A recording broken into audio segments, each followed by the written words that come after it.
Xueqi's Martial Arts Saga. Chapter 534.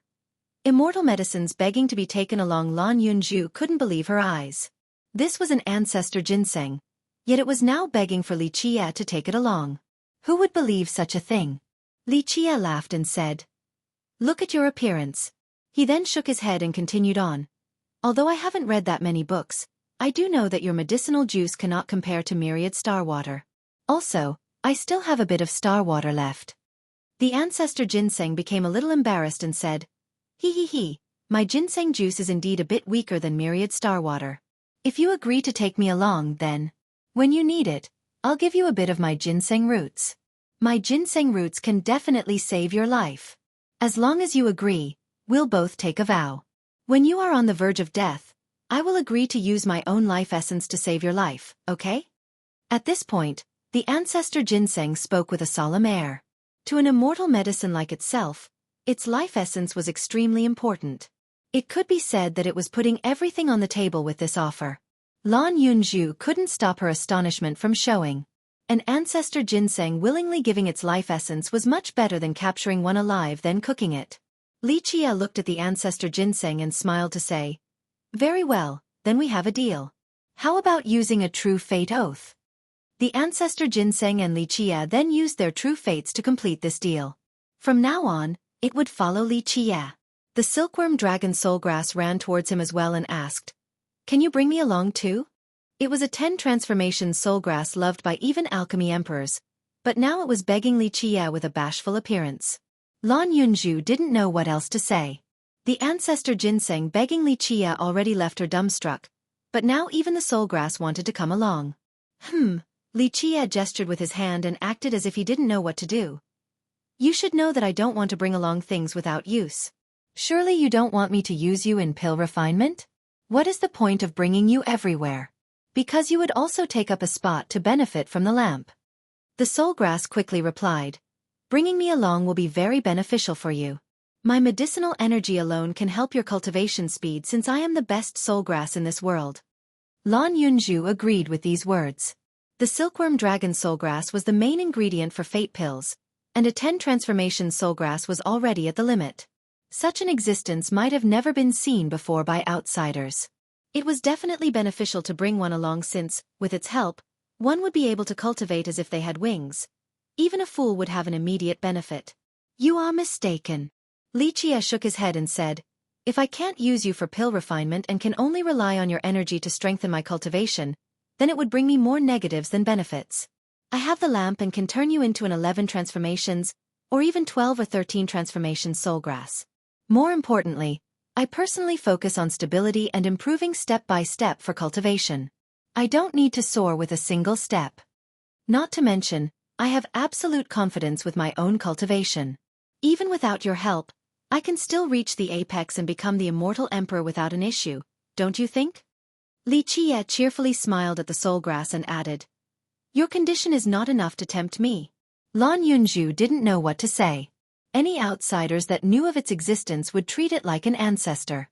Even if they did not refine it, just worshipping it would provide lifelong benefits due to its energy. Li Qie was reversing this situation. The soulgrass wanted to follow him, but he was unwilling. Lan Yunju could only sigh. This was the frustrating difference between people.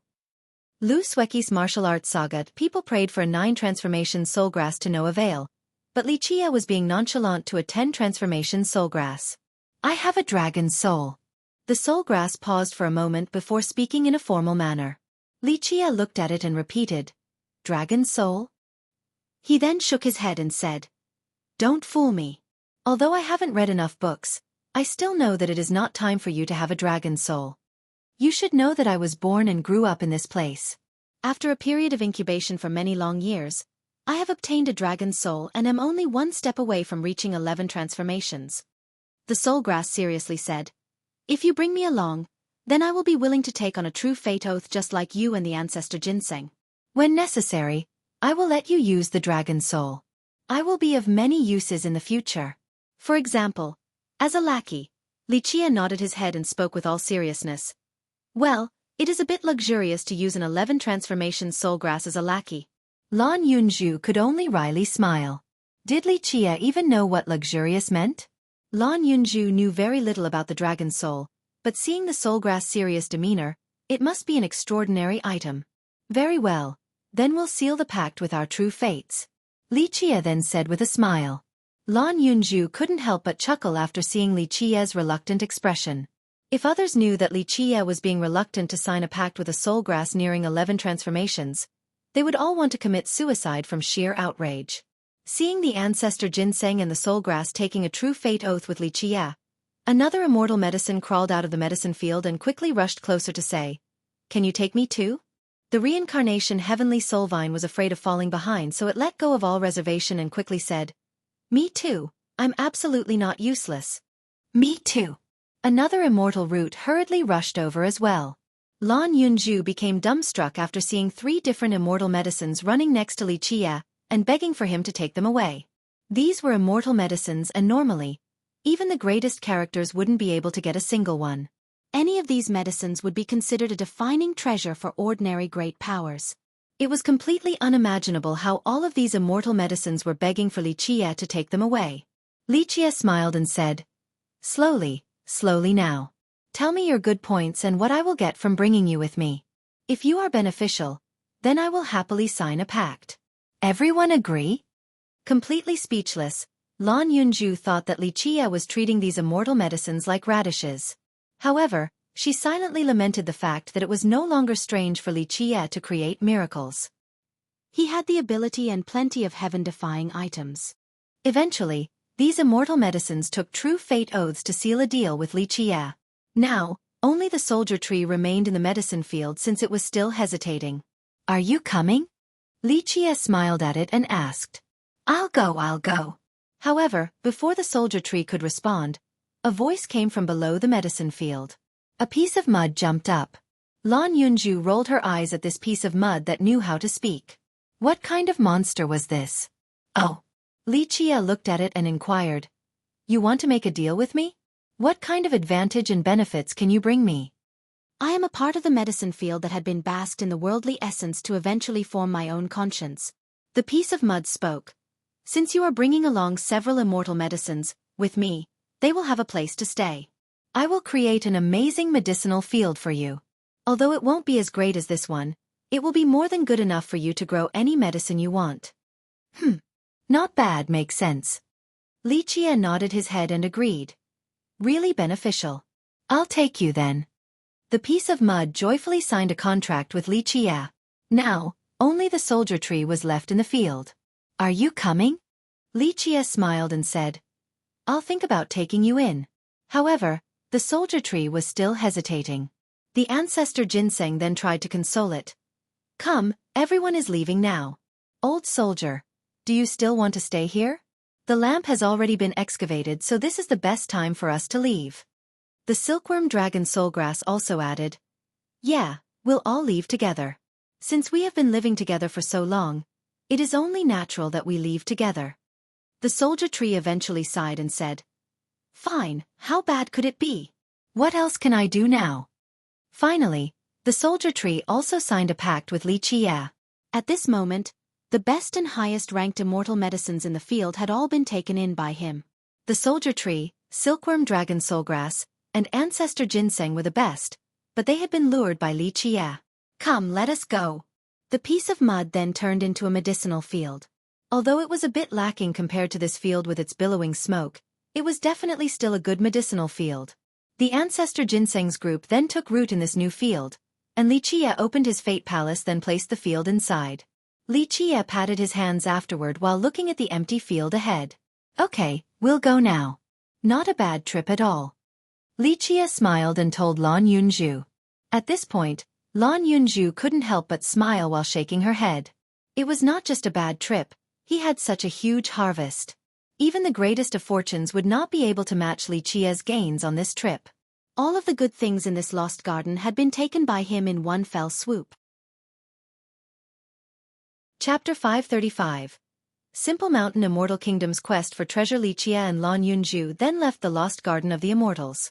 They intended to leave the wood realm but only made it through several mountain ranges before a series of loud explosions shook the entire realm.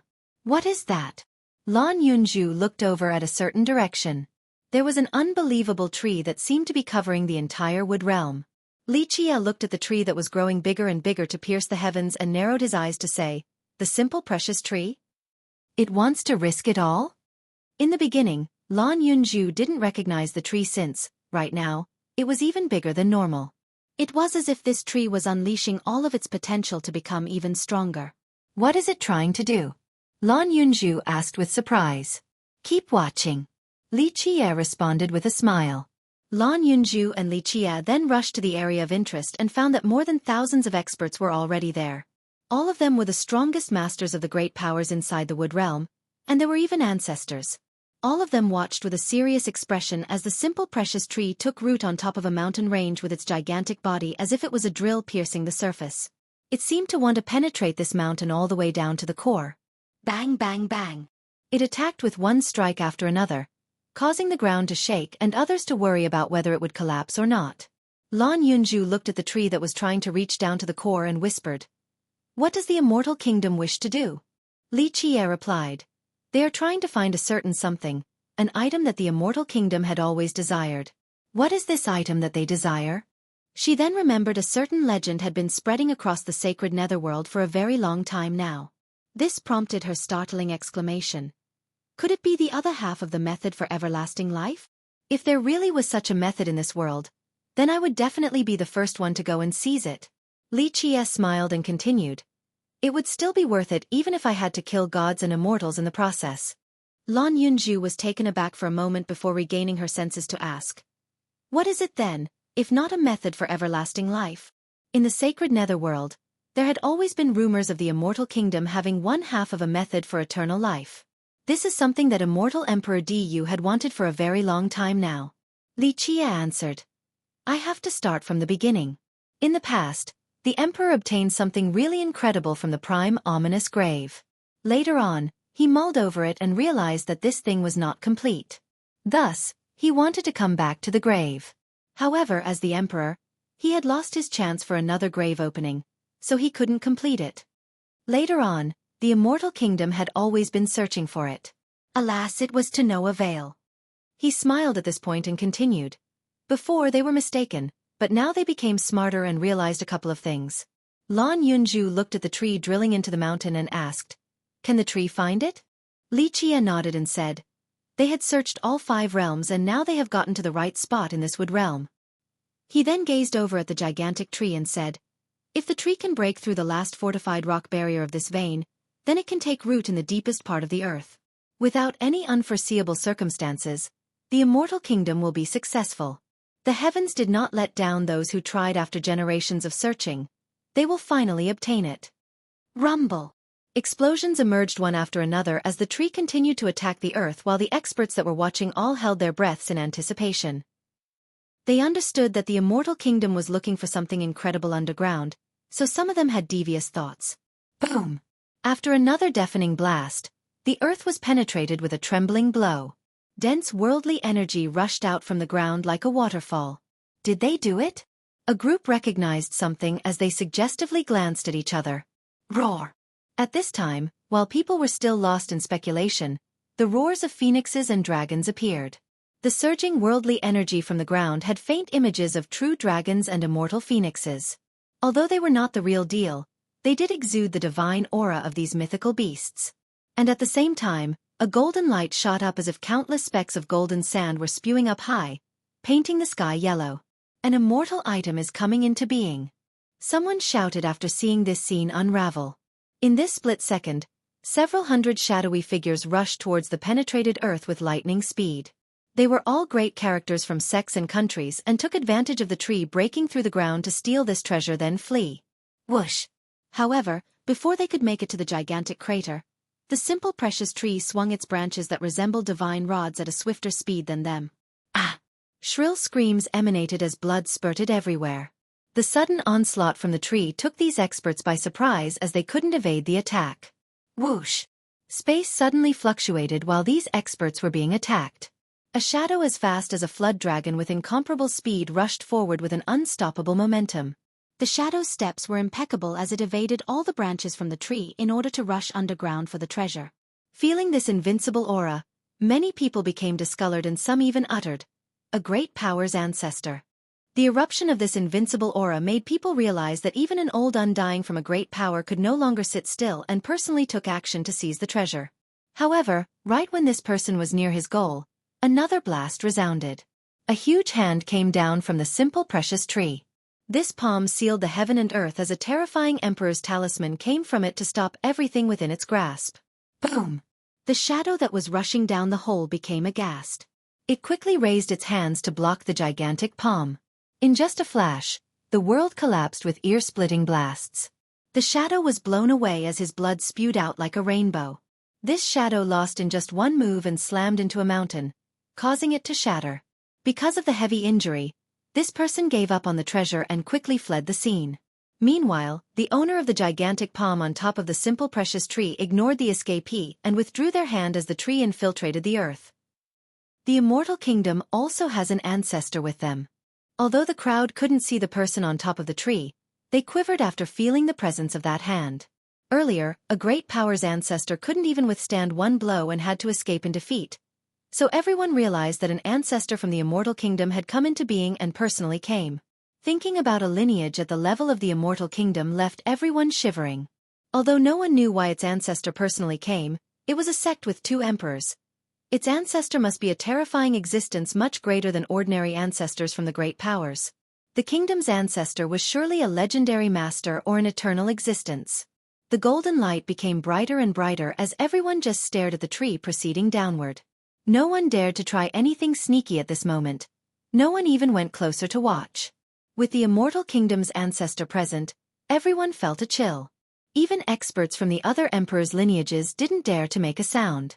They are all scared now. Xueqi laughed at the spectacle. With an ancestor presiding over this excavation, it would be useless for anyone else to make a move unless a lineage like the Alira's ancient kingdom or Myriad Bones Throne shreds all pretense of cordiality to start a war with the Immortal Kingdom. Lan Yunju agreed as well. Any great power would have to think it over carefully when there was an ancestor from the Immortal Kingdom at this place. Even emperors' lineages would not carelessly start a conflict with the kingdom. Xueqi smiled and shook his head to say, "Come, the show is over." Then, the 2 of them left the wood realm for the water realm.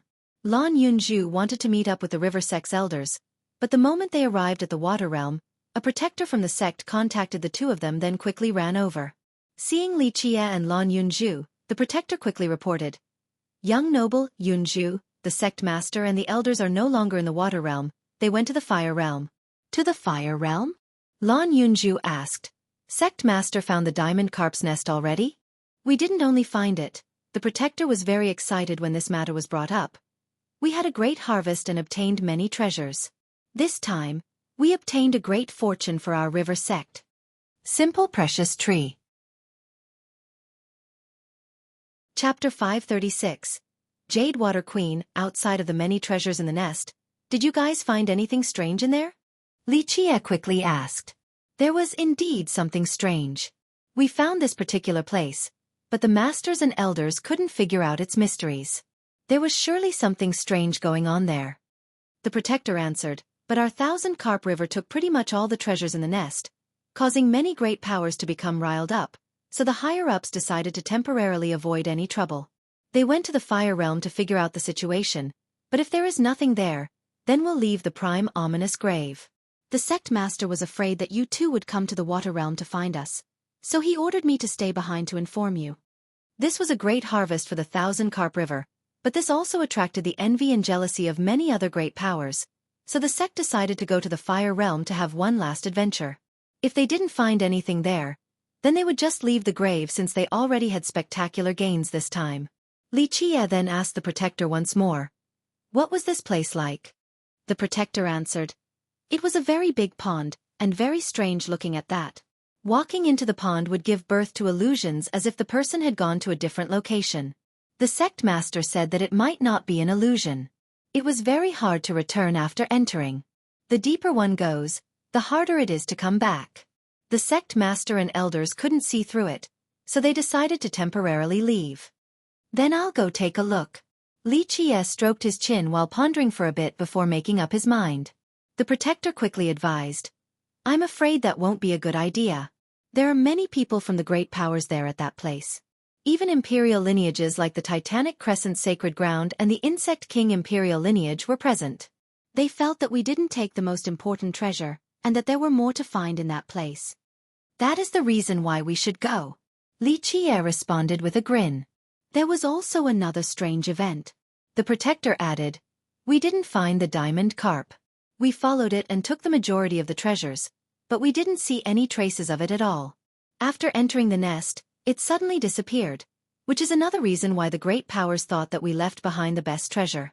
The sect master and the elders also felt this way, but they still decided to retreat. The diamond carp was gone? This took Lan Yunju by surprise since it was not a small fish, it was the size of a mountain. For such a fish to escape would not be very easy. The protector shook his head and answered. It was as if the carp disappeared into thin air. We searched the entire nest but we didn't see it.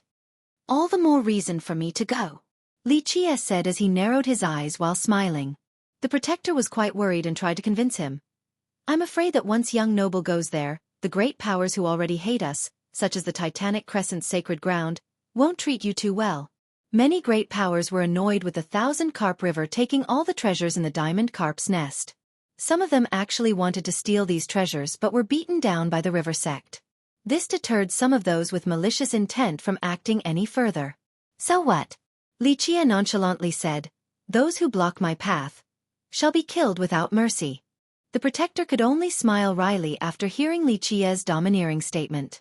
But then, he remembered that back at the Snow Shadow tribe, Xueqi killed tens of thousands of ghosts, so he believed that Xueqi could actually do so. Protector, go to the Fire Realm and inform my master that we are going to that place, Lan Yunju said. The protector then looked at them once more and didn't try to stop them any longer. He bid farewell and went to meet up with the sect master. Xueqi then told Lan Yunju, we'll go now. Maybe there will be something I need there. The diamond carp's nest could actually move. Now that one though about it, it was strange since the nest was sealed by the Thousand Carp River. After being cleaned of all its treasures, the nest still stayed there at sea in the same spot even after the river sect had left. The nest was a huge gulf in the shape of two hands hugging each other, causing the ocean water to form a small pond. Its outer layer was formed by mountains and in the middle was a cloud-piercing peak that faced the pond. Many caves were right under this peak. The river sect's treasures came from these series of caverns. When the river sect took all the treasures was when the other great powers finally arrived. At this moment, although the river sect had left, many great powers still remained, including emperors' lineages such as the Titanic Crescent Sacred Ground and the Insect King immortal lineage. Many sects camped on the highest peaks for several days, but they still failed to unravel the mysteries within. Today, a great character came to the highest peak, rejuvenating the initially dejected great powers. The Jade Water Queen is here, someone uttered. Maybe the Jade Water Queen will be able to see through the mysteries inside. Everyone gazed at a golden palanquin slowly ascending the mountain. On the palanquin was a woman wearing a phoenix dress, regal and full of eminence. This woman possessed a kingdom-toppling beauty that did not diminish her royal prestige.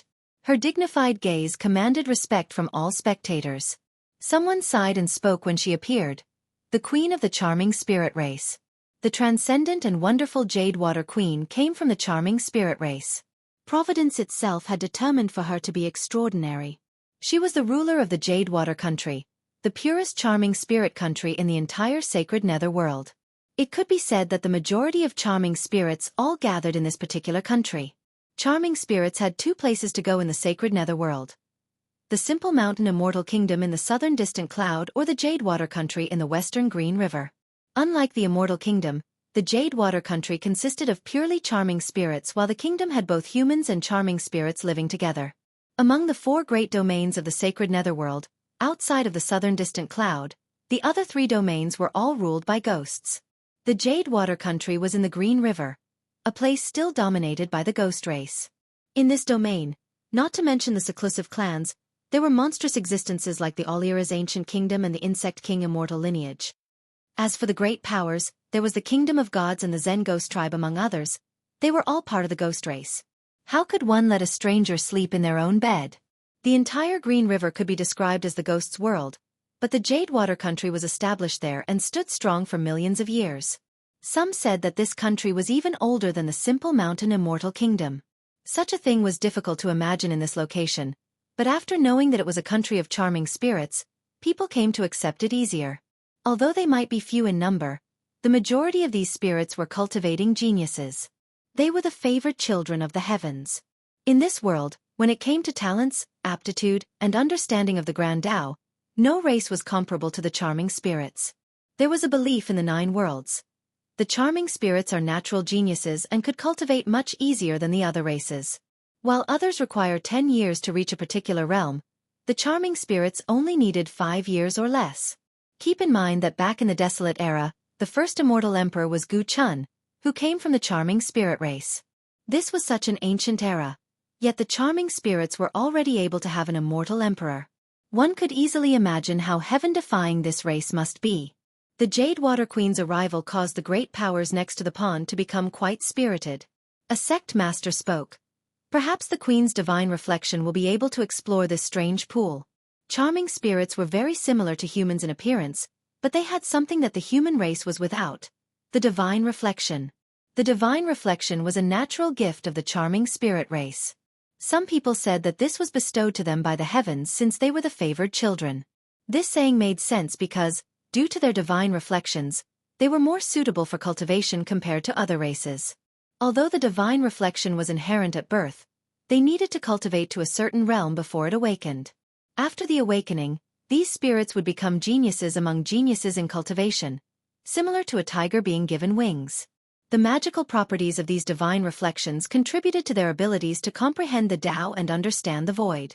They were capable of examining the changes of nature and sensing the heaven and earth. Imagine that, when these spirits were cultivating, they didn't need to learn the profundities of the Tao since they had their divine reflection. With it, any complex and profound merit laws would suddenly become simple. This was the reason why it was so easy for charming spirits to cultivate any merit law. However, the benefit of divine reflections was more than just this. Due to the incredible nature of these divine reflections, the charming spirits were special. The crowd became excited, hoping that the Jade Water Queen's divine reflection could see through the void of this old pond. This old pond was very strange and no one could see through it. Several great characters had gone inside, but not a single one of them came out. I heard that the Jade Water Queen is unfathomable. When shined on by her divine reflection, even heaven's secret laws become very simple. Maybe her reflection will be able to see through this pond's mysteries.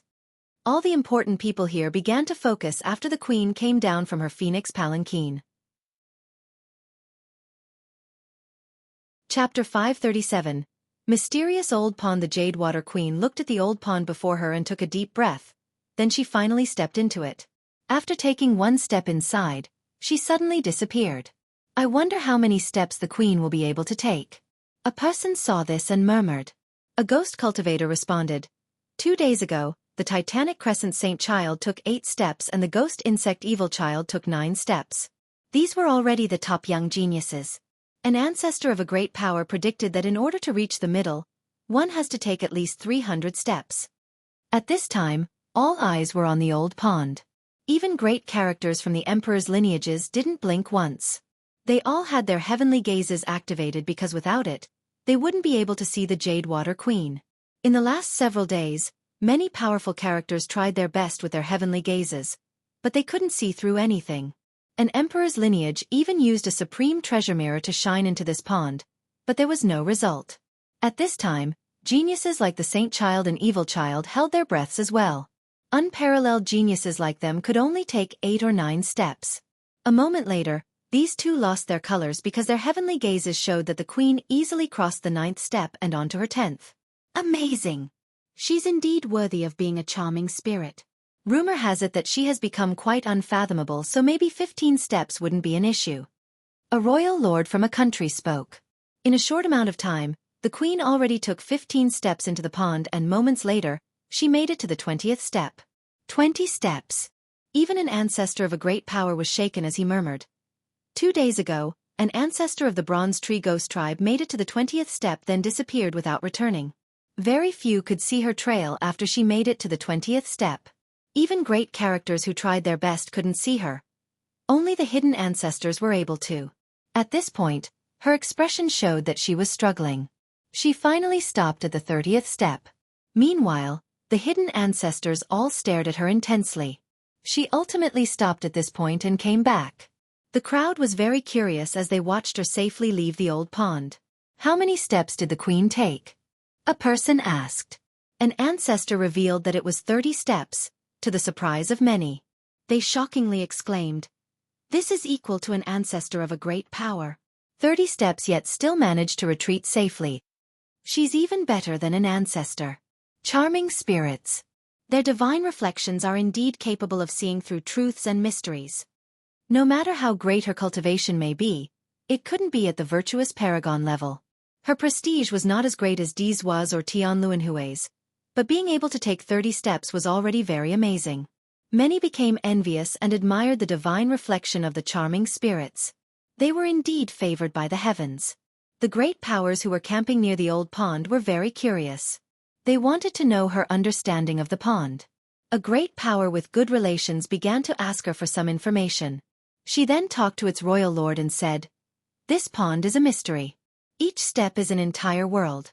Taking one step further is the same as crossing into another world. If you can reach the middle of the pond, then it should be equivalent to walking across 3,000 worlds." All were moved after hearing this. What a scary thing it was to cross over 3,000 worlds. Who could easily accomplish such a task besides immortal emperors? Another sect master inquired, "Are there any treasures in the pond?" This was the sect master's biggest concern and also the question many wanted to ask the most. The 1,000-carp river chased after the diamond carp and took nearly all the treasures, leaving only this pond untouched. The river sect couldn't see through the pond, so it hastily withdrew. Everyone knew that the sect obtained many treasures, but they didn't obtain any unbelievable immortal treasures. They were also aware that there was a great fortune in each realm, but the issue was finding the right place. Many people searched the water realm without any results or meeting any great fortunes.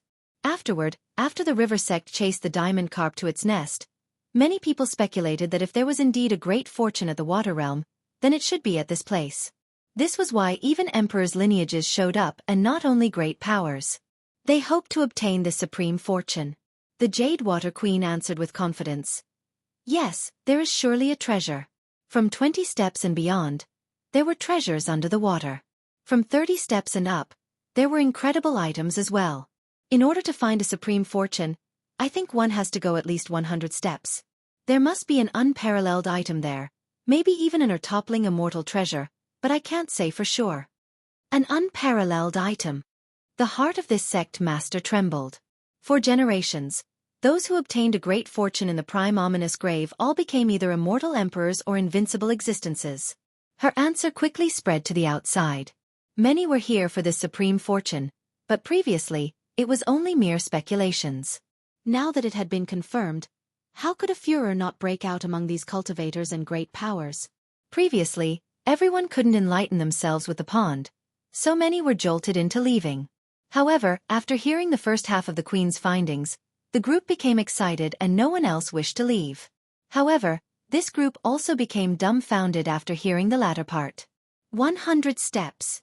No matter how powerful their sects or tribes may be, these people all gasped as they became dejected. What kind of genius would be able to take 100 steps? This was a blow to many people. An ancestor of the Bronze Tree tribe disappeared after 20 steps. So what kind of existence would be able to take 100? A person calculated. Perhaps a legendary master or an eternal existence would be able to take 100 steps. Maybe even an extremely ancient ancestor. Someone from the Myriad Bones throne might be able to do so. A great ghost also began to calculate and came up with this conclusion. Only an eternal existence would be able to take 100 steps. Not even a legendary master would be able to. The sudden burst of excitement was quickly deflated.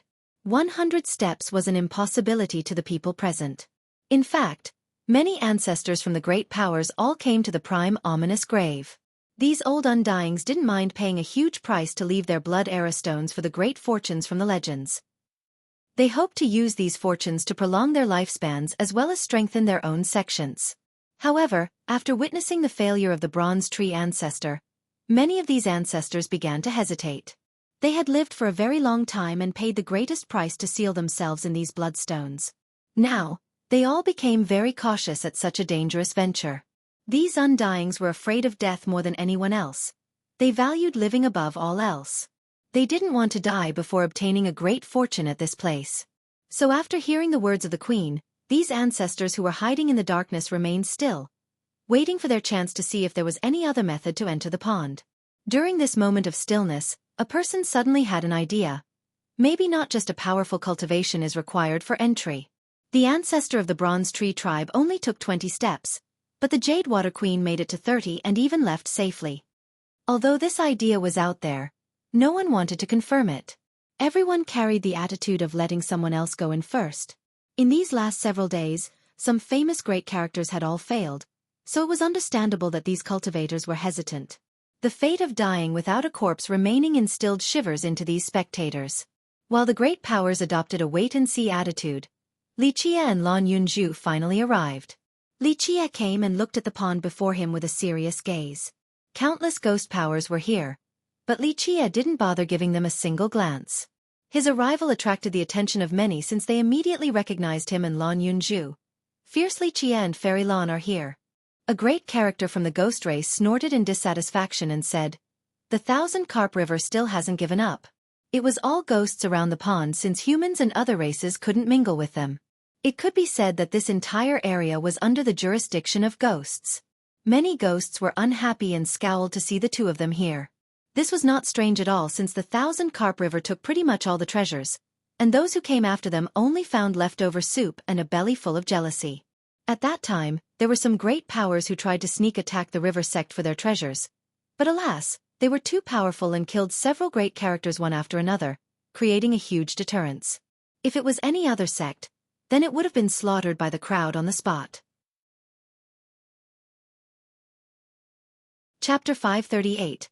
Long Xuentian. At this time, a sect master from a great power coldly sneered and said, "The Thousand Carp River still isn't satisfied after taking all the treasures in this nest? Humph!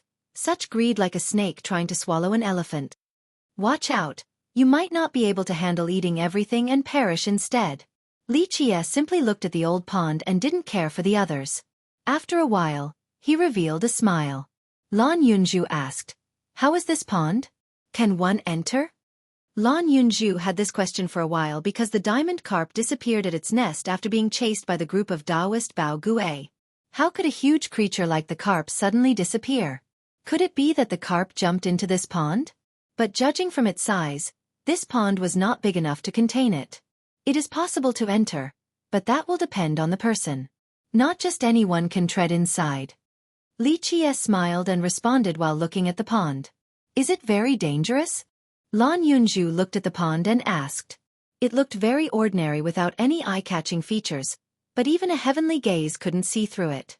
For some, it would be easy like taking a stroll, but for others, it would be impossible like reaching the heavens.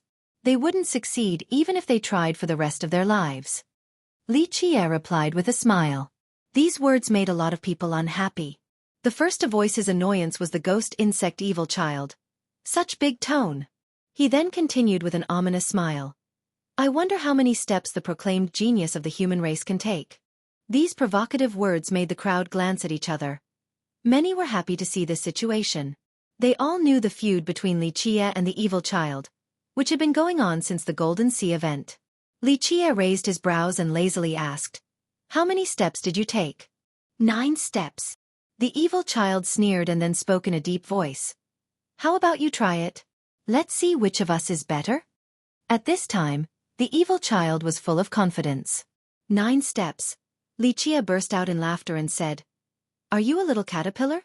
Such an easy trial, yet you only managed to take 9 steps. I can go further than that even with my eyes closed." "You!" The evil child became enraged by Li Jie's teasing as his body shivered with coldness. Frightening glints appeared in his eyes. Li Jie was too lazy to look at him. Instead, he waved his sleeve dismissively. "Only 9 steps, yet you still dare to provoke me? Go play in a corner and don't interfere with my grand matters." "Is that so? Li, how many steps do you think you can take?" Another cold laugh appeared. The speaker was the descendant of another emperor's lineage, the Titanic Crescent Saint Child. "How many steps?" Li Jie gave a yawn in response and added, I'm not looking down on you guys, but to speak the truth, you already dare to challenge me just by walking a few steps?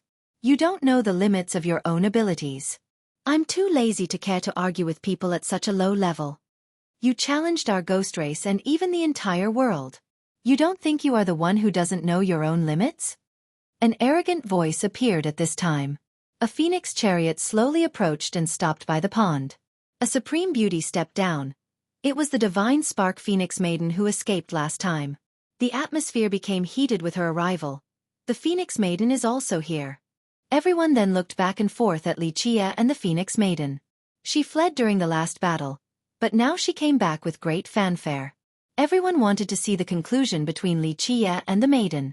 Xueqi leisurely stared at her and quipped, "Oh, so it is the loser from before.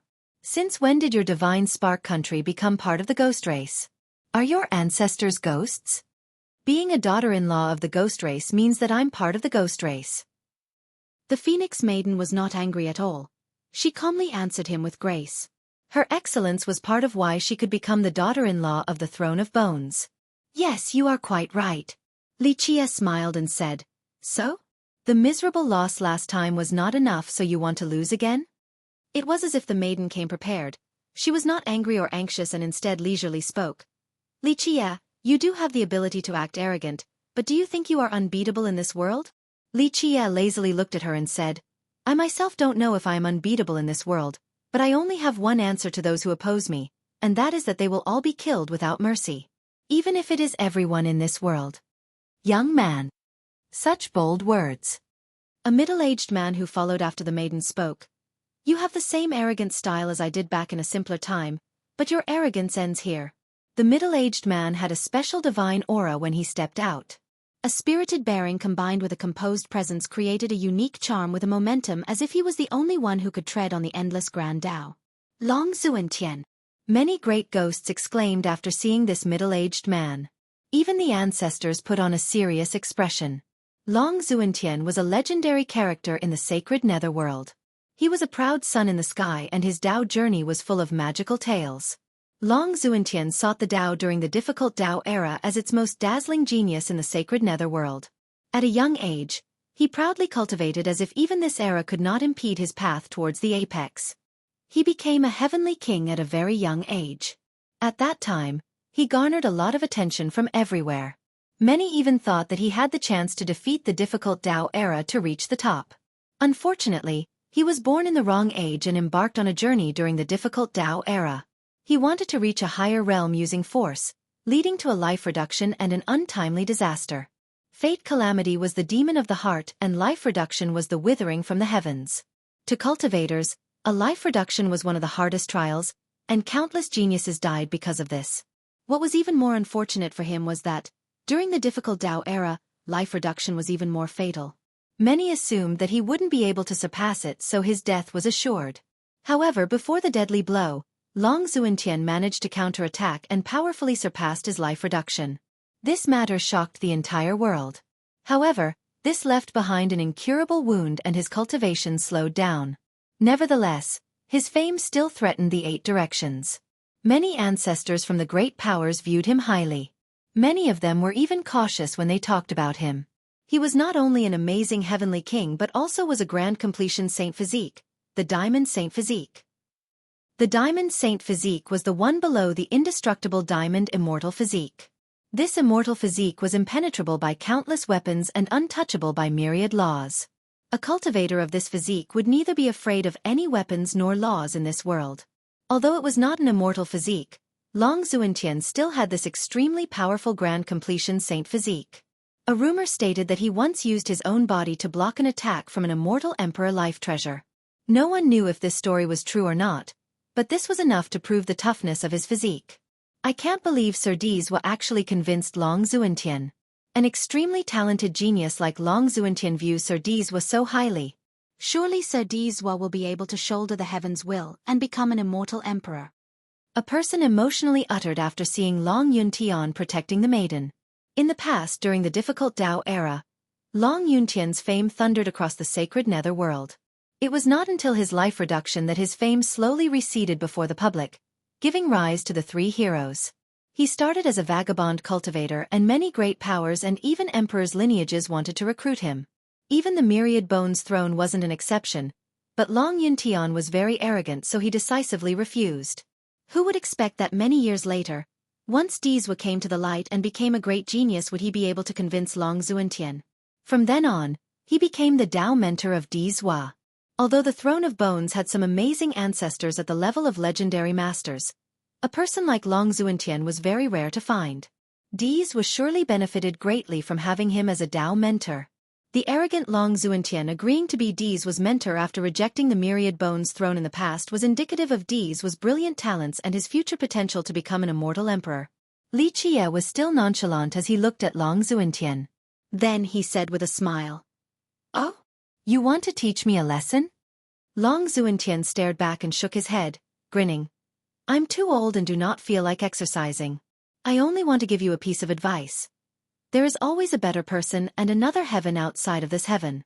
Today, there are many ancestors here. You are indeed a supreme genius, but if a virtuous paragon takes action, you won't be as lucky. Heed my words of advice and recede your arrogance. Otherwise, even if I don't do it, someone else will." Long Xuentian continued. "Of course, if you really want a shot at me, then I don't mind teaching a young one a lesson." Long Xuentian spoke aggressively and was full of confidence. Of course, he was qualified to act so domineeringly.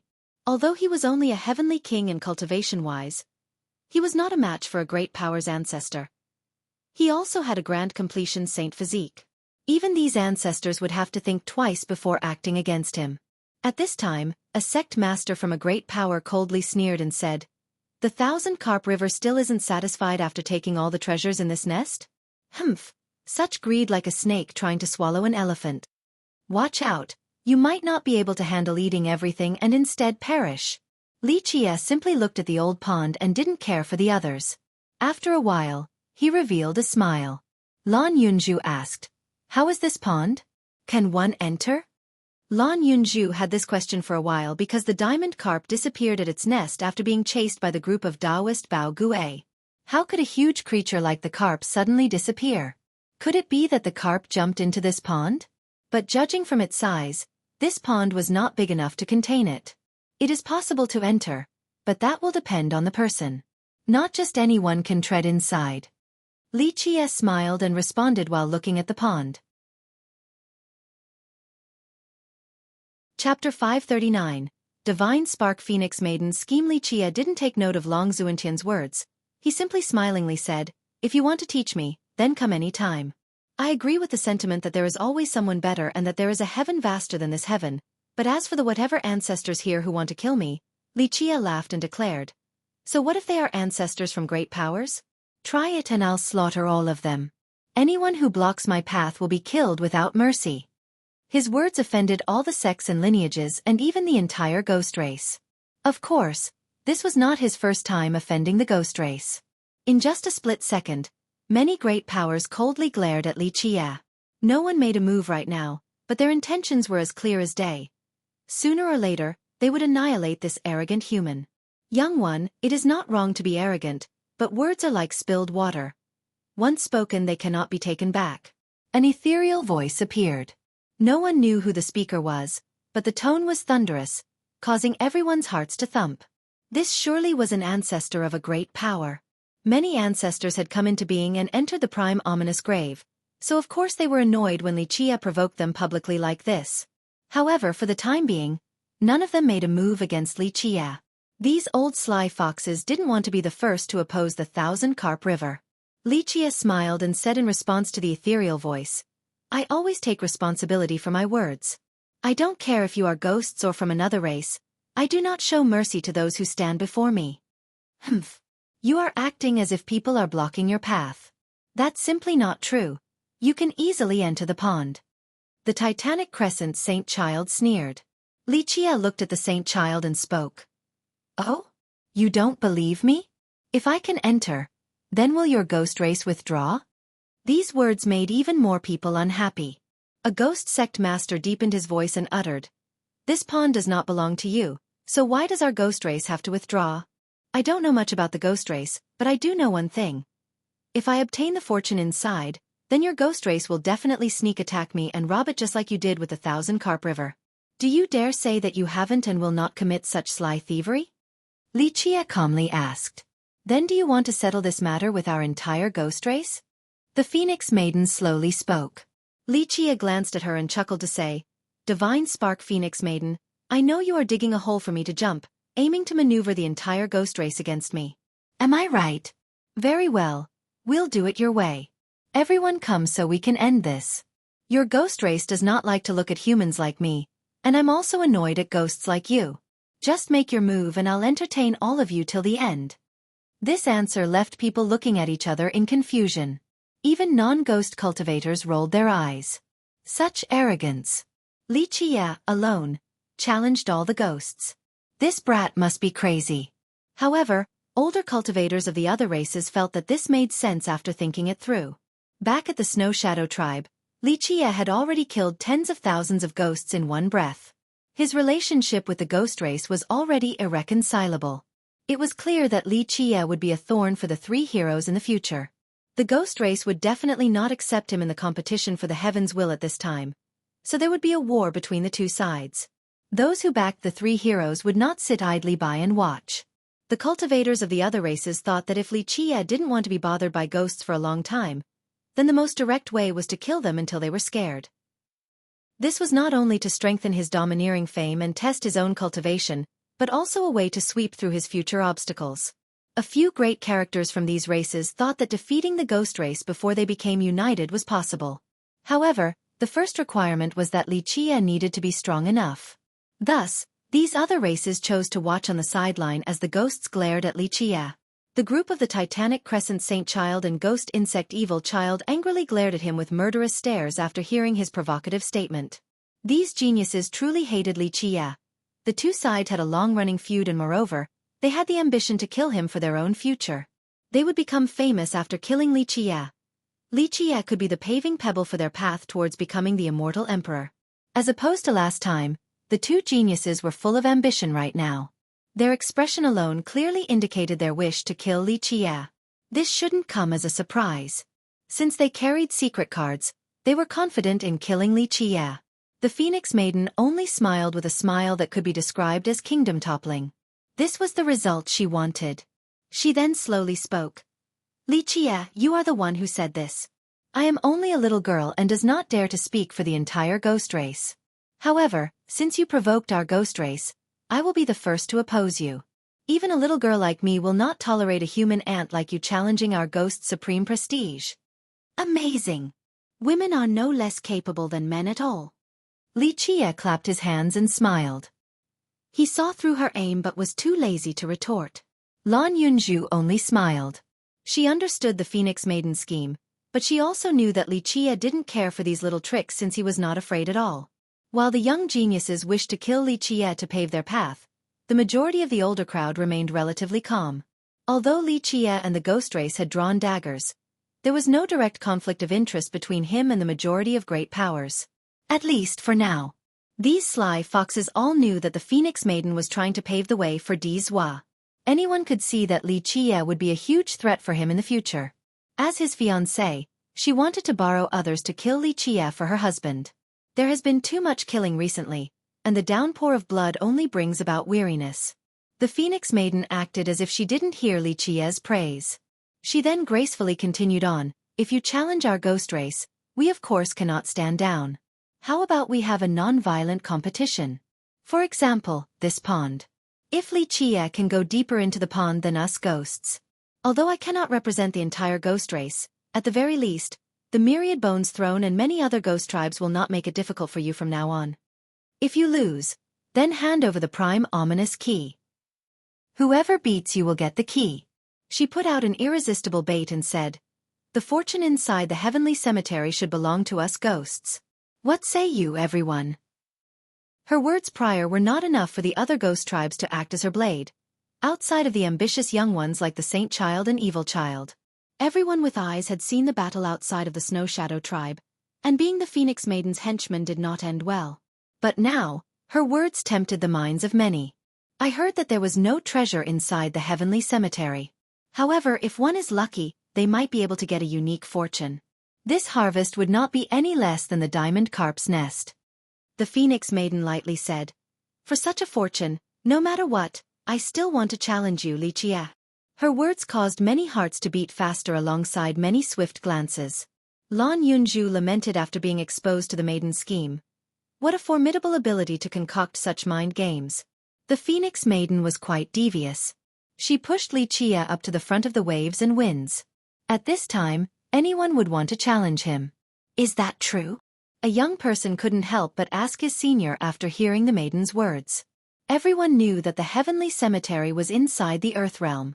Rumor has it that after killing into the cemetery and making it out alive, one would be able to obtain a great fortune. However, not just anyone dared to try. Even the ancestors were hesitant, let alone the younger generation. But right now, Dizwa was making his way into the cemetery. "It is true."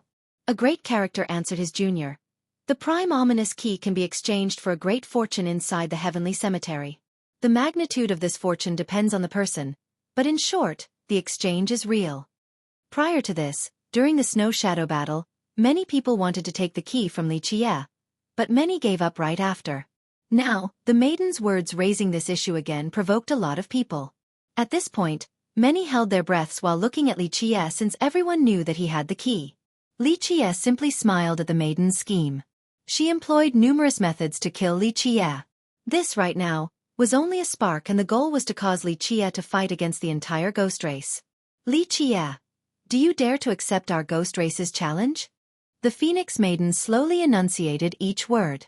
Although she did not represent all the ghosts, the expressions of many proved that they were lusting after the key in Li Qie's possession. Li Qie is not necessarily at a disadvantage in such a challenge. The Jade Water Queen spoke. "It is not about cultivation but enlightenment when it comes to walking deeper into the pond. One step, one world, but the main essence is that it is still a pond. If one could see through its profundities, then there would still be a promising chance. Having a higher cultivation actually brings about more restrictions." Chapter 540. Competition. The Jade Water Queen was the person who went the furthest for the time being, so her credibility was very high. After hearing her words, a person excitedly spoke while slapping their thigh. "Just like what I speculated, how far one walks into the pond has nothing to do with cultivation." Meanwhile, Li Qie only smiled at the Phoenix Maiden's challenge and said, "No big deal. Taking dozens of steps would still be easy. All challengers, come forth. The losers will disappear, and if I lose, I will hand the prime ominous key to the winner." How could Li Qie refuse a challenge when the enemy came to his doorstep?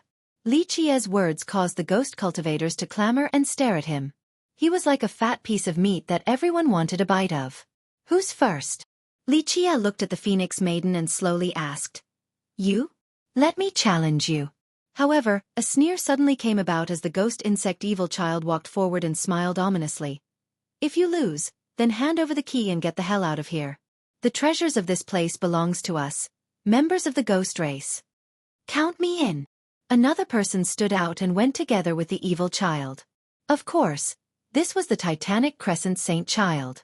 "You guys only managed to take 8 and 9 steps, yet you still want to challenge me?" Li Qie was too lazy to look at them as he commented. "Your confidence is too unreasonable. The winner has yet to be decided, so don't act this arrogant so quickly," the Saint Child said as he sneered. He was full of confidence. Everyone knew that the Saint Child and Evil Child only took 8 and 9 steps respectively. But now, everyone was shaken to see them so full of confidence. They realized that these two didn't try their best earlier. Li Qie glanced at the two of them and smirked. "Are you two representing your sects or the ghost race? If I lose, then my sect will withdraw." The Titanic Crescent Saint Child answered slowly. "If any sects or tribes wish to follow my sect, then we will share the treasures that are obtained." The Ghost Insect Evil Child also added, "Yes. Same goes for our Insect King lineage." Their actions had been approved by the seniors of the two lineages, which was why they were able to speak so freely. Geniuses like the Saint Child and Evil Child were unlucky to be born in the same era as the three heroes. Especially because of Dizwa, who was greatly valued by many great powers. Most of these great powers tended to support him. Right now, these two wanted to borrow Li Qie to increase their own prestige as well as re-establishing their sect's position in the Misty Field and Green River. Some great powers from the ghost race decided to reveal their position. We are willing to stand together with the Insect King lineage. We are willing to stand together with the Titanic Crescent Saint Child. Many of them voiced their support for the two emperors' lineages.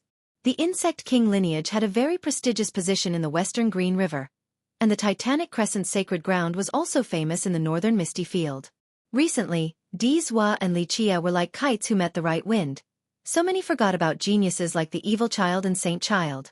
But now, if these two managed to rise up and gain the support of these great powers, then it would be killing two birds with one stone for the two emperors' lineages.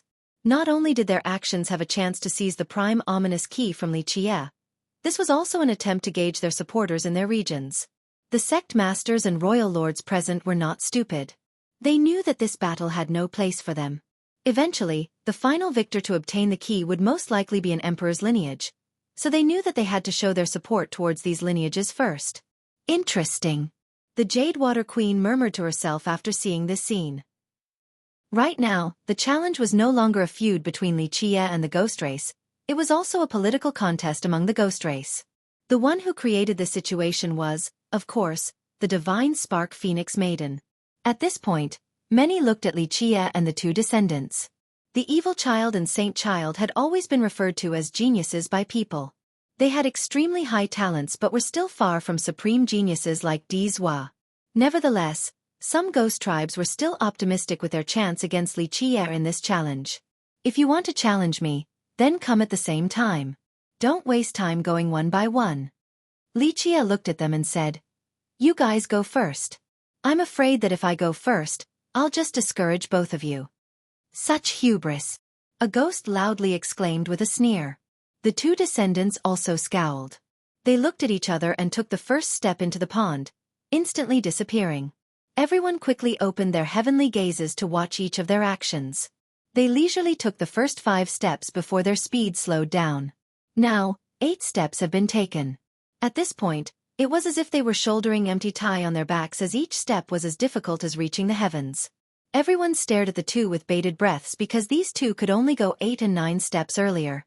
The influential ghosts were secretly worried for the two descendants. If they could only go this far, then they wouldn't have any significant advantage over Lichia.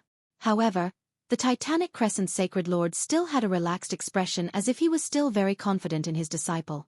He smiled and said, "My disciple shouldn't have any problems going past 20 or 30 steps." Just as he said, from the 8th step onward, the initial weight was lifted off their backs and the two became much more relaxed. A universal law as thin as a silk string faintly appeared around the ghost insect Evil Child's body and led the way for him, allowing his steps to be as light as a feather. It was the same for the Titanic Crescent Saint Child. In just a split second, a wave of light was being emitted from his body as if it was the protection of the gods. When this wave of light appeared, his steps became light. It seemed as if each step was not crossing one world but just walking casually across water. 11, 12, 13. A ghost began to count their steps as they quickened their pace. More and more began to count as well, especially the disciples who came from the Titanic Crescent Sacred Ground and the Insect King lineage. They were becoming louder with their cheers, causing the atmosphere to be much more lively. How come they suddenly became so strong?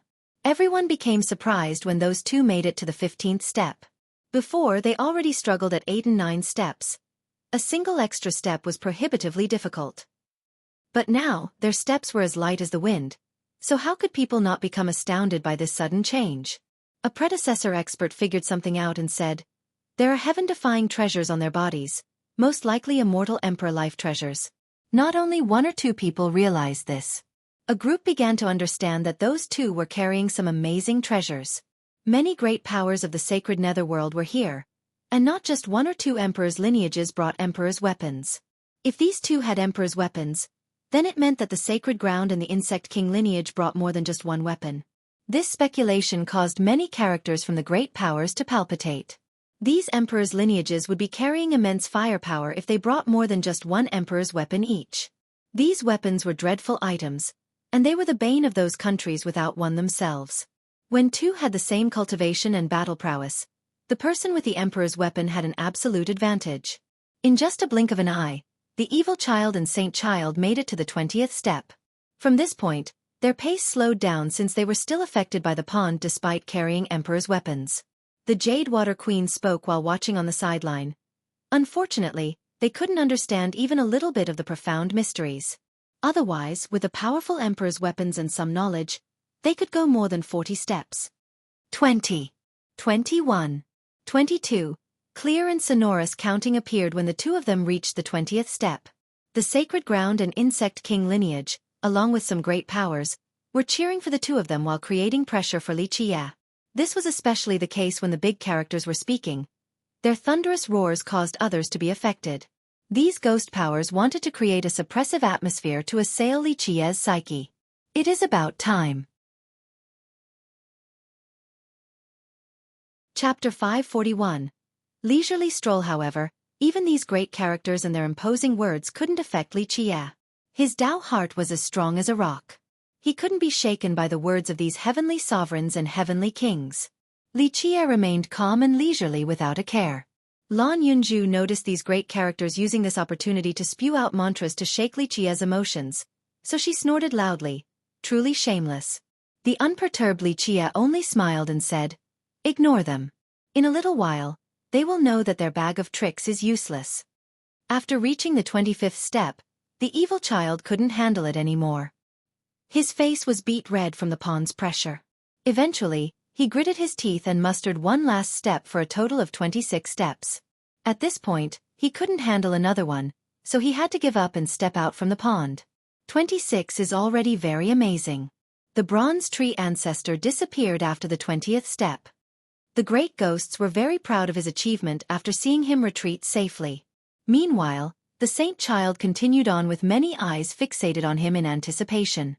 They wanted to see how many steps he could take. Seeing the withdrawal of the evil child while the saint child was holding on, Lan Yunju asked, "The saint child is going further than the evil child. Could it be that he has an immortal emperor true treasure with him?" Li Qie took a look at the saint child and shook his head in response. "No, it is not a true treasure. He can go further because he has something that is connected to the prime ominous grave." After hearing this, Lan Yunju suddenly remembered a tale that had been passed on for a long time. So immortal Emperor Ju Tian got a heaven-defying treasure from Necropolis. Li Qie nodded and said, "Right, it is that thing from the Ghost River." Alas, the saint child does not understand its profoundness. The world all knew that immortal Emperor Ju Tian obtained a great treasure from the Ghost River. This was half the reason why future generations went to the Ghost River. They were tempted by the tale of immortal Emperor Ju Tian. 30. He finally reached the 30th step. This was the same as the Jade Water Queen from the charming spirit race.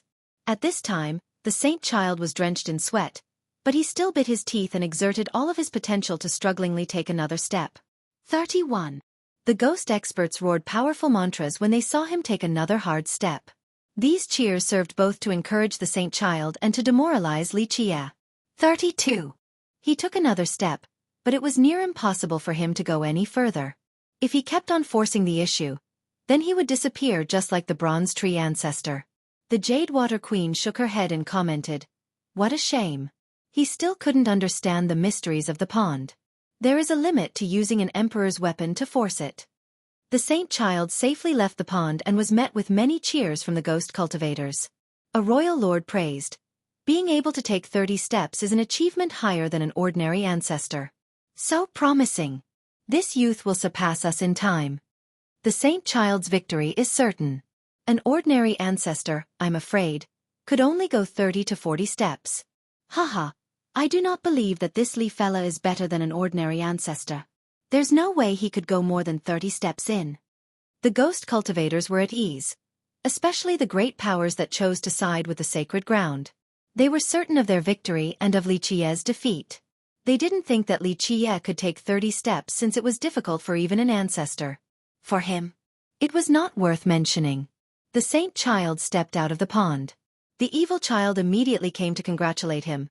"Brother Titanic Crescent is quite amazing. You took 6 more steps than me." The moment Li Qie got in the pond, everyone quickly looked at how far he could go with their heavenly gazes. However, he was too fast. Once their gazes were ready, Lan Yunju had already counted to 30. Impossible. The entire ghost race was astounded by his pace. The moment their senses came back to them, Li Qie already made his way back as if he had never entered at all. It was as if he had simply taken a leisurely stroll. 60 steps. Lan Yunju reported the number while being completely astonished. Li Qie was way too fast even for her to count. If it wasn't for seeing how the two descendants had struggled even with Emperor's weapon to take their final steps, she would have thought that this was only an ordinary pond after watching Li Qie's stroll. Suddenly, the atmosphere became quiet while everyone was sent into a daze. Li Qie's casual walking made people think that this was not a magical pond at all. However, those who had entered before knew that it was not simple since one step was equivalent to one world. Even an ancestor or a legendary master wouldn't be able to walk 60 steps as easily as Li Qie. Taking 60 steps in just the blink of an eye silenced all the ghosts and rendered them responseless. Before, when the saint child managed to take 32 steps, the ghost race was certain of his victory since even an ancestor could only do so much. Such an achievement was already too amazing. Li Qie's leisurely 60 steps was a slap to the ghost race. They didn't know where to put their faces, especially the saint child and evil child. The Titanic Crescent's sacred ground felt the painful slap after thinking that their descendant won and that the prime ominous key would belong to them. The hidden undyings in the ground became dejected since they themselves weren't confident in taking 60 steps. And even if they could, it wouldn't have been easy. Li Qie took this stroll in just a second. Then he safely withdrew. This was too heaven-defying. However, even these great characters and their imposing words couldn't affect Li Qie. His Tao heart was as strong as a rock. He couldn't be shaken by the words of these heavenly sovereigns and heavenly kings. Li Qie remained calm and leisurely without a care. Lan Yunju noticed these great characters using this opportunity to spew out mantras to shake Li Qie's emotions, so she snorted loudly, truly shameless. The unperturbed Li Qie only smiled and said, "Ignore them. In a little while, they will know that their bag of tricks is useless." Chapter 542. Tian Luanhui. At this moment, the Titanic Crescent Saint Child, the Ghost Insect Evil Child, and the Divine Spark Phoenix Maiden were all stunned on the spot. Earlier, the three of them were bragging with great pride. But now, Li Qie's achievement was a violent slap to their faces. The two descendants could no longer smile. Only an ugly expression remained. The Phoenix Maiden had a countenance as cold as ice. She thought differently than the two descendants. With Li Qie easily taking 60 steps, she was even more certain that he would be a powerful enemy of her husband. No matter what, she must destroy Li Qie and remove this huge threat to her beloved. "How did you do it?" Lan Yunju emotionally asked. She was no stranger to the miracle creator, but these casual 60 steps still amazed her. One step for one world. Li Qie smiled and said, "I can create 3,000 worlds, so one step for one world can't trouble me." Lan Yunju was speechless after hearing this. Li Qie's 12th palace had already taken shape, meaning that he would have access to the heavens created from the palaces. Once it reached grand completion, he would have his own firmament, so one could only imagine the possibilities from it. Meanwhile, the Jade Water Queen recovered her senses after seeing Li Qie's result and gently sighed. It is not the cultivation but rather the insight. She was quite moved after this spectacle. Even as a charming spirit with strong a cultivation as well as a divine reflection, taking 30 steps without the help of an external item was a big challenge to her. However, even if her divine reflection could help her gain more insights, she still wouldn't be able to take 60 leisurely steps like Li Qie did. At this point, Li Qie gave the two descendants an uncaring look and said, "I initially wanted to go further, but since you guys only took 30 steps, it would be a waste if I took 80 or 90, so never mind, 60 is enough for now." Of course, this was met with an ugly expression from the two descendants. The two initially wanted to use this opportunity to build their fame and, once again, become respected. They planned to use Li Qie as a stepping stone. Who would have thought that even with the help of their emperor's weapons, they would still lose to Li Qie completely? Li Qie then ignored these two and looked towards the Phoenix Maiden. "Maiden, is it your turn to challenge me?" The Phoenix Maiden's eyes narrowed as they suddenly flashed with cold glimmers. She did not answer. Long Xuentian came out to speak instead. "How about I challenge you in her stead?" Long Xuentian making a move was not without reason. He was an unparalleled genius and had been watching for a while, so he knew that the maiden was absolutely not a match for Li Qie. Even with an assisting treasure, she still wouldn't be able to take 60 steps, so he had to take her place. Li Qie looked at him and smilingly said, "As long as she doesn't mind, I don't either. Take 60 steps first, then you can come challenge me. Long Xuentian looked at the Phoenix Maiden for a response. At this moment, she felt a sense of dread and uncertainty since Li Qia's devilishness was far beyond her expectations. Even a supreme genius like Long Xuentian couldn't say for sure that he could beat Li Qia. Mistress, let me give it a try. Maybe there is a chance. He said this to remind her that if she went, there would be no hope at all. The maiden sighed and told Long Xuentian, "Then I would have to impose on Senior Long. The pride of the ghost race is now on your shoulders." Long Xuentian shook his head without saying anything while lamenting his situation in his mind. The maiden was too calculating. She said that to force him to use all of his strength. In his eyes, someone with so many schemes and such frightening calculation abilities like the maiden was not fit for cultivation. It would become a chain slowing one's cultivation down. But at this time, a mysterious voice suddenly appeared. If it relates to the prestige of the ghost race, then how could I be missing? A person flew forward, creating wonderful images that spanned for miles as a mysterious aura covered the world. It was as if the stars were flying with him as he exuded an inexplicable mysterious aura, causing others to feel that he had many eternal and unfathomable secrets. Tianluanu. The ghost race cheerfully shouted after seeing this new arrival. One of the three heroes of the sacred netherworld and the descendant of the Alira's ancient kingdom, Tianluanhui, had arrived. Rumor has it that he went inside the fire god's palace, so no one expected him to come out so quickly. A great character saw him and emotionally uttered, "It seems that he obtained quite a great fortune inside the palace. A supreme genius is indeed extraordinary." The ghost race became jubilated after seeing him. One person happily stated, "Since Tianluanhui can enter the fire god's palace, this pawn shouldn't be an issue for him. If this pawn doesn't care for cultivation, then with his aptitude, Tianluanhui will definitely be able to see through it and enter." In just a second, many ghost members placed high expectations on Tianluanhui since he gave them a glimmer of hope. Even the ancestors didn't want to bet with Li Qia, which elevated his current momentum. The fury of the ghost race couldn't be quelled until they defeated Li Qia. The saint child and evil child had already lost and no one else in the younger generation could challenge him until Tianluanhui's appearance. "Sir Tianluanhui, you must beat him and teach this human ant a lesson. Let him learn that we of the ghost race have plenty of geniuses capable of suppressing the human race." A ghost exclaimed, "That's right. Push him down to see if he will still act so arrogantly." Countless ghost cultivators added. Even a few great characters were screaming. The ghost race had been oppressed too hard recently. After the humiliating massacre and the events that played out here, even imperial descendants had lost miserably to him. The ghosts couldn't handle this anger since countless ghost geniuses were produced, yet none were able to beat an insignificant human. However, Tianluanhui was a cause for revival and his prestige instilled absolute confidence into the ghosts. Tianluanhui came forward while carrying a boundless mysterious aura and spoke, "Forgive my presumptuousness and allow me to learn from fellow Taoist Li before Senior Long?" His words carried a strange rhythm. In terms of fame, Tianluanhui was a bit less known compared to Dizhua, but when it came to style and momentum, he was not lacking in any way. He was on the same level as Dizhua and not just in title. Long Xuentian looked at Tianluanhui and said with emotions, "The new waves will overturn the old waves. I am old and will not compete with you youngins. This is your stage." He then slowly went back to the maiden's side. The maiden then heaved a sigh of relief. Facing Li Qia was giving her significant pressure.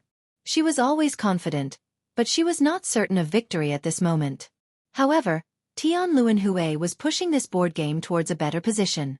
She became much more spirited to see Tianluanhui challenging Li Qia since she wanted to use this chance to gauge Tianluanhui's abilities for her husband.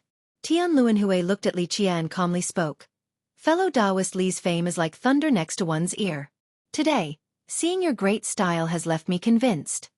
Li Qia looked at him and lazily spoke, "I'm afraid this is not our first meeting." This was true since the two had met each other prior without a formal greeting. Tianluanhui was not angry. He only smiled with an unparalleled style and mysteriously unfathomable aura. Indeed, but that was just a glance without an opportunity to meet fellow Taoist Li. Tianluanhui spoke, "Today's meeting and competition is my honor." Li Qia didn't care for the formalities and calmly said, "Begin. If you want to challenge me, then walk 60 steps first." Then excuse me. Tian Luanhui didn't dare to underestimate his opponent. He took a deep breath next to the pond with his eyes shooting out divine glimmers while staring at it. At this time, all the ghost cultivators couldn't help but hold their breaths. All their eyes were on Tian Luanhui. They pinned all their hopes of defeating Li Qie and regaining the ghost's glory on Tian Luanhui. Tian Luanhui's eyes were flashing wisps of light. At times, they were as bright as the sun, yet sometimes, they were as dark as a black hole. Waves of universal law chains inside his eyes wove together to form a supreme article.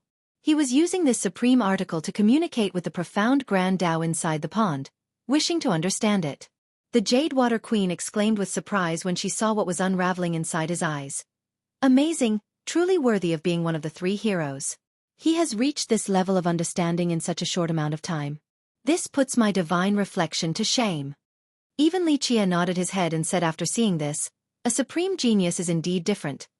He knows how to communicate with the strange Tao and reach the strangest peaks. Treading the pond is not simply about power unless it is an existence at the top, like a true god or an immortal emperor. At this moment, the Titanic Crescent Saint Child, the Ghost Insect Evil Child, and the Divine Spark Phoenix Maiden were all stunned on the spot. Earlier, the three of them were bragging with great pride. But now, Li Qie's achievement was a violent slap to their faces. The two descendants could no longer smile.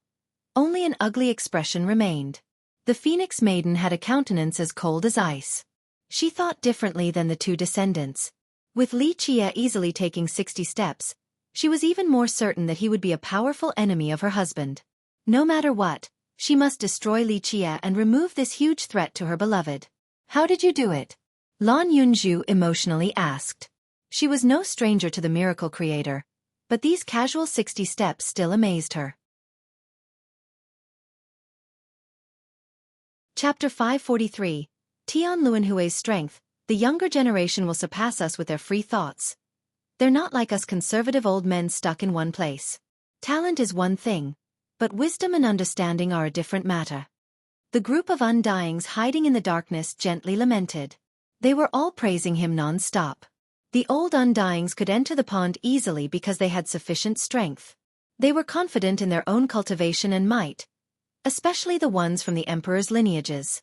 With Emperor's weapons along with their cultivation, if they risked it all in one shot, they would have a chance to enter. However, Tian Luanhui's actions gave them a new perspective. He was not like the Saint Child and Evil Child who merely used external help to enter. Instead, he used his own abilities and aptitude to understand the mysteries. Worthy of being a supreme genius of our ghost race. An ancestor commented while being moved. Even if he can't become an immortal emperor in the future, he can still reach the top. If he chooses the path of the Grand Era, then with his talents, he will absolutely become a virtuous ancestor. His future accomplishments will be much greater than ours. The majority of ancestors from the great powers who were called Old Undyings were virtuous paragons, but ordinary virtuous paragons had a huge gap compared to paragons who trod on the path of the Grand Era. Those who walked on this path were existences that could form their own countries and be bestowed divine titles. They were comparable to immortal emperors. Tian Luanhui's flashing eyes continued to gaze at the pond as he tried to unravel its profundities. More and more universal laws formed in his eyes. Li Qie didn't bother Tian Luanhui as he stood there, waiting. Even against someone who was called an unparalleled genius, Li Qie still remained calm without any anxiety. A while later, Tian Luanhui finally withdrew his gaze. His eyes returned to have the same old mysterious and indiscernible look. Fellow Taoist Li, I'll go first then. Tian Luanhui smiled and then took one step before disappearing into the pond. Hurry and look. Heavenly gazes were activated to watch his attempt. A ghost was counting his steps. 1, 2, 3, 4, 5, in the blink of an eye. He already took 10 steps with ease. He was very different from the Saint Child and Evil Child who struggled despite relying on Emperor's weapons. He was not as fast as Li Qie, but he appeared to still be very comfortable. 30. The ghosts anxiously watched all of his actions. Tian Luanhui was the embodiment of their hope. In a short amount of time, he managed to take 30 steps. The ghost race's spirit was rejuvenated at this moment since Tian Luanhui still had a peaceful appearance as if he was taking a scenic walk. Incredible! An ancestor hiding in the shadows gently sighed and said after witnessing this scene, "Back in our youth, our talents were far weaker than Tian Luanhui's. Maybe even the Titanic Crescent Saint Child was superior to us. At this point, Tian Luanhui's performance had convinced the old Undyings and confirmed the fact that being powerful was not the most important aspect to entering the pond.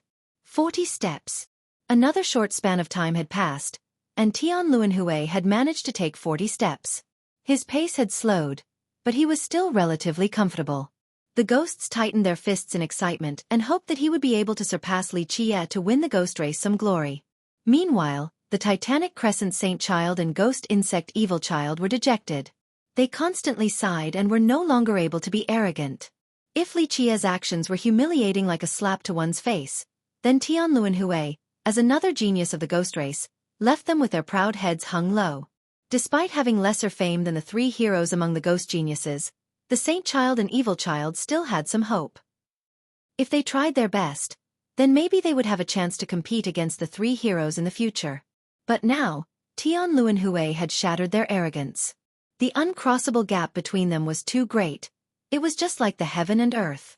On the other hand, the divine spark Phoenix Maiden was silent. Tian Luanhui had the same status as her husband, but she previously wished and believed that her husband was a bit stronger than the other two heroes. Now, it seemed that Tian Luanhui was no weaker than Di Zhua. There was no doubt now that her husband's archrival was not just Li Qie. There was also a supreme genius like Tian Luanhui. However, Li Qie was different because he was a human. This allowed the maiden to create many schemes against him. On the contrary, Tian Luanhui left her powerless. He came from the Alira's ancient kingdom and was referred to as the reincarnation of an immortal emperor. It could be said that he had no weaknesses. Methods that the maiden could apply to Li Qie would not work on Tian Luanhui. 60 steps. Finally, Tian Luanhui had reached the 60th step, the same as Li Qie. Well done. A thunderous applause came from the ghost race. They were in high spirits and waited for Tian Luanhui to defeat Li Qie. Long Xuentian, with brilliant talents as a heaven's favorite for a generation, couldn't help but lament, amazing. He nodded his head and continued on. Such talents and aptitude make him no less than Di Zhua. At this moment, he was the Tao mentor of Di Zhua. Although his cultivation was weaker than the great power's ancestors and legendary masters, his vision and talents were much greater than theirs. Now, he himself personally praised Tian Luanhui, so one could imagine how frightening Tian Luanhui's aptitudes must be. At the boundary of the 60th step, Tian Luanhui was no longer full of himself. Instead, he became even more serious. Taking 60 steps to a genius like him was not worthy of pride. Right now, this only meant that he was at the same starting point as Li Qie. His mysterious aura became even thicker as he immersed himself within and his image became faint. This aura condensed and created a grand path that slowly paved itself before his feet, allowing him to walk deeper into the pond. The path below him was extremely enigmatic, as if the universal laws forming it came from the origin of the Grand Tao. These universal laws originated from the beginning of the ghost race, full of primordial aura. What is that? Is it a treasure? Many great characters from the Titanic Crescent's sacred ground emotionally asked. Another ancestor responded in shock. That is his Grand Tao. He is already building a Grand Tao for himself at such a young age. Such a bright future. If not an immortal emperor, he shall still become a virtuous ancestor. An ancestor from the Insect King lineage was even more perceptive, so he murmured with a changed expression. Tian Luanhui's Grand Tao is so similar to our ghost race's origin Tao, it's not just simply great. Could it be that the prime ominous grave has something to do with the ghost race? With the grand path laid out below him, Tian Luanhui began his slowly walk forward. His pace was not fast but was full of confidence, surprising all the spectators. This kid's talents are indeed matchless. After seeing the Grand Tao paving the way for Tian Luanhui, even Li Qie nodded his head approvingly and commented. He seems to have grasped a great enlightenment on the other side of the Golden Sea, resulting in great benefits. This was indeed the case. The enlightenment on the other shore had helped Tian Luanhui a lot. The ghost experts counted his steps from his steady pace. Once he reached the 70th step, the ghost race cheered. Step 70. At this point, the grand path below him still continued forward. It seemed like taking more than 80 steps was not an issue. All the old Undyings made their judgment known. He has a chance to reach 100 steps. In fact, Even the old Undyings were not confident of reaching 100 steps, unless a legendary master personally went out.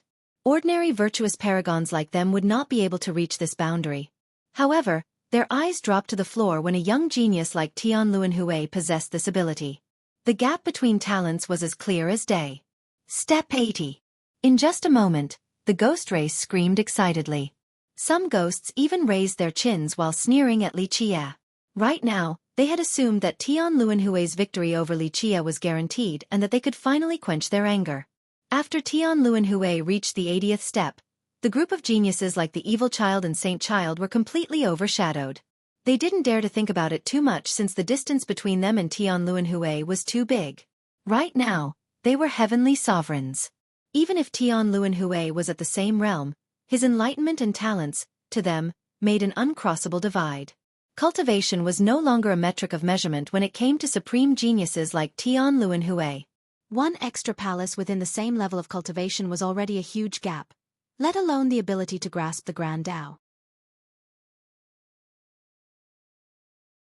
Chapter 544. Disappearance, 90 Steps. In the midst of the two imperial descendants' moment of sadness, Tianluan Hui had already taken the 90th step. Breaking 100 is not a problem. Tianluan Hui was not struggling at all with his pace, so the ghosts were extremely excited. Even the titanic crescent's sacred ground secretly bemoaned his talents. Their descendant was too far from reaching Tianluan Hui's level, especially when it came to their Tao insight. Li Qie saw Tianluan Hui take 90 steps and smile before declaring, "Interesting, my turn to catch up." He then placed his foot into the pond. After Li Qie entered, Lan Yunzhu began counting right away. 1, 2, 3, 4, 5. Fortunately, she was ready this time and was able to keep up with his pace. Li Qie has entered. His entrance into the pond quickly attracted the attention from the ghosts. Can he catch Sir Tianluan Hui? Seeing his quick pace left a ghost expert nervous. Sir Tianluan Hui is the strongest genius of our race. Even if Li Qie catches up, he still might not be able to beat Sir Tianluan Hui. The last person to persevere is the winner. There is nothing great about being able to walk so fast. This ghost cultivator only made it halfway before shutting his mouth. 90th step. Amidst the anxiety building up within these ghost cultivators, Li Qie had already taken 90 steps, shutting up the ghost cultivators who held him in disdain. They couldn't even swallow their words in time. Is this brat still a human? Even an old Undying from the ghost race cursed in his mind. In an instant, Li Qie had caught up to Tianluan Hui. Inside the pond, Li Qie looked at him in the distance. Li Qie then commented, "Incredible talents. To be able to study the origin Grand Tao of the ghost race means that you are qualified to become an immortal emperor. Alas, it is a misfortune that you were born in the same era as me. I have seen your Grand Tao, now it is your turn to watch." Having said that, a bright light suddenly flashed as if it was the Grand Tao blooming, like a caterpillar metamorphosing into a butterfly. Li Qie then went deeper into the pond as if he was blessed by a god. His speed was as fast as if he were flying. Li Qie was too fast, so Tianluan Hui couldn't stop himself from looking with his heavenly gaze. After seeing the expansion of Li Qie's Grand Tao, his expression greatly changed, for he had lost his composure. On the other shore, Tianluan Hui studied the Grand Tao and had an initial form in his mind. He didn't know that Li Qie had also learned a unique Grand Tao and had created its initial form as well. This Grand Tao was much further along than Tianluan Hui's own. 111, 112, 113. Lan Yunzhu was falling behind with her counting since Li Qie became faster and faster to the point of no comparison. At this time, it was no longer one step surpassing one world in the pond. Each of his steps brought about his own world. The pond's water no longer obstructed his steps. He was dragging the pond along. Each of his steps created a new world in the pond. Now, he was the creator of worlds instead of the pond. He had reversed the primary and secondary relationship below his feet, since he had now dominated the evolving transformations of the pond. At this moment, even Tianluan Hui stood still. A mysterious aura encompassed his body so one couldn't see his expression, but he was silent without the all-grasping style he previously displayed. Meanwhile, the ghost race fell into complete despair. Li Qie had shattered the pride of the ghosts as he drifted like he was flying inside the pond, completely leaving Tianluan Hui behind. Before, they still had some hope of Tianluan beating Li Qie, but now, even if Tianluan could take the 100th step, he would still be unable to defeat Li Qie. The eventual victor was too apparent. At the same time, a murderous glint as cold as mist appeared in the Phoenix Maiden's eyes. She recognized the dangerous existence that is Li Qie, and placed him as the #1 enemy of her husband. Li Qie was no longer a simple budding threat. She felt that without eradicating Li Qie, her husband definitely would not have the chance to shoulder the heaven's will. It was not because of a lack of confidence in her husband, but because Li Qie was too frightening and devilish.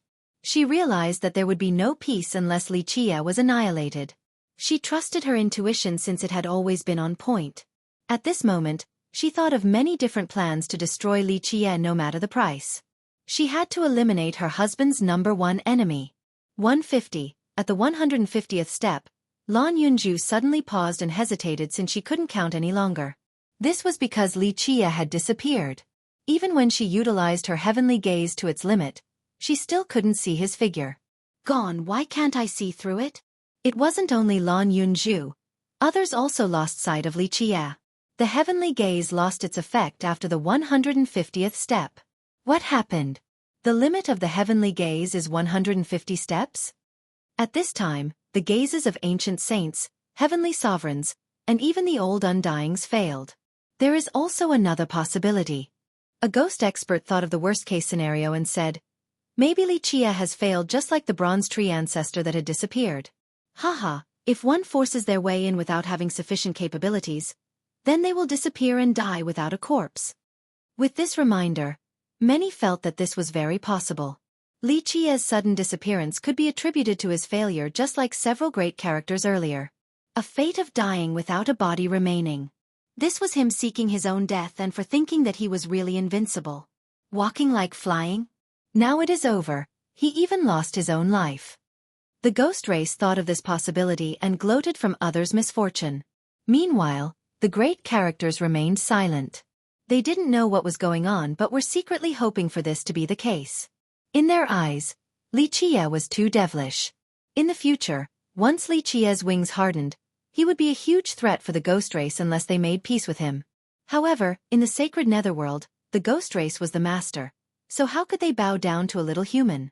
This was why all the great characters and ancestors hoped for Li Qie's true disappearance.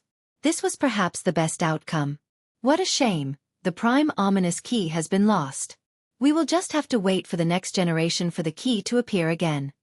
A ghost cultivator lamented, but it was still said with a gloating tone. Or there is another possibility. At this point, the Jade Water Queen used her divine reflection and calculated. The divine reflection of the charming spirits was extremely heaven-defying, especially one of an unfathomable spirit like the Queen.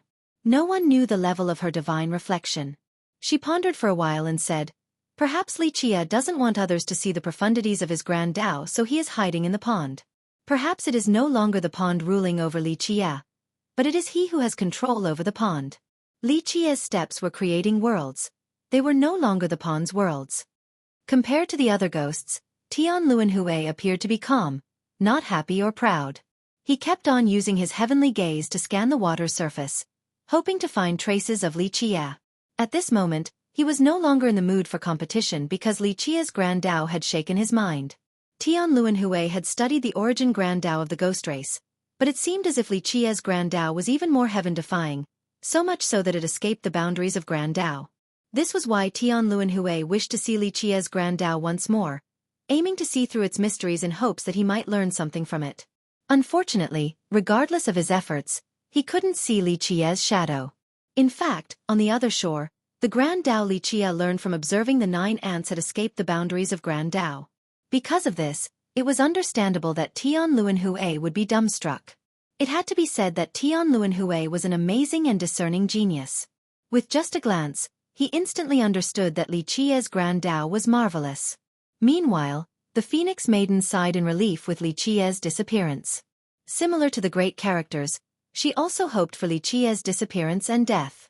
It would save her a lot of trouble if he met his demise in the pond.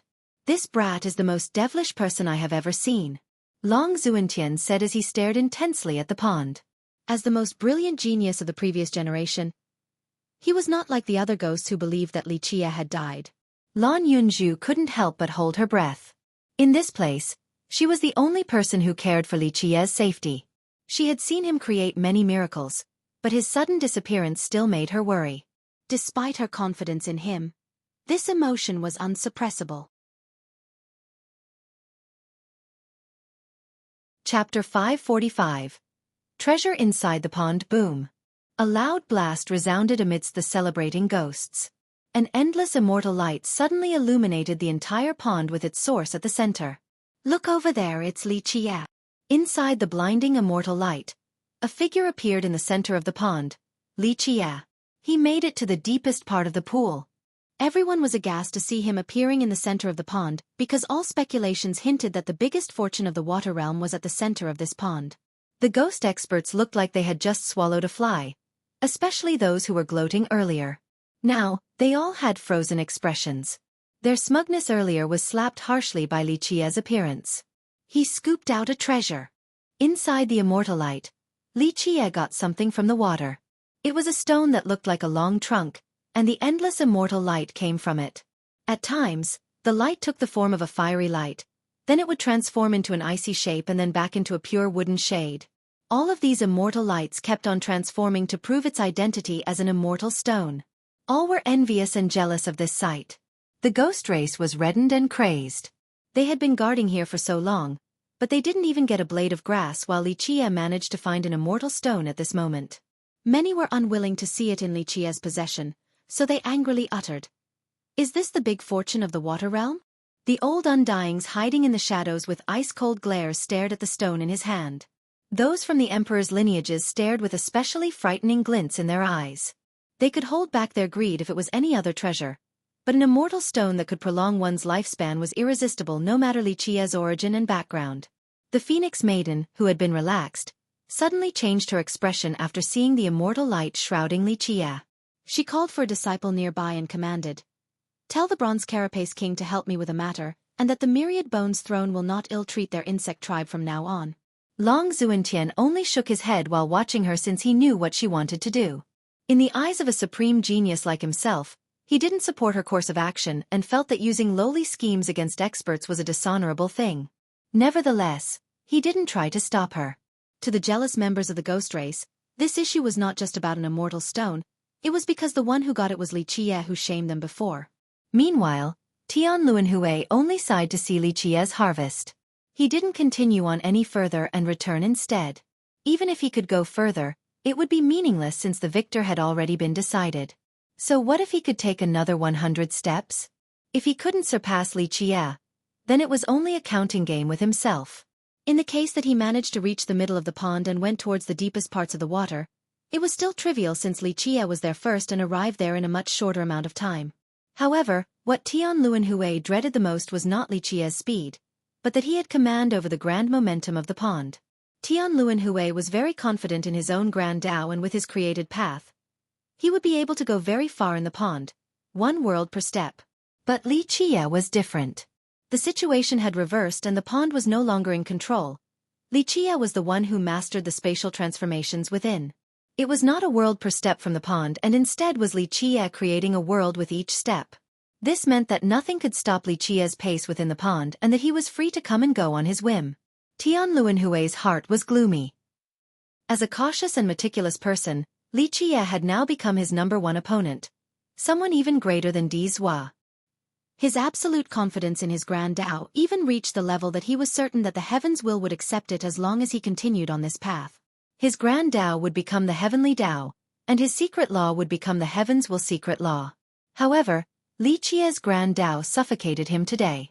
If Tian Luanhui's grand Dao could become a heavenly Dao in the future, then Li Qie's grand Dao was above even a heavenly Dao. This was the reason for Tian Luanhui's fear. Li Qie was too terrifying. If Tian Luanhui wanted to become an immortal emperor, Li Qie would be his biggest obstacle. All the ghost cultivators were quiet after seeing Tian Luanhui leave the pond. At this time, no one blamed him and of course, no one was qualified to do so. Even ancestors personally taking action wouldn't have as great as an accomplishment as Tian Luanhui. It was not due to his personal lacking, but only because his enemy was too devilish and unbelievable. The ghost race felt powerless since they were humiliated by Xueqi time after time, and only met failure despite retaliating numerous times. First was the Phoenix Maiden in a battle where Xueqi ended up massacring tens of thousands of ghosts.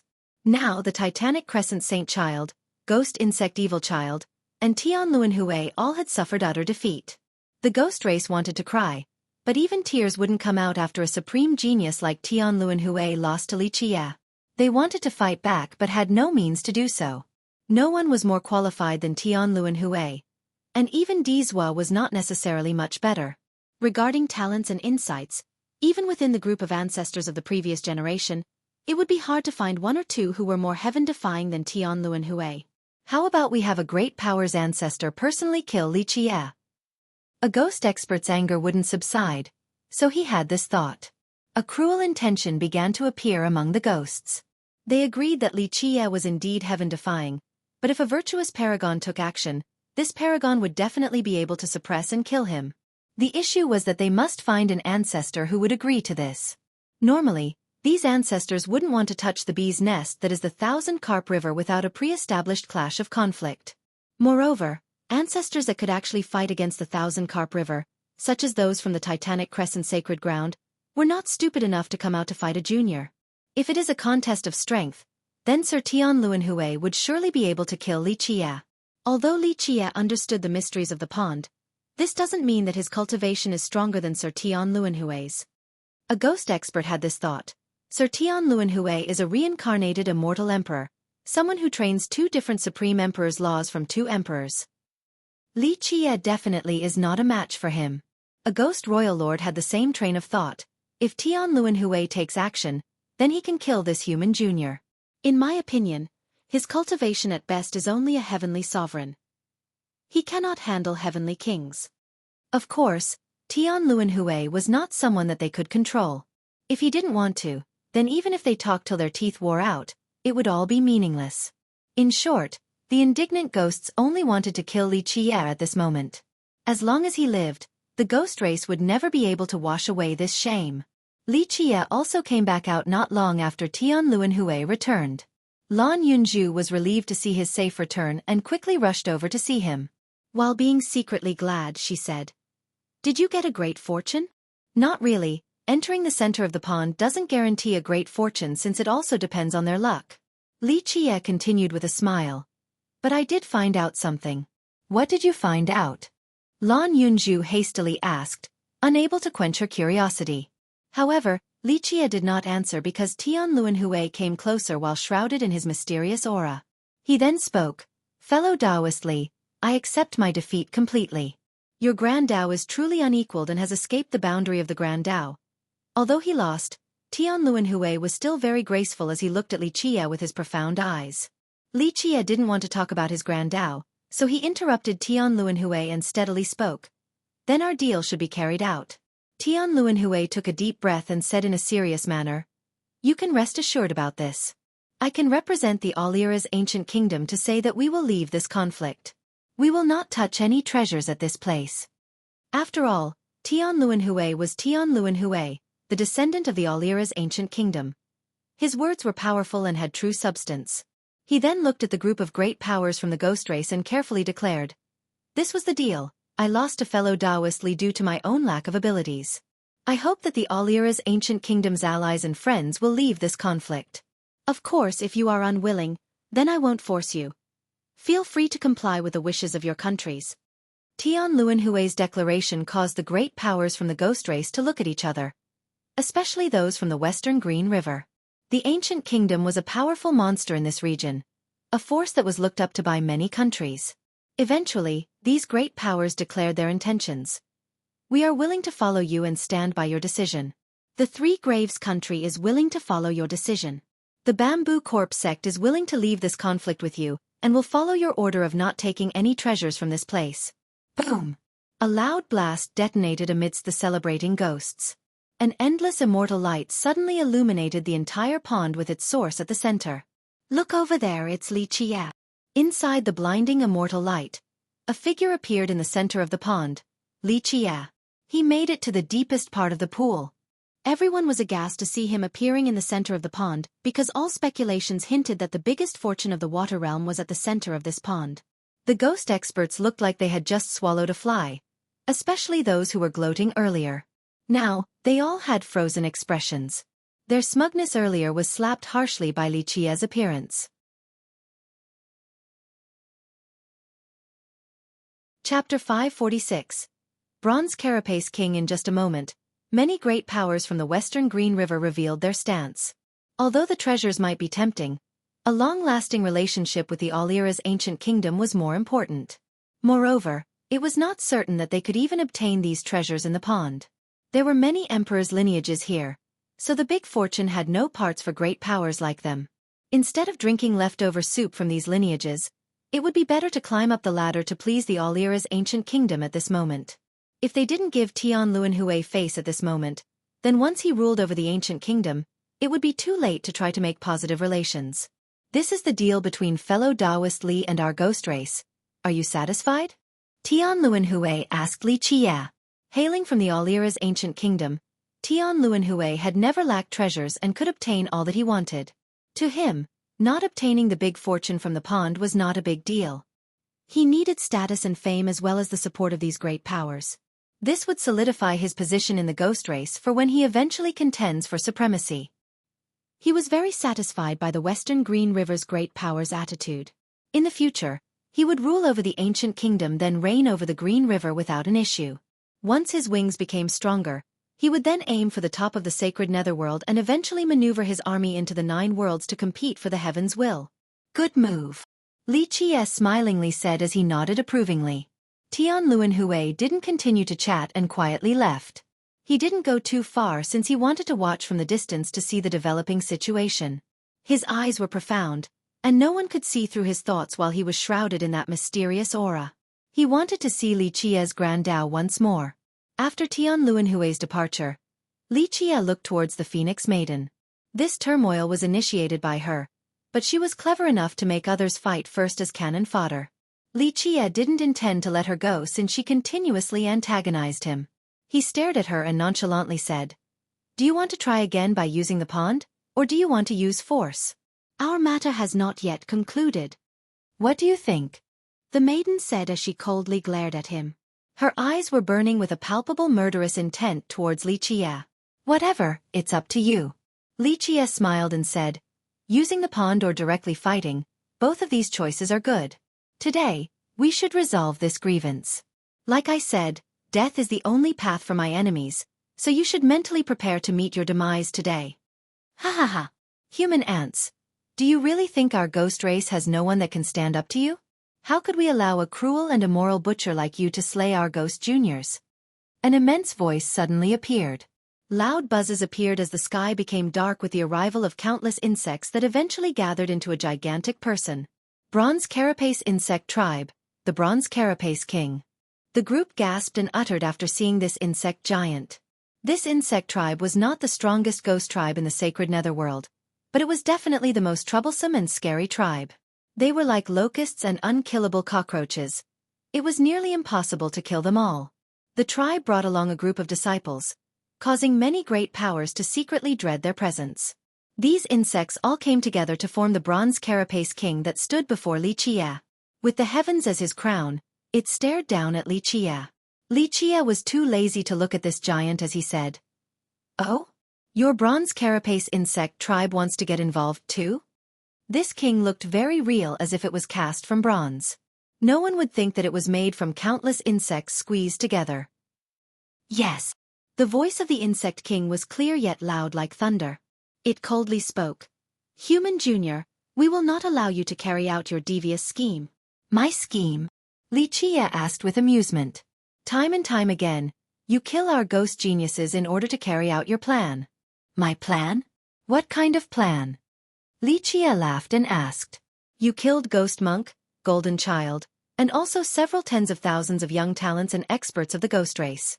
Now, you reach your hands towards the Titanic Crescent Saint Child and the Ghost Insect Evil Child. Then in the future, you will also conspire against our 3 heroes. For what? This is all because you want to kill our ghost race's youngins, our seeds as well as our future and hope. This is your scheme. After you do so, you will then lead the humans to ruthlessly massacre our ghost race and chase us out of the sacred netherworld, even if it means to the point of extinction. Then, your human race will rule the entire sacred netherworld alone. At this point, the Insect King was extremely angry. With indignation, he spoke in a righteous manner. But as a member and child of the ghost race, we of the Bronze Carapace insect tribe will not let you get away with it. If you want to scheme against our youth, you will have to confront us first. The Insect King's rhetoric was full of devotion to righteousness that deserved reverence. His presentation against Xueqi caused everyone to become dumbfounded, including the great powers of the ghost race. Many great characters from these powers looked at each other. Whether it were ghosts or people from the other races, anyone with a sliver of sobriety could tell that the Insect King was exaggerating. Xueqi alone wanted to destroy the ghost race? This was just daydreaming. Long Xuentian, who was standing to the side, shook his head. He knew the goal of the Phoenix Maiden's scheme. Shameless! Lan Yunju snorted and exclaimed upon hearing this. She knew that the Insect King was trying to frame Xueqi and cause all the ghosts to attack him.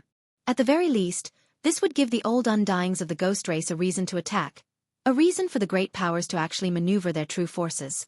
With this kind of righteous excuse, the ghost race could easily tear apart the verbal agreement from before. Even if they had lost, they didn't need to leave this place and could maintain their occupation of this pond. Xueqi couldn't help but laugh after hearing this dignified Insect King. He then looked up at the Phoenix Maiden on her chariot. How could such a scheme elude Xueqi? After hearing the Insect King, he immediately knew who was leading him on. A person like the Insect King wouldn't be able to articulate this kind of logic. Well said and cleverly put. Xueqi applauded and said with a grin, with such effective eloquence and lip service, it is a shame that you are not a storyteller. Xueqi then smirked at the maiden and continued. However, your words are useless. Today, the maiden will definitely not leave this place alive. Humph. Xueqi, your scheme is truly evil. You want to murder our entire ghost race. A ghost cultivator harshly shouted. You want to kill our future generation? We shall absolutely not let you succeed. A ghost royal lord boldly declared. That's right. Do not let the human race's scheme come to fruition. In just a moment, many important characters from the ghost race stood out against Xueqi. A few were moved by the words of the Insect King, but if these sect masters and royal lords were so easily moved by speech, then they wouldn't be worthy of their current position. They were pretending to be stupid as they marched against Xueqi. Their minds were still very clear. This was the best chance for them to kill Xueqi, and the Insect King's words gave them a legitimate reason. Only a fool would not take advantage of such a good excuse. It could be said to be killing 3 birds with 1 arrow. First, they could kill Xueqi. Second, there would be no need to honor the deal. They could stay at the pond so that the ghost race could have exclusive access to the treasures.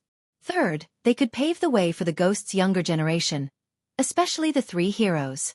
How could the sect masters and royal lords of the great powers choose to let this opportunity go? In an instant, the fervent mob stimulated by these big shots had even more ghost cultivators verbally attacking Xueqi. In the meantime, the old undyings were only sneering in the shadows. Before this, these old undyings didn't want to attack a junior, but it was different now since the Insect King gave them the perfect excuse. If necessary, these old men would be happy to give the human junior Xueqi a fatal blow. While so many ghost cultivators and great powers were provoking Xueqi, the cultivators from the other races didn't want to join this mess, so they only watched silently by the side. Good trick.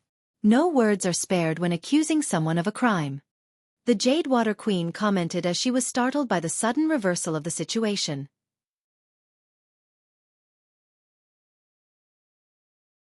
Chapter 547. The united crowd. The divine spark Phoenix Maiden sighed in relief and revealed a smile after seeing many great powers criticizing Xueqi. At this time, she was certain of victory and did not believe that Xueqi could walk away alive. There were many ghost experts here today, including heavenly sovereigns, heavenly kings, and even a few hidden ancestors from the great powers. The ancestors from the Titanic Crescent sacred ground or the Insect King lineage could definitely give him a fatal blow. As long as these old men who were hiding behind the curtains took action, there would be no chance for him to escape. The situation was escalating towards her desired outcome, giving her great confidence. She wouldn't let him escape today. She had to destroy the #1 enemy for her husband, Di Zhua. Li Qiye, on the other hand, didn't care for this excited and united crowd. He simply stood there at his leisure. He only chuckled at the barrage of attacks from these great characters. After a while, he dryly coughed and deliberately spoke to these excited great characters. Forget about the excuse. You can say that I'm plotting to destroy the ghost race or whatever, but I'll play to your heart's content. I do not mind killing a few more tens of thousands, so leave alive or stay here and die without a grave. It's your choice. Li Qiye paused here and gazed intensely at the Phoenix Maiden. Then, he declared with a smile. However, even if you had your greatest army here, you still wouldn't be able to stop me. Today she must die. The maiden felt a chill from Li Qiye's stare. His attitude was outside of her expectations. Anyone who withstood this constant barrage from the great powers would surely be in shambles. Even a genius with great courage and decisiveness, when facing the entire ghost race, would know of their harsh situation. They might even choose to compromise. However, Li Qiye didn't seem to care at all. Despite the hundreds of ghost tribes crying for his punishment, Li Qiye was still unperturbed. Perhaps, he didn't care for the ghost race despite their considerable forces at this location. The maiden felt a dreadful sense of foreboding. She didn't know where his confidence was coming from, but she understood that no one could hinder his path. She gathered her strength and met his gaze while feeling a cold sensation inside.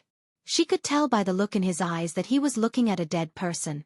However, she didn't care for her own life. Rather, she was worried about Dizwa having such a frightening enemy like Li Qiye. She then calmly spoke. If my death can wake up the ghost race's vigilance, then my death would not be without meaning. She was prepared for the worst as she declared in a solemn demeanor. You wish to destroy the ghost race's future and hope, but your scheme will fail. Even if I die, I must stop your plan and destroy your scheme against the ghost race. This woman's mind is sharp. With her support, Dizwa could have swept through the sacred netherworld in the future. Lan Yunju lamented while looking at the Phoenix Maiden's calm expression of self-sacrifice. She was also a genius, so she understood how effective this move was. The maiden was ready to die, but not for the ghosts, it was for Dizwa instead.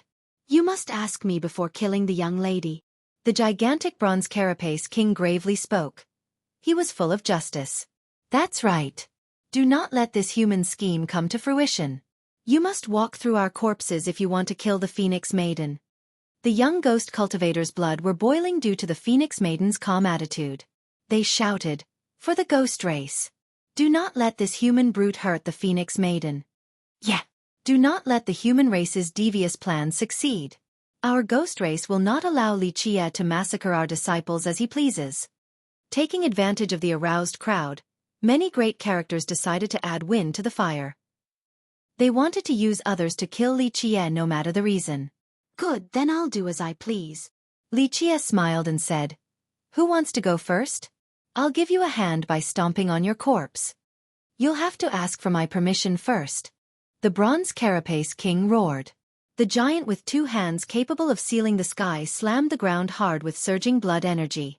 This was a strike that shook the heaven and earth. This attack was not only the strongest blow from the insect king, it was also a move exerted by countless disciples from the insect tribe at the same time. I'll fulfill your death wish. Li Qiye did not retreat against the gigantic hands that smashed down from the insect king. Instead, he met it with full force. The 1,000 hands technique appeared as a grand world was lifted by them. In this second, all of his hands suddenly transformed into a pair of hands as it was utilized to its strongest point. At this moment, the force of this pair of hands could shatter the earth and break the stars. Bang! With a loud noise, their hands collided violently. Both sides had to take several steps back as their feet dug deep into the ground. After seeing the full frontal assault by both sides where they both took steps backward, the ghost experts gasped. Does this brat really only have the power of a heavenly sovereign? The insect king's cultivation was at the heavenly sovereign realm and, right now, with numerous disciples taking the form of a giant, all the disciples' blood energy and power became his. Nevertheless, the insect king only managed to duke it out evenly with Li Qiye. How heaven-defying was this? Crack! The insect king's gigantic hand fragmented into pieces after another full-on collision with Li Qiye. As these pieces fell down, people finally saw the insects made from bronze being smashed apart. This meant that, with that one blow, many insect disciples were killed. However, the worst had yet to come. From the bodies of these insects came little larvae in fainter bronze colors. These little larvae crawled out from the corpses and instantly came together again to form a new hand. The dead and broken bodies that fell to the ground looked just like flakes of skin. This scene terrified those who had never seen these insects in action before. They were clearly killed, yet new insects still crawled out from their corpses. What a frightening ghost tribe. Rumor has it that each disciple of the bronze carapace insect tribe all have 3 lives. Could this rumor be true? A person quivered and asked after seeing this scene. Anyone would feel a terrorizing sensation in the face of such an opponent. What a wicked thing to be able to be reborn from one's own corpse. Human Junior, I cannot be killed. I have the protection of my disciples and you will never be able to kill us all. The Insect King coldly shouted. Now it is time for you to die. With a great roar, his gigantic body suddenly became a huge mountain that carried a powerful weight and majestic force descending onto Xueqi. Such a huge mountain was more than enough to flatten him into meat paste. This sudden transformation shocked the spectators. The techniques of this insect tribe were so bizarre. Is that so? Xueqi remained still without batting an eyelash against the huge mountain crashing down at an unbelievable speed. Clank! At this moment, a giant lock emerged from his body as countless refined flame universal laws covered his body. In the blink of an eye, 9 suns rose from behind his back like 9 sealed suns, and these gigantic chains made out of laws were dragging them out. Boom! The 9 suns suddenly exploded. The location where Xueqi stood had turned into a sea of flames. Endless refined sunfire incinerated the sky and all creations. No! Screams resounded the moment this endless refined sun fire encompassed the gigantic mountain. The huge mountain was burnt into countless sand particles as they fell down and no longer had the power to suppress Xueqi. Under the 9 suns locking heaven's refined flames, even these insects that were shielded with their bronze carapaces were killed. Little larvae crawled out from the burnt corpses, but they were also incinerated before being able to escape. Buzz! Many powerful insects were not killed by this fire and managed to escape to the 4 directions like dispersed bees without a nest. However, inside the endless refined sun fire, countless chains as thin as silk shot out and instantly penetrated these insects, killing each escaping insect one by one.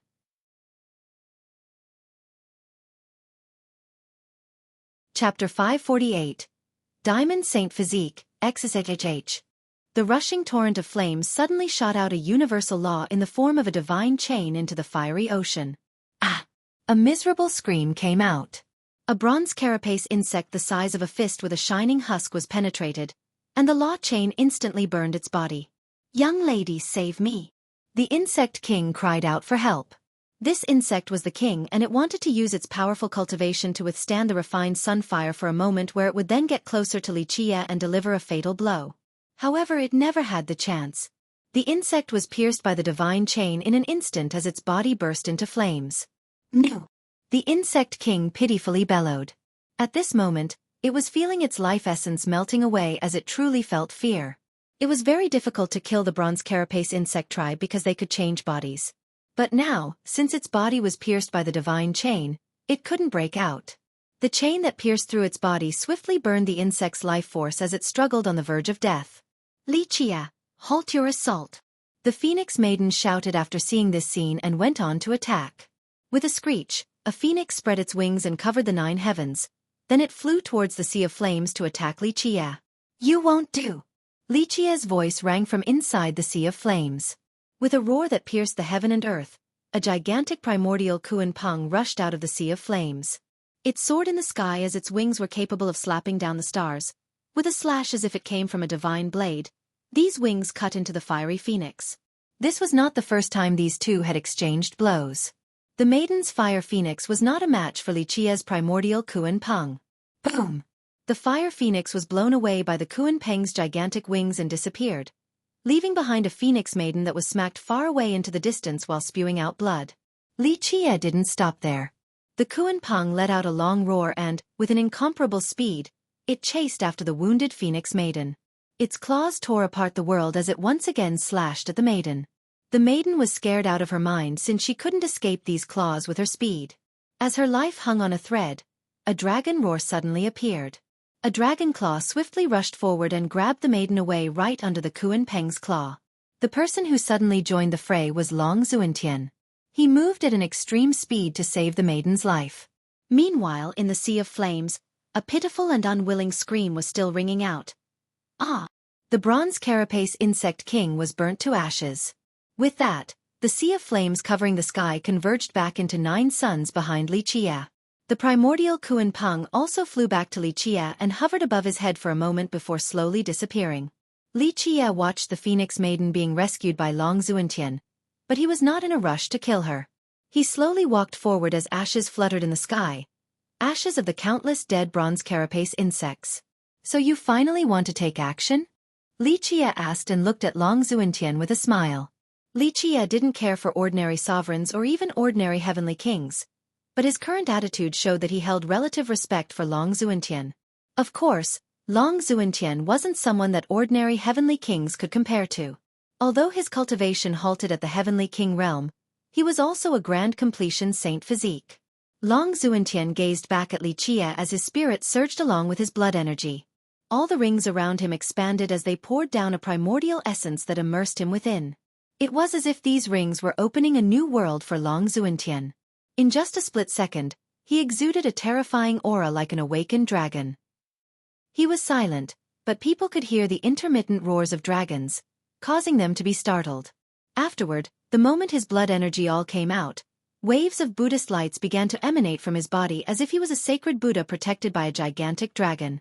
The moment when his will to battle came to life, he suddenly became younger by several dozen years and had a spirited style capable of proudly walking across this world. He had returned to a younger age. Grand completion saint physique on top of being a heaven-defying heavenly king. Many shivered at the sight of Long Xuentian's terrifying aura. Not to mention trivial sovereigns and kings. Even ancestors from the great powers had to be cautious. A supreme genius like him, with the power of a heavenly king along with his physique, surely could kill all heavenly kings. He even had the ability to fight against ordinary virtuous paragons. The paragon genius of an entire generation. What a shame. Seeing Long Xuentian's proud style that could reign over this world, the ancestors hiding in the darkness lamented with regret. If he hadn't been born in the difficult Tao era, then today, he would have loomed over many ancestors of the great powers and might even have become an existence of the legendary master level. Unfortunately, his birth was inopportune and the life reduction left a fatal wound, stopping him from reaching the peak. Diamond Saint Physique. Seeing the gigantic dragon protecting the sacred Buddha left Li Chia with a smirk as he said, "A bit interesting. A grand completion Diamond Saint Physique could stop an attack from an emperor's weapon. I do want to give it a try." Li Chia smiled and said while looking at Long Xuentian's Diamond Saint Physique, "How about we have a match with our physiques?" "Whatever you want," Long Xuentian confidently replied. He was confident in fighting against even legendary minor completion immortal physiques with his grand completion saint physique. Alas, he had never seen one since he began his Tao path. "Then let us start." Li Chia's gaze became serious. His chest shot out a wave of light as bright as the explosion of the sun while the space around him suddenly shook twice. Long Xuentian was astonished. A divine Buddhist light surrounded his body. In this second, he exerted the Diamond Saint Physique to its maximum potential. At this moment, both of them took action and slammed into each other at an unbelievable speed. Long Xuentian's speed was fast as he utilized his heavenly king cultivation to the limit. Li Chia was even faster and he inched closer in just a flash. Their speed was too fast. Not to mention the other experts who couldn't see anything. Even the ancestors couldn't grasp this split-second acceleration. Boom! The two collided, resulting in a deafening blast. It was as if the world had exploded. A blinding light illuminated the heavens for many miles. That one blow seemed to have destroyed dozens of suns, creating a dazzling spectacle. Once this blinding light disappeared, everyone saw Li Chia and Long Xuentian in a standoff position. The two of them were unscathed as they stared at each other like two bulls in an arena. Crank crack. At this time, the spatial fabric broke like glass and a terrifying black hole appeared. Because of the earlier blinding flash of light, the ancestors from the great powers couldn't see the moment of collision between Li Chia and Long Xuentian, so they had missed a good scene. However, after seeing the broken space, everyone understood that the earlier blow from the two was very frightening. "The later waves will surpass us," Long Xuentian gently sighed and said while withdrawing his proud attitude. It seemed that he had become dozens of years older again. He then lamented once more. I am old, this world belongs to the younger generation. His words caused many people to feel down. Could it be that Long Xuentian had lost? If this was the case, then it was truly bizarre. Li Qie calmly said, already lamenting before the outcome is decided, isn't that too early? Many became lively again. Earlier, they thought Long Xuentian had lost, but this didn't seem to be the case. Long Xuentian shook his head and said, no, I am now old and no longer have the courage and boldness from back in my youth. He then continued on while gazing at Li Qie. You really have the qualification to become Di's top rival. People's minds quivered after hearing this. Long Xuentian was Di's Dao mentor. Yet he recognized Li Qie's ability. One could imagine just how heaven-defying he must be. Li Qie actually had the strength to fight against Di's. But Li Qie simply smiled and didn't respond to Long Xuentian's evaluation.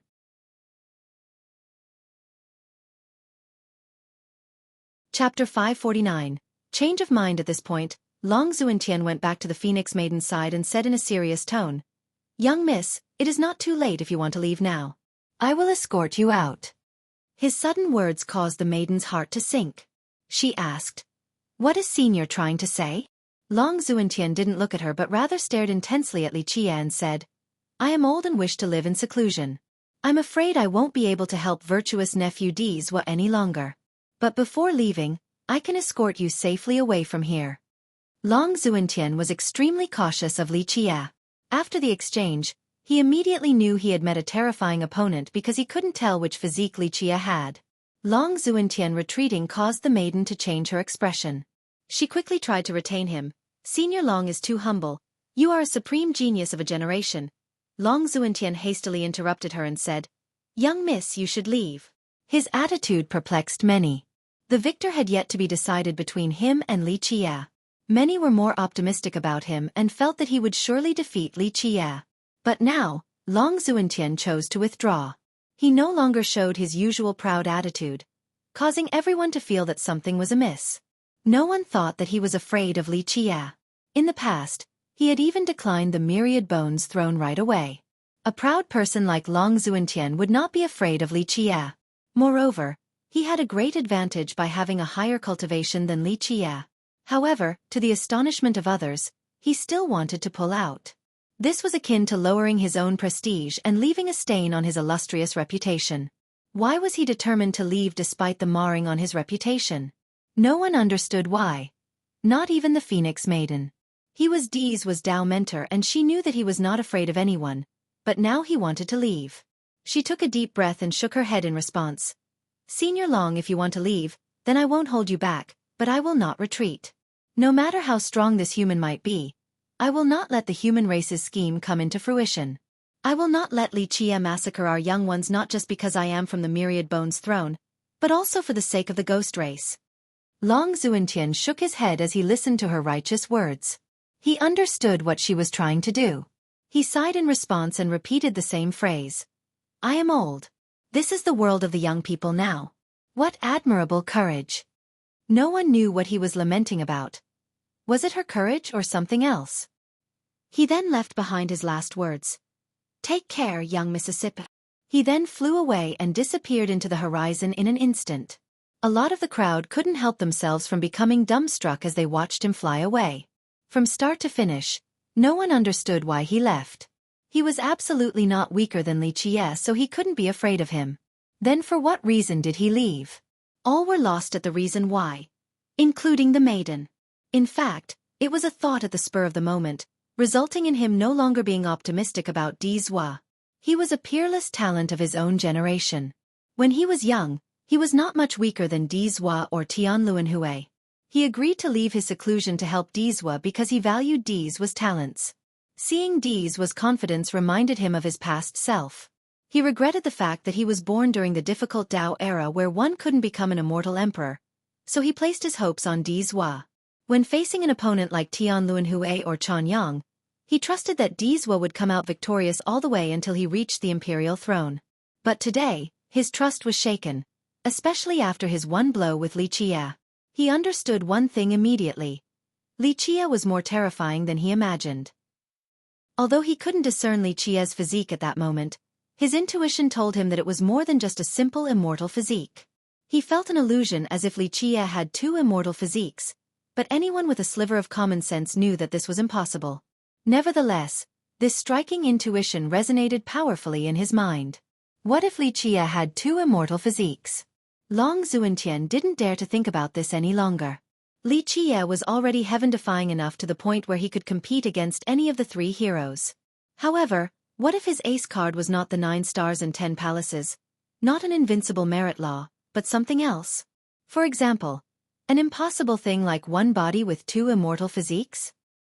He began to believe that this was the most plausible explanation, and he knew that Dizwa would suffer a terrible defeat, thus resulting in his retreat. He didn't want to see the moment of Dizwa's utter defeat. After he left, Li Qia looked straight at the Phoenix Maiden and said, "Now, who else is willing to fight for you? Even if I am alone, I will neither retreat nor compromise." The maiden took a deep breath and spoke in a dignified manner. "Even if my own power is insignificant, I will still stand before you to stop your evil plan from stretching its cruel grasp towards the ghost race. If my death can wake up the ghost race, then my death is a cheap price to pay." The maiden spoke with dignity. She slowly uttered each word with a heroic attitude that resonated with the crowd. She spoke as if Li Qia was an unpardonable and sinful devil, and her current actions won the admiration and support of many spectators. Li Qia shook his head while looking at her dignified appearance and smilingly said, "To tell the truth, I do admire your courage a little bit. You know that it is impossible, yet you still try. Truly excellent. For the ghost race, my own life is nothing." The maiden proudly proclaimed, "Even if I have to sacrifice my life, I will never let you get away with." Li Qia interrupted her and said, "Yes, I know, I am the most heinous villain. Whether it is for Dizwa or the ghost race, I will give you a meaningful death." The maiden watched Li Qia approach. She took a deep breath and showed no signs of escaping before dryly speaking. "I know you are very strong, but I will still try despite my weakness. Let the rise of the ghost race start with me." Many ghost cultivators watched this scene. Once Li Qia got even closer, many people couldn't help but take a step forward. One ghost cultivator with his blood boiling exclaimed with emotion, "Li, if you want to touch even a hair of the maiden, you will have to walk over our corpses first. The disciples of the ghost race will not let you kill as you please." Many royal lords and sect masters were moved and wanted to group up to kill Li Qia. At this point, 2 men suddenly descended from the sky and went in front of the maiden to shield her. Their blood energies were like divine tsunamis, much stronger than the group of ghost cultivators who were in front of her just now. Although the sect masters and royal lords were moved, none of them, at this moment, wanted to step out. On the other hand, the younger cultivators were standing by her side. These 2 men from the sky, with their surging energies, were like 2 young true gods. They were the Titanic Crescent Saint Child and Ghost Insect Evil Child. Although the Saint Child's stature was humble, with his spewing blood energy, he appeared incredibly tall and powerful. "We are all responsible for the rise and fall of the ghost race. As a man, how could we let a weak girl take the vanguard?" The Saint Child spoke with gravity. "Li Qia, don't think that you can display your brutality here." Li Qia looked at the Saint Child and Evil Child and laughed. "Oh? The 2 of you still haven't left? Does the Titanic Crescent Sacred Ground and Insect King lineage want to renege on the deal?" These 2 imperial lineages still hadn't left. They were like tigers eyeing their prey, wishing to push Li Qia to his demise. However, because of the deal, these lineages had yet to make a move. "The deal is one thing." The Evil Child smiled with a dark shade and continued, "We will not touch the treasures at this place and can leave at any moment. However, if anyone wishes to kill ghost disciples and the seeds of the ghosts, then I, as a member of the ghost race, and the Insect King lineage, as a great power of the ghost race, have the responsibility to protect the ghost race's safety." The Titanic Crescent Saint Child also spoke in an awe-inspiring manner. "Our Titanic Crescent Sacred Ground will also not let anyone harm the ghost race. The Divine Spark Phoenix Maiden is a woman with a heroic heart. She doesn't even mind sacrificing herself for the sake of the ghost race. Men like us should contribute to the ghost race. In my eyes, the honor of oneself is a trivial matter. The well-being of the ghost race is a much bigger matter." "Li Qia, you wish to harm the ghost disciples. Although we had a deal, so what if I lose my own honor for the ghost race? For the ghost race's safety, I will not leave this place and allow you to massacre more ghost disciples. I will stop your brutality. The saint child continued on in a resounding manner. You can say that I have reneged my promise, and the world can curse me for going back on the deal. I am willing to bear this eternal infamy all to kill you today to rid the ghost race of your evil and bring back peace.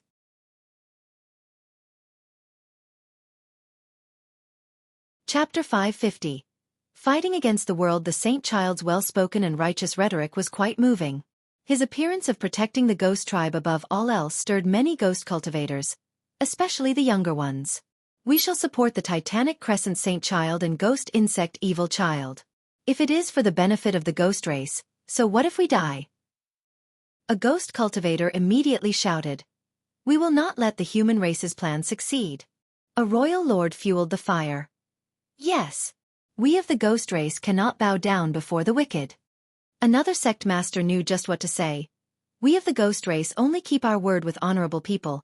There is no need to do so against a brute. This deal is also part of Li Qie's evil plan. Because it is harmful to the ghost race, it should be voided. Yes. Following the agreement with this brute will only hurt the ghost race. In just a short moment, countless ghosts agreed with this sentiment and rapidly spoke. If the deal is a conspiracy against the ghost race, then it is immediately void. Of course, many great powers happily agreed with this new development. Who would be willing to let go of the great fortune inside the pond? This was even more true for the imperial lineages. They were certain of their ability to seize it, especially the insect king lineage. A clamor broke out as the agreement between the saint child and evil child with Li Qie was voided. Because of this, the sacred ground and insect lineage were the largest beneficiaries. Lan Yunzhu only sighed after seeing this. The Phoenix Maiden's plan finally succeeded. However, Li Qie didn't give a damn. To him, the bet was only for fun. If the ghost race wished to bring its face closer, then he would happily slap them a couple times. He simply didn't care whether he was facing the entire ghost race or not. In fact, opposing an entire race was a path each immortal emperor must take. For example, if a human genius wished to become an immortal emperor, at the very last minute of the competition, the other races would risk their lives to stop them. The other races would exert all of their strength to back up their own geniuses, so that their race could have an immortal emperor. If one wasn't determined to face the entire world, then don't even dream about becoming an immortal emperor. An emperor candidate not only needed talents and a strong Tao heart, they also required the courage to face the rest of the world. One trod the path towards the grand Tao alone. Becoming an immortal emperor was already a heaven-defying thing, and this required great courage. Facing the world was a crucial element before ascension. Li Qie only laughed to see the ghost race so stirred up. He looked at them and said, Very well.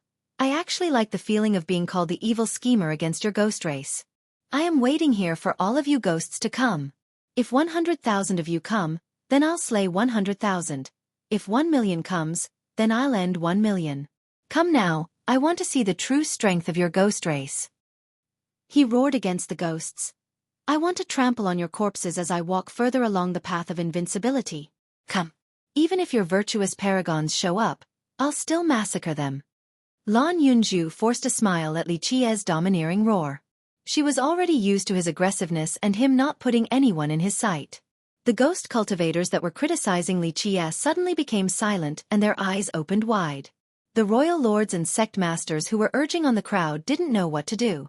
This response was different from their expectations. Under the pressure from the entire ghost race, anyone else would have chosen to acquiesce or compromise then walk away. There were hundreds of great powers from the ghost race here and also many emperors' lineages, especially the Titanic Crescent sacred ground and the insect king lineage that wanted to kill Li Qie. In this situation, even an expert from the previous generation wouldn't want to directly confront and offend the ghost race, let alone a young person. By doing so, they would no longer have a place to stay in this world. However, Li Qie didn't concede or compromise and, of course, he didn't run away. He shouted at the entire ghost race and declared his wish to massacre them all. This aggressive and tyrannical attitude left the ghosts dumbfounded. Even great characters like royal lords and sect masters didn't know what to do. Declaring such a thing before so many ghost powers. Such a person was either crazy or unbeatable in this world. However, Li Qie was not insane and definitely not invincible either. Tian Luanhui, who was standing in the distance, took a deep breath and murmured, He's fighting against the world. His eyes focused as a dreadful sensation appeared in his heart. He asked himself whether he had this type of courage or not. Would he be able to scream and declare his challenge against the rest of the world? Talents, comprehension, Tao heart, courage.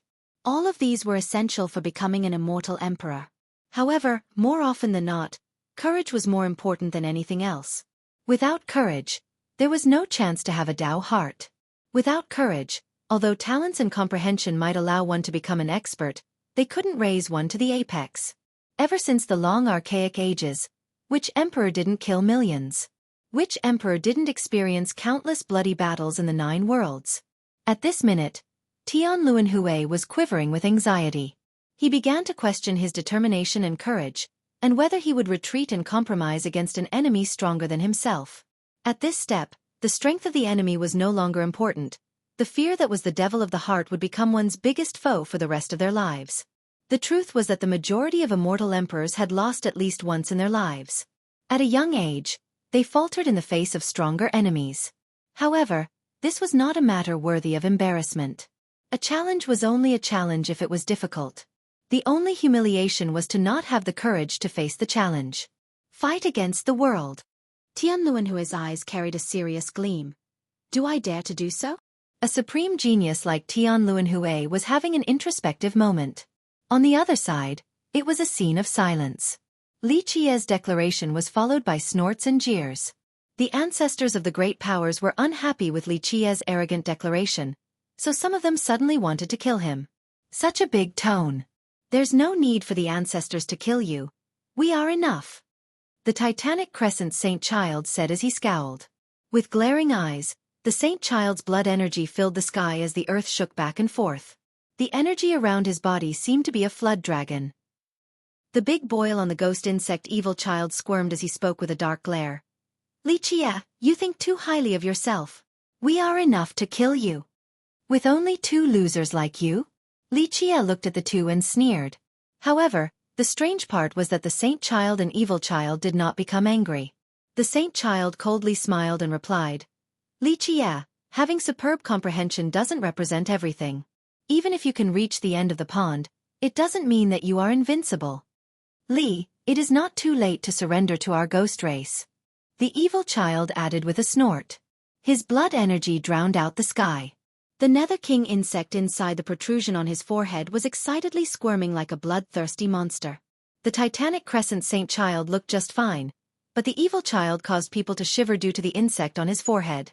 The 2 of them surrounded Li Qie, one in front and one in the back to cut off his path of retreat. Their soaring blood energies were issuing howls of tigers and wolves, instilling fear into all spectators. The 2 lost to Li Qie in the pond contest, but no one underestimated their strength because they were imperial descendants. They were stronger than the majority of big characters from the great powers. With a sharp glare, the Saint Child declared, Cooperate and let us take you in. We of the ghost race are benevolent and will give you a fair trial. Despite saying this, his eyes still gave off a frightening and murderous sensation. You massacred our ghost race, yet we are still giving you a way out. This is the most generous and merciful offer. The Evil Child added with an ominous smile. When the ghost cultivators stood out to attack Li Qie, the first to fuel the fire was not the group of royal lords and sect masters, but these 2. They had 2 reasons for attacking Li Qie. First, they had an ace card and were confident that they could kill Li Qie by joining forces. Second, they wanted Li Qie to be their stepping stone. Long Xuentian's evaluation of Li Qie made them uncomfortable. Since Long Xuentian believed that Li Qie was the #1 rival of Di Zhua, what if the Evil Child and Saint Child managed to kill Li Qie? Not only would it establish a renewed prestige for them, it would also wash away their previous humiliation. So much nonsense. Just come. I am here waiting to see what you 2 can do. Li Qie said as he raised his eyelids. Buzz! The Evil Child's and Saint Child's power erupted. At this moment, divine rings emanated from their bodies. The Saint Child had 30 divine rings and the Evil Child had 31. In less than a year, both of them will be grand completion grand sovereigns. The ghost cultivators were shaken with admiration when they saw the number of rings around their bodies. The Saint Child's well-spoken and righteous rhetoric was quite moving. His appearance of protecting the ghost tribe above all else stirred many ghost cultivators, especially the younger ones. We shall support the Titanic Crescent Saint Child and Ghost Insect Evil Child. So what if we die if it is for the benefit of the ghost race? A ghost cultivator shouted immediately. We will not let the human race's plan succeed. A royal lord fueled the fire. Yes. We ghost race cannot bow down before the wicked. Another sect master knew just what to say. We ghost race only keep our words with honorable people, no need to do so against a brute. This deal is also part of Li Qie's evil plan. Because it is harmful to the ghost race, it should be voided. Yes. Following the agreement with this brute only hurts the ghost race. In just a short time, countless ghosts agreed with this sentiment and rapidly spoke. If the deal is a conspiracy against the ghost race, then it is immediately void.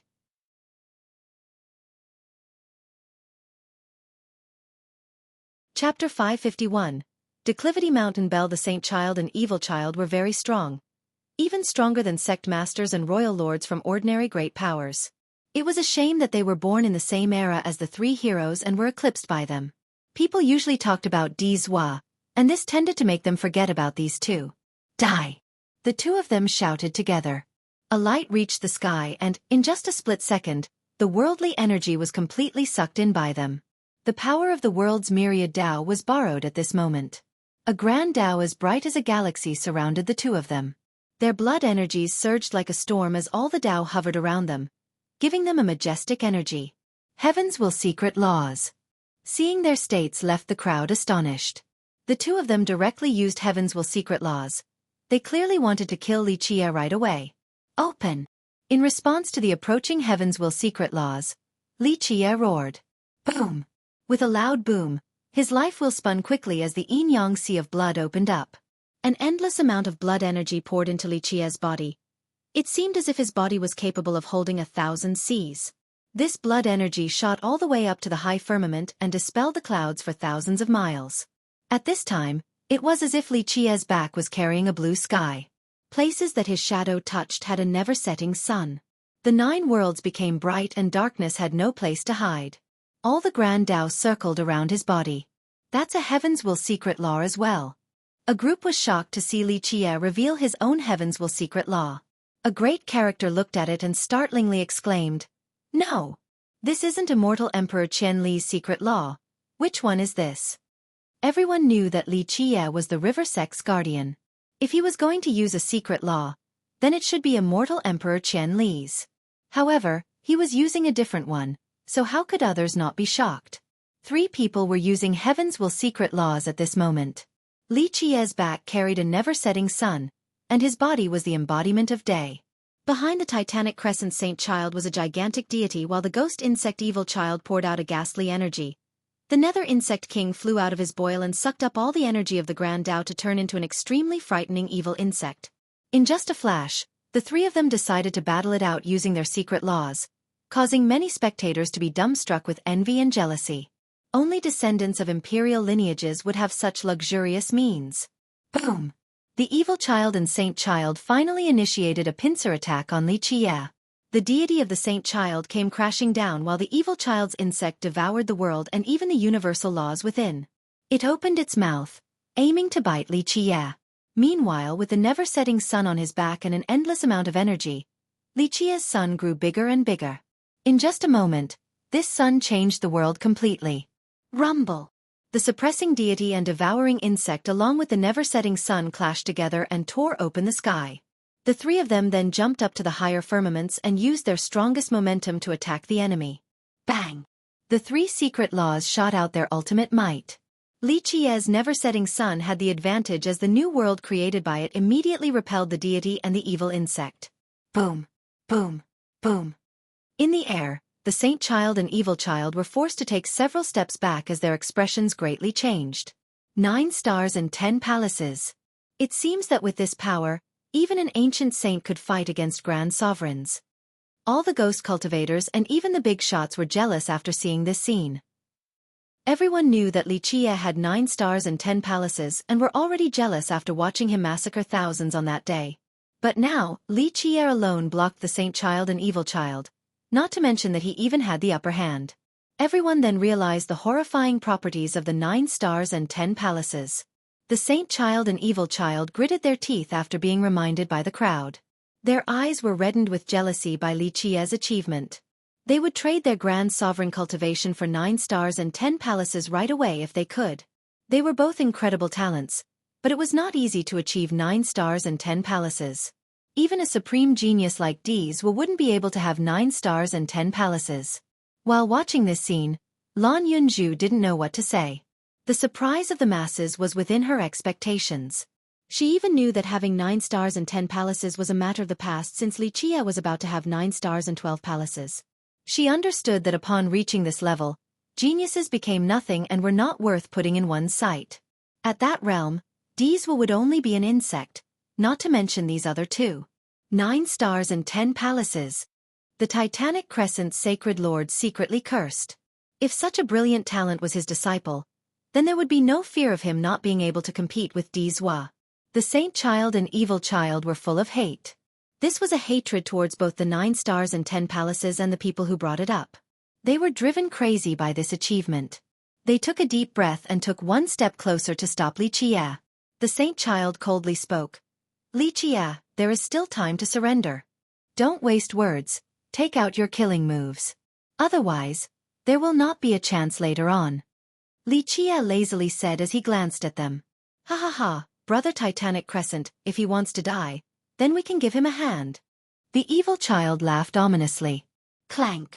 With a clear sonorous sound, the evil child took out a treasure. This was a huge bell, and it floated above his head with ghastly head-like apparitions that covered the sky with a nether energy. These heads seemed very miserable as they screamed out in despair as if this bell had refined countless lives. Evil bell. The ghost cultivators were alarmed at the sight of this bell. A royal lord gasped then said, "This is immortal Emperor Chong Huang's strongest life treasure. It is only weaker than his true fate treasure." Another expert from a different race knew the origin of this bell and said with dread, "It was once called the Emperor's weapon with the evilest tendencies. It once annihilated an entire tribe and devoured hundreds of thousands of lives.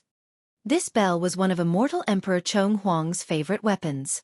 Legend states that it was refined from the skull of a myriad evil insect. This insect was the cruelest and most bloodthirsty poisonous insect. The emperor killed one of them and used it to refine this evil bell. The tale further told of how he used this bell to kill many of his enemies, and how he used their souls to further augment this bell. It was the reason why there was so much energy of hatred and resentment in the sky. Other people were certain that the evil child had an emperor's weapon, but they didn't expect it to be the strongest life treasure of the insect king lineage. Whoosh!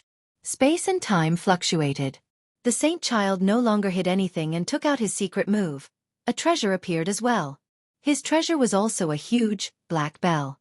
It seemed to be cast from a dark metal. With a glance, its heavy weight was very apparent. There were not too many outlines nor runes on it. There was only a picture of a majestic mountain surrounded by clouds and fog. Although there were very few carvings on the bell, it didn't diminish the mountain's majesty. It was as if this bell could suppress the 9 worlds. That is the Declivity Mountain Bell. The sacred ground is going all out and gave the bell to the saint child. The spectators were lost in both surprise and admiration after seeing this huge bell. Someone who had never seen this bell before rolled their eyes and asked, "Is this the heaven-defying treasure that immortal Emperor Zhu Tian obtained from Necropolis?" Another great character answered while looking at the bell. "This is it." Legend states that immortal Emperor Zhu Tian greatly benefited from this bell. Although it didn't directly help him become the emperor, I heard that the value of this bell is no less than an immortal emperor true treasure. The crowd didn't quite expect for him to bring along the Declivity Mountain Bell as opposed to another emperor's weapon.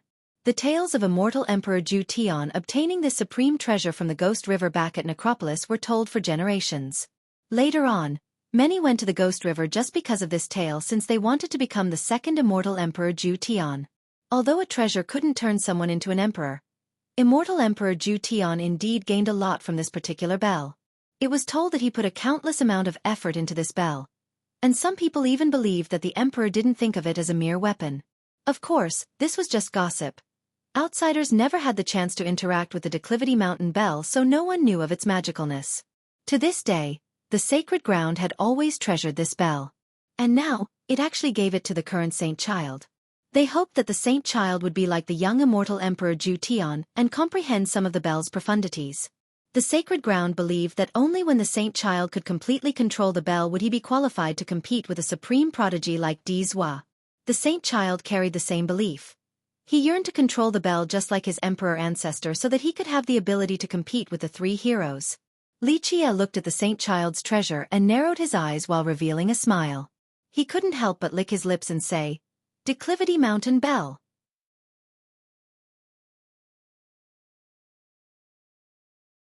Chapter 552. Bare hand blocking Emperor's weapon. This treasure, the Declivity Mountain Bell, made Xueqi bat his eyelashes. He focused his gaze on the bell that hovered above the saint child's head. Lan Yunju understood Xueqi the best and immediately had a hunch that someone was about to suffer misfortune. Everyone held their breaths while watching the scene in the sky.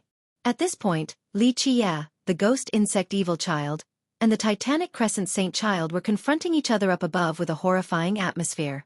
It felt like the unstoppable waves caused others to quiver. The saint child's Declivity Mountain Bell and the evil child's evil bell exuded a suppressive aura that caused everyone's legs to become weak. The Declivity Mountain Bell was a supreme treasure and the evil bell was an emperor's weapon. Despite the evil energy fluttering around it, the emperor's aura that came from it was still part of the true imposing Grand Tao. Under the suppression of the unparalleled divine and immortal aura, those with a weak cultivation quivered and some just sat powerlessly on the ground. Even heavenly kings were astonished when faced with the pressure from two emperors' weapons. Their combined force was not a joke since even a virtuous paragon life treasure wouldn't be able to stop one blow. Take out your weapon now because there will be no chance later on. The saint child was sure of his victory as he coldly spoke. Regarding being able to smash Xueqi into smithereens, the evil child and saint child were extremely confident with their unbeatable weapons. Even if Xueqi had his own, it would still be useless against two. This applied even if Xueqi had an emperor's true treasure because the Declivity Mountain Bell was a supreme treasure no weaker than a true treasure. At this point, many looked at Xueqi. Very few had seen him use any treasures in the past.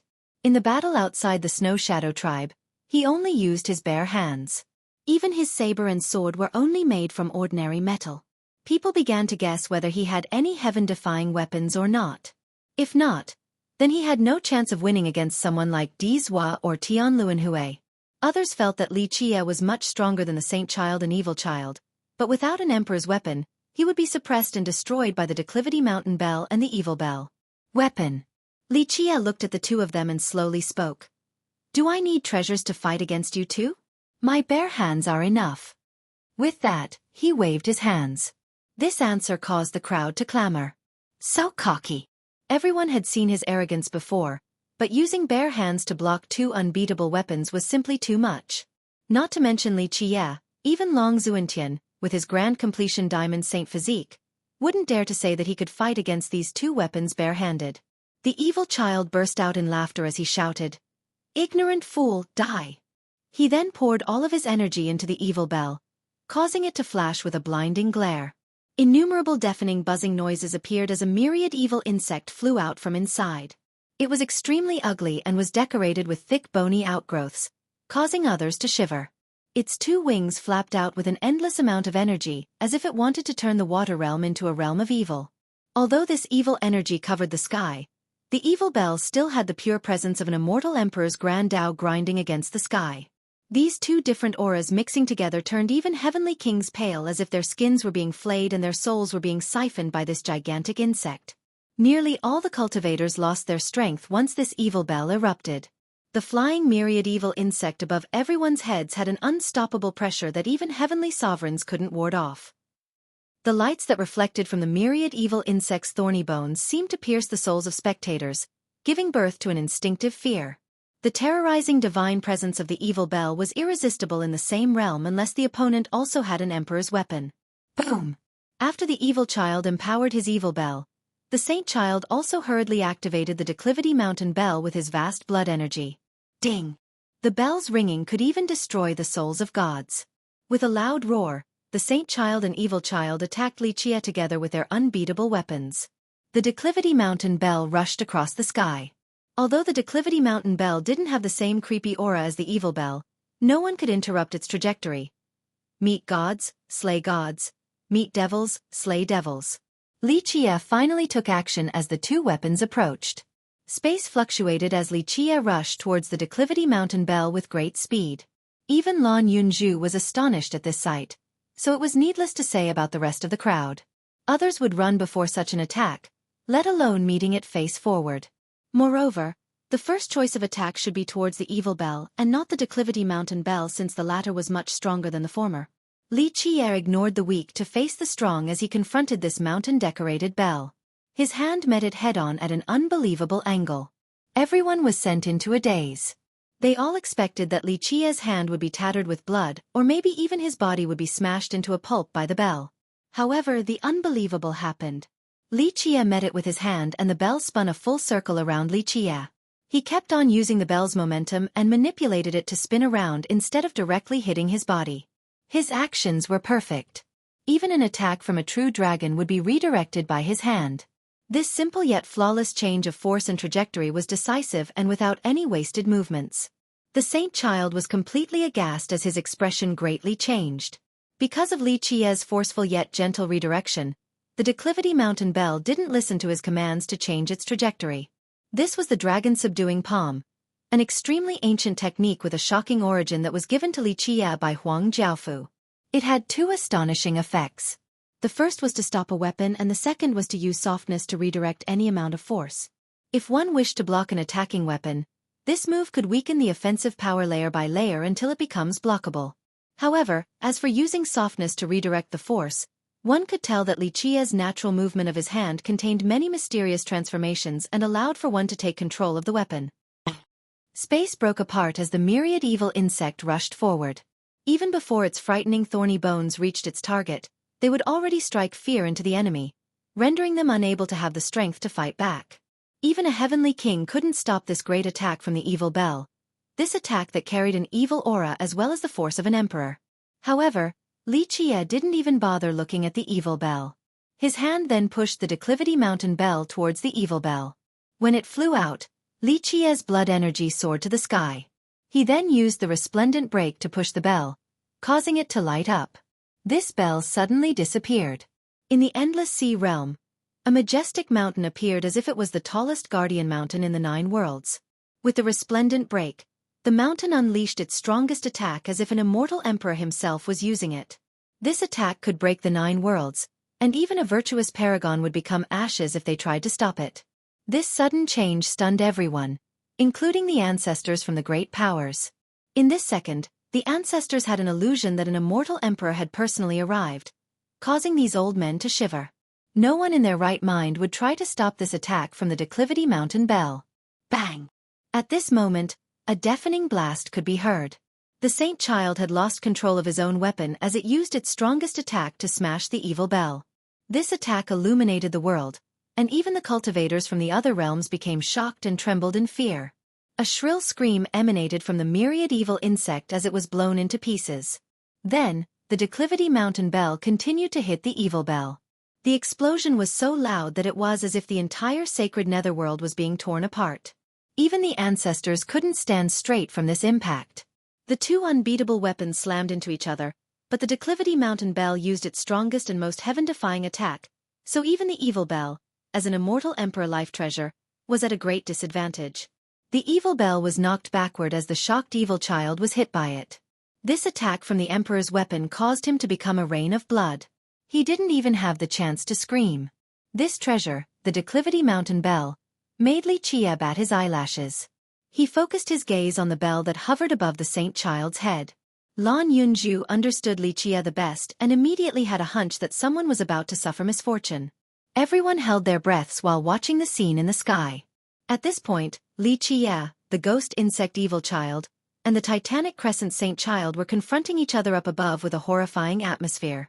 It felt like the unstoppable waves that caused others to quiver. The Saint Child's declivity mountain bell and the evil child's evil bell exuded a suppressing aura that caused everyone's legs to become weak. The declivity mountain bell was a supreme treasure and the evil bell was an emperor's weapon. Despite the evil energy fluttering around it, the emperor's aura that came from it was still part of the true imposing Grand Tao.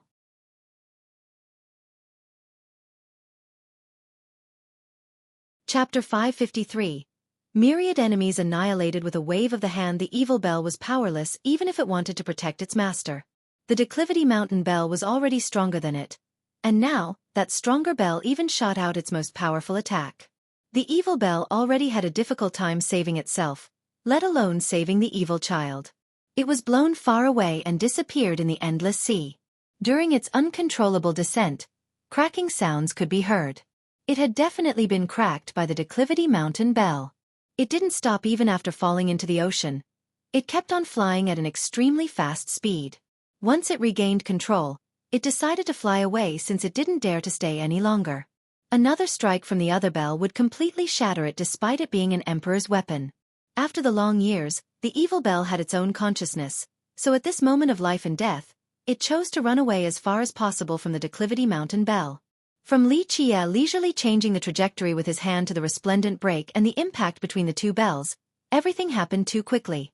In a minute, the evil child died a pitiful death and the evil bell had escaped. The Insect King lineage and the Titanic Crescent's sacred ground didn't have the chance to react. Afterward, the Saint Child regained his senses and once again tried to establish a connection with the Declivity Mountain Bell. After sensing its existence again, he quickly reacted to regain control. Return. However, before he could take back the reins, a beam of light shot forward, causing him to scream miserably. Ah! With no chance to fight back.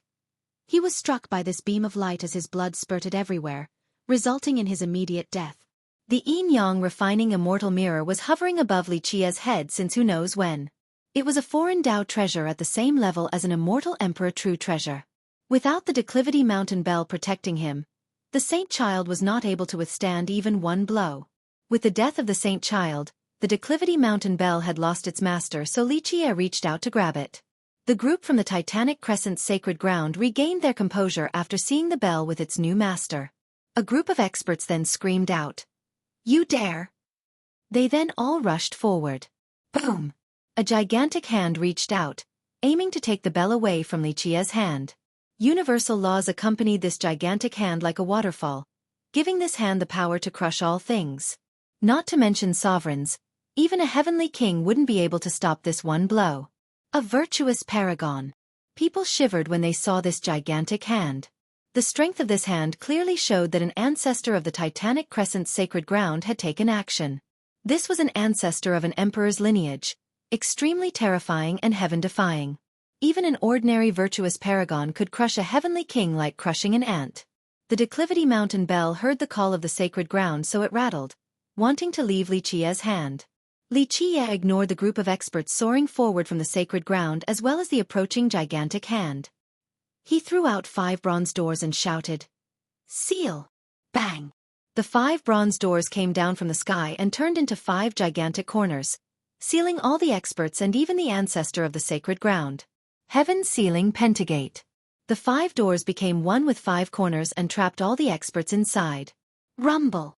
From inside the newly erected walls formed by the 5 doors in 5 different corners came banging noises. The experts and the ancestor of the sacred ground wanted to break out. Their impact created blaring noises, causing pain to the listeners. Boom! Another huge blast occurred as an emperor's aura emanated all around these bronze walls. From the outside one could sense this aura. Everyone was immediately filled with dread. An immortal emperor life treasure. The Titanic Crescent ancestor is using an emperor's weapon. A person quivered and shouted with a blanched expression. A virtuous paragon wielding an emperor's weapon was a terrifying thing. Their power could sweep through all things in this world. But despite this, the ancestor still couldn't escape the heaven-sealing pentagate in a short period of time since this was an item that had once sealed a world. Chase it! Amidst this development, another emperor's lineage, the Insect King lineage, ignored the sacred ground's offensive and chose to chase the evil bell instead. The sacred ground's problem had nothing to do with them. The Insect King lineage was willing to give up the big fortune inside the pond because if they lost the evil bell, it would be an irrecoverable loss. To them, nothing was more important than the bell. Li Qie ignored the commotion in the heaven-sealing pentagate and used the yin-yang refining immortal mirror to pour down an endless stream of silk-like immortal light to wrap around the Declivity Mountain Bell. The bell kept on rattling and wanted to escape Li Qie's control. It was a heaven-defying item, but it was neither an emperor's weapon nor a true treasure personally refined by immortal Emperor Zhu Tian. It was not like the other life weapons that had imperial seals or a true weapon with a heavens will seal. Nevertheless, Immortal Emperor Ju Tian still left behind a mark on the bell so that it would have a connection to the sacred ground. Because of this, despite being suppressed by the immortal mirror, it still tried to escape. Without the mirror, Li Qie had no way of controlling the bell, let alone suppressing it. He didn't have too much time left since the heaven-sealing pentagate would not be able to imprison the Titanic Crescent ancestor for much longer. Li Qie then used a drop of longevity blood that also contained a drop of myriad star water. When this blood drop permeated the bell, it began to quiet down. Li Qie had used this method to unlock the Imperial Seal on Immortal Emperor life treasures before, so it was even easier to deal with the mark on this mountain bell. Deep inside the Titanic Crescent ancestral ground, another ancestor lost his connection with the Declivity Mountain bell. He was startled and knew something terrible had happened as he exclaimed with shock. Not good, the Declivity Mountain bell has been stolen. Li Qie didn't have much time so he needed to finish this quickly. He took in the bell then rushed towards the Phoenix Maiden. A bunch of ghost cultivators with boiling blood wanted to stop him. They shouted, "You have to ask us first before harming the Phoenix Maiden." The majority of them were young since the sly foxes didn't want to die in her place. As you wish. Li Qie was too lazy to look at them since he wanted to end everything quickly. With the hell-suppressing godly physique activated, space shook once again. Bang bang bang. All the ghost cultivators that were protecting the maiden were blown away. All of this happened in just 1 second. They all turned into blossoming flowers of blood that had a strange and dazzling beauty. With the cry of a phoenix, the maiden also rushed forward. She mustered all of her strength for an attack. Boom! However, before she could get close, she was already sent flying away, spilling blood. She was not a match for Li Qie before, let alone now when his 2 immortal physiques were activated. Before she could fall to the ground, Li Qie already had her by the neck. This scene shocked everyone, especially the ghost cultivators. Everyone gasped but no one dared to take action at this moment. The Insect King lineage had left and the Titanic Crescent sacred ground was temporarily entrapped so no other great powers dared to act recklessly. Just thinking about the Declivity Mountain bell in Li Qie's possession already left them shivering. Moreover, the royal lords and wily ancestors would not risk their lives against Li Qie for the Phoenix Maiden. These big shots only showed their agreement with the maiden to incite the crowd for a chance to kill Li Qie. Only ordinary cultivators and young geniuses would trust the words of the maiden and become willing to heroically die for her. The old and experienced cultivators knew when to move forward and when to let go. Right now, Li Qie had an emperor's weapon. No one wanted to fight Li Qie to save the maiden. It was a shame that the experts from the Myriad Bones throne weren't here to save her. Li Qie gripped her neck and slowly spoke. Now it is time for last words if you have any. The Phoenix Maiden took a deep breath. She became even calmer when death approached. She closed her eyes and inadvertently shed a tear. Finally she ended with this sentence. Please everyone, tell Dizwa to not avenge me. At this moment, she understood that she had taken one wrong step and lost the whole board. If she left with Long Xuentian earlier, then she would still have had a chance. Or if she chose to acquiesce completely even earlier, then she could have changed this feud with Li Qie into friendship. This battle just now enlightened her of Li Qie's means, and she also understood why Long Xuentian chose to leave. But now it was all too late. Therefore, she left such last words because she knew that if her husband tried to fight Li Qie, it would not end well. After having come this far, the maiden only wanted Dizwa to live on. It was fine if he couldn't become an immortal emperor. Becoming a top virtuous paragon was enough. There was no need to compete with Li Qie to become an immortal emperor.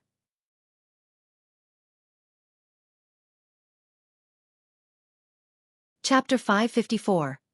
Phoenix Maiden's death. Even during her last moments, she was still in love with Dizwa and acted for his sake. Everything she did was, in fact, for him. Lan Yunzhu couldn't help being moved by her. Although she was not sympathetic towards the maiden's chosen course of actions, the maiden's courage was still admirable. What a wonderful woman. It is a shame. You shouldn't have chosen to oppose me. Li Qie shook his head and slowly said, End yourself, I will give you a dignified death. With that, he put down the Phoenix Maiden.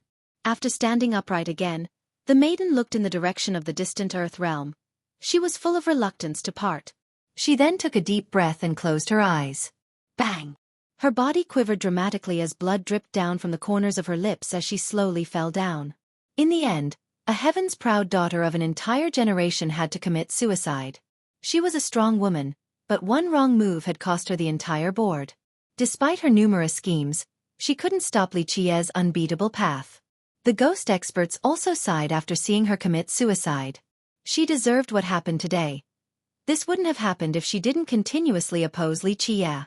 However, they did admit that she was a wonderful woman and had no fear of death even at the very last second. Or perhaps, she had prepared herself for death a very long time ago.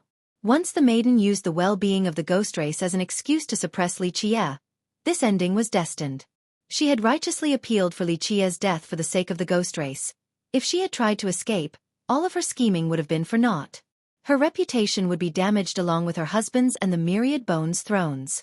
Death was the only option after losing. Thus she was prepared and had no intention of escaping. In this struggle, either Li Qiye had to die or she had to perish. At the very least, to the eyes of outsiders, she had used her death to protect justice and the ghost race. After she committed suicide, an unequaled man in the heavenly cemetery in the earth realm felt a prick in his heart and immediately knew what had happened. He then screamed out, "No!" Along with his rage, the sky darkened as if a storm was approaching. Meanwhile, Li Qiye looked at the maiden's corpse and shook his head, saying, "What a shame." He then shifted his gaze towards the 5 bronze walls and headed for the Pentagate. Rumble! The 5 walls were shaking as if they were about to break apart from the continuous explosions and crackles. There was no doubt that the Pentagate seal couldn't withstand the titanic crescent ancestor attacking with an emperor's weapon. It was only a matter of time before he broke out. This was why Li Qiye immediately ran over to use this chance to kill all the experts and the ancestor from the sacred ground. He still had a method to kill them, even if the ancestor was a powerful virtuous paragon. What is this treasure? An ancestor from a great power anxiously thought to himself. Although the Pentagate was being torn apart, the crowd was still moved by it. The sacred ground brought along many experts, including heavenly kings and heavenly sovereigns. What was even more terrifying was that their ancestor was locked inside with an emperor's weapon in hand. An ancestor with an emperor's weapon had horrifying destructive capabilities, yet he couldn't break through the walls in a short period of time. The fortified might of the walls was evident since an invincible weapon that belonged to an emperor couldn't even destroy it. Right when Li Qiye wanted to take care of the sealed experts inside the walls, a series of immortal hymns suddenly appeared as an endless stream of lights drowned the sky. These lights came from the middle of the pond and were akin to a divine sword piercing the firmament. These beams then intertwined together in the sky in a spiral pattern. What is going on? This sudden change startled everyone as they looked deeper into the pond. Li Qiye also became serious after seeing this towering, immortal light. The light that spiraled into the sky was also accompanied by a whirlpool in the pond that emitted continuous splashing sounds. Li Qiye then decided to forego suppressing the sacred ground's experts and instead looked at the center of the whirlpool. He turned around and dragged Lan Yunju along as he spoke. "We're going now." With that, they rushed towards the pond. Boom! With a deafening blast that collapsed the sky, the titanic crescent ancestor finally broke through the 5 bronze walls. A huge hole could be seen in one of its sides. The ancestor, with his emperor's weapon and terrifying aura, looked like an angry god. His anger was understandable since although he was an imperial ancestor with an emperor's weapon, he was still sealed by a junior. How humiliating was this? Baz! The Pentagate couldn't trap the experts from the sacred ground any longer, so it disappeared as it flew back into Li Qiye's fate palace. "Little animal, I won't forgive you." The titanic crescent ancestor roared with a furious might that shattered the void. Li Qiye ignored his threat then shouted at Lan Yunju, "Hug me tightly." He then rushed even faster towards the pond. During their quick journey to the center of the pond, the scenery changed continuously. Sometimes they were in a world with countless erupting volcanoes. At times, they were in a mortal world full of prosperous humans. At other times, it was a dead world that had suffered endless destruction. One step was one world. In the blink of an eye as worlds shifted past her gaze, they had traveled past 3,000 worlds. This pond could not be so easily trespassed since one wrong step would result in their disappearance, but Li Qiye made it look so easy. It seemed like a mere stroll. This was not strange at all. With one enlightened Grand Dao from the other shore, Tian Luanhui could take 100 steps or even more. His Grand Dao, compared to Li Qiye's Grand Dao, was far too lacking. "Little animal, Even if you escape to the farthest reaches of the earth, I will still kill you. The Titanic Crescent ancestor also rushed into the pond while shouting at Xueqi. He wanted to take revenge and take back their declivity mountain bell. They would become the biggest sinners of the sacred ground if they permanently lost the mountain bell. In an instant, the two reached the deepest part of the pond. This place had turned into a rowdy whirlpool as it spun around with a particular rhythm. Xueqi looked at the whirlpool with a grave expression. What is it? Lan Yunju noticed his serious demeanor and asked while being worried. She seldom saw this expression from him. Perhaps the biggest fortune will appear right here. Xueqi answered, then added, but that isn't important. The important part is that the grave secret among secrets is about to appear. Grave secret among secrets? Lan Yunju asked in astonishment. She knew how great the biggest secret was in these realms. That's not all.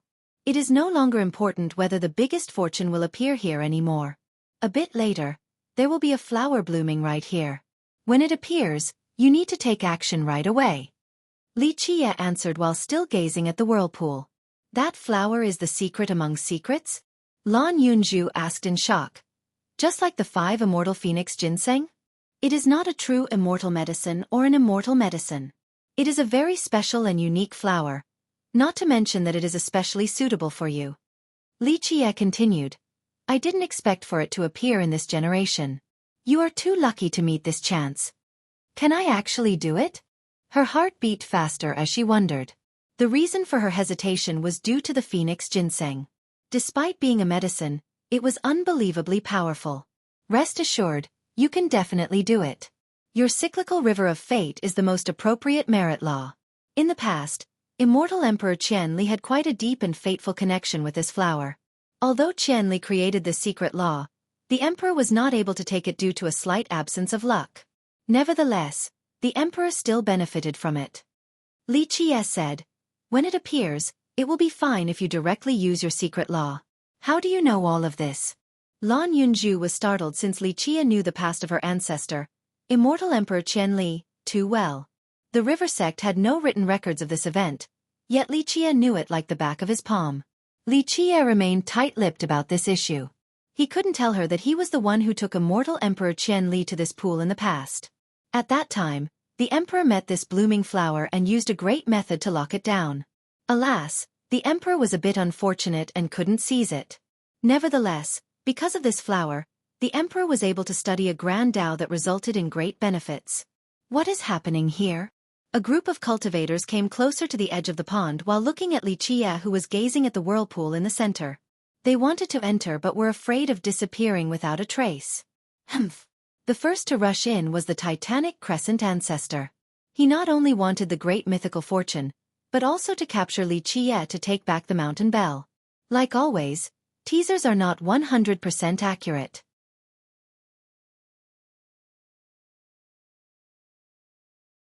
Chapter 555. Night Era Flower. However, entering this pool did not only require strength, a level of enlightenment was also a must. The Titanic Crescent ancestor was indeed very powerful and traveled 40 steps in just the blink of an eye, but afterward, it became very difficult. He took out the emperor's weapon and used its wondrous aura to forcefully push the pond water away. He was very strong, but regarding talents and comprehension, he was not a match for a supreme genius like Tian Luanhui. A group of experts also followed right after the ancestor. They didn't mean to chase after Xueqi, they only wanted the fortune. Another group decided to watch the situation before making a decision. Splash! A fat fish jumped up from the whirlpool. It was clear as if it was made from the pond water itself. Splash! More of them leapt up then dove back into the water. They could be seen everywhere. After many of them played around in the water, a big turtle rose from the whirlpool. Its body was also clear like the other fish and the pond water. On its back was a big tablet that was also sparkling clear. The fish then circled around it. This water turtle with a tablet became one with the pond. When it rose, the water also rose. The tablet was one with it, and the pond was also one with it. Lan Yunju was shaken while looking at this tablet made from water on top of the turtle. The style of this tablet was just like the ancient tablet that opened the path to the lost garden of the immortals. Can that open the way to the secret ground of the grave? Lan Yunju quickly asked him. The pond itself is part of the secret ground of the water realm, but in order to reach the center, we have to open this tablet. However, just ignore it, it is no longer important right now. We are about to enter the secret among secrets instead. When this water turtle floated up and was surrounded by all the fish led the way as the water turtle slowly left the whirlpool and swam through the pond. Not long after it left, a tiny black hole appeared below the whirlpool. Splash! A flower rose from this black hole and situated itself in the middle of the whirlpool. Poof! The sound of a blossoming flower appeared. Although it was very faint, everyone in the water realm heard it. This gentle blossoming noise caused the hearts of many cultivators to beat uncontrollably with anxiety and fear. The petals slowly spread and the flower turned into a lotus. It was a black lotus as dark as the night. Once it bloomed, the sky suddenly darkened. Each of its petals represented a different night as a shadow began to replace the daylight. How is this happening? The sudden darkening of the sky left everyone startled. The blooming of a flower caused the sky to darken. How strange was this? It was like reversing black and white and yin and yang. This must be an unbelievable flower, the most powerful flower in this world. An ancestor from a great power exclaimed in shock. At this moment, more than 10 figures rushed out from the shadows, including some ancestors from imperial lineages. They had let go of all caution. As long as they could seize this flower, then even betting with their lives on the line was worth it. The only thing on their minds at this moment was to reach the center of the pond and be the first to pluck the flower. How could other cultivators sit still after seeing all of these ancestors come out? A supreme treasure is here. This is the fortune. Someone yelled out. Waves of cultivators intruded into the pond right away. Do it now. When all the petals had bloomed, Lichia shouted at Lan Yunju. Lan Yunju was already prepared. She immediately rushed forward at Lichia's command. In just a second, the reincarnation of the heavens will appear as a galaxy stretched over the world. With the galaxy powering the reincarnation cycle, the sun and moon began to alternate. At this moment, no one could tell whether it was day or night. In this instant, the water realm changed back and forth between day and night. The cyclical river of fate was created by immortal Emperor Qianli, allowing Lan Yunju to change the world and the endless reincarnation cycle. She quickly plucked the black lotus and put it into her hand in a trice. This bloomed flower seemed fragile and small, but it contained a terrifying power. Its petals seemed to be able to tear apart the 9 heavens and were capable of rending the reincarnation cycle. In just a minute, a shadow appeared, gathering all the heavens' will in its entirety. Immortal Emperor Qianli had personally arrived and exerted their brilliant grand Tao that was like the river of the galaxy. This power sucked the flower into their hand. The blossomed flower suddenly folded back into a bud. This bud eventually fell into Lan Yunju's fate palace. She was successful in obtaining this flower by using her ancestor's secret law. Success! She happily cried out since she could feel the formidable might of this terrifying flower. This was an amazing fortune. Only a heaven's will secret law that originated from this flower would allow one to pluck it. This is called the returning of the heaven's will. Li Qie was very happy for her. In the past, he hoped that immortal Emperor Qianli would be able to grab it. Unfortunately, the emperor was a bit unlucky, so they failed. But now, the emperor's descendant had obtained the flower, which was the will of the heavens. No! Many people became crazy after seeing Lan Yunju stealing the supreme flower away.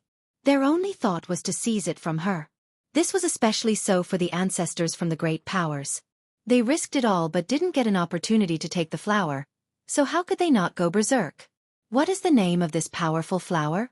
Lan Yunju asked. She had yet to try to use the power of the flower, but she knew that it was frightening the moment she took it. Night Era Flower. There is only one in this world. Li Qie answered. It is not just simply powerful. It will have amazing effects when you cultivate the cyclical river of fate. It would be quite a disappointment otherwise. Even without the flower, your ancestor still became an immortal emperor, so now you have an even better chance with it. Lan Yunju gave him a look and said, Uncle, with you here, do you think I have a chance to become the emperor? This was not to say that she lacked confidence since she would go all out even against the 3 heroes without fear. However, she had no confidence going against Li Qie. She knew that there was a chance of obtaining the heaven's will against the 3 heroes, but against Li Qie? She felt that there was no chance at all. One must have confidence in themselves, Li Qie said as he flicked her forehead. He then looked at the black hole in the whirlpool and said, I have to go in, there will no longer be any opportunities if I miss this one. I'll go with you, Lan Yunju hurriedly said. Li Qie opened his fate palace. The dried stump flew into the black hole to open a black portal. Li Qie then shouted and the portal sucked the two inside. When the two managed to stand up straight, Lan Yunju looked forward and saw a vast void. In contrast to the secret realm back in the wood realm, this place was just an empty space. It was as if the two had been teleported to a different world. There was no life or any existences in this place. Only an endless expanse was present. Where do we go now? Lan Yunju asked while gazing at the empty space before her. Li Qie looked around and then pointed towards the horizon where there was a shining star. He then said, We'll go in this direction. If I am not mistaken, there is something I need over there. What is it? Lan Yunju curiously asked. A single night era flower was already enough to move her since it was a great fortune, but it wasn't anything special to Li Qie. He didn't want the ultimate treasure from the grave secret but something else. I don't know. Li Qie smiled and said, The prime ominous grave has 5 great realms with 5 secrets among secrets. Even I cannot be certain of what are behind these secrets, but there is surely something karmic behind them.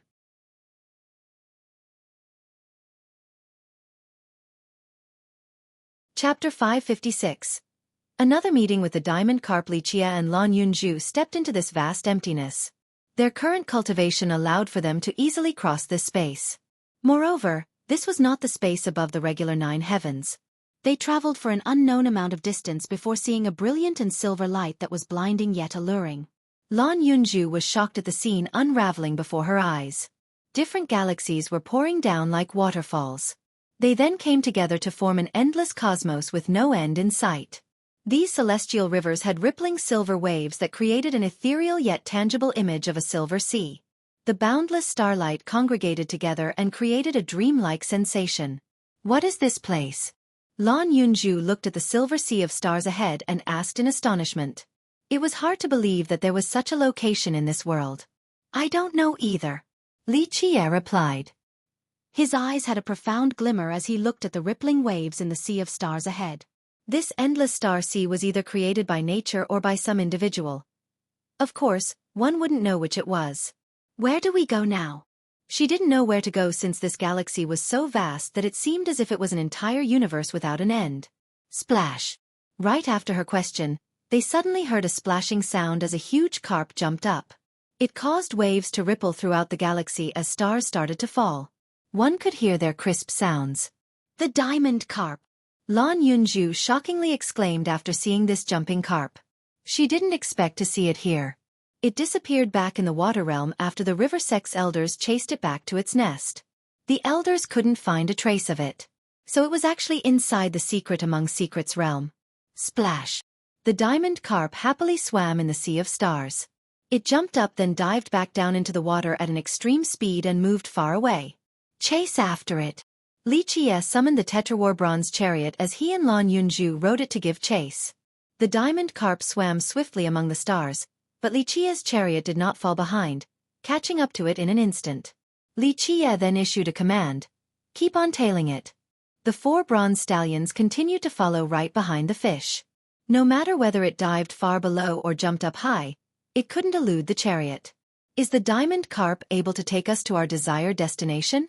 Lan Yunju looked at the fish and asked. Li Qie nodded in response. Definitely. It is not just a simple carp. Although it rarely attacks others first, don't underestimate it. In this sea of stars, the stomping of the hooves continued on as the bronze chariot gave the carp no chance to break free. Although the fish had an amazing speed and painted a beautiful and spectacular scene as it traversed into the depths of the stars or jumped up high, it couldn't escape the chariot. While the two were following the carp, countless people were enraged outside by the pond. A scream emanated from inside the pond. Little animal, unless you never come out, I'll never let you go. The Titanic Crescent ancestor gave up. Even with an emperor's weapon, he couldn't reach the center of the pond. However, he was not the only one. The other experts also had to give up after failing to make it to the center. Very few were able to reach the 100-step boundary. The number of people who could reach this boundary could be counted on one's fingers. Even the ancestors who let go of all caution couldn't make it to this boundary. Being able to take 50 or 60 steps was already amazing enough.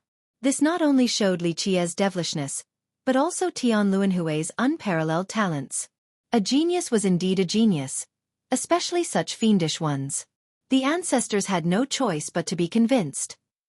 A person gently sighed while looking at the whirlpool in the pond. No one has a chance unless they are a legendary master. However, these characters did not take action so easily.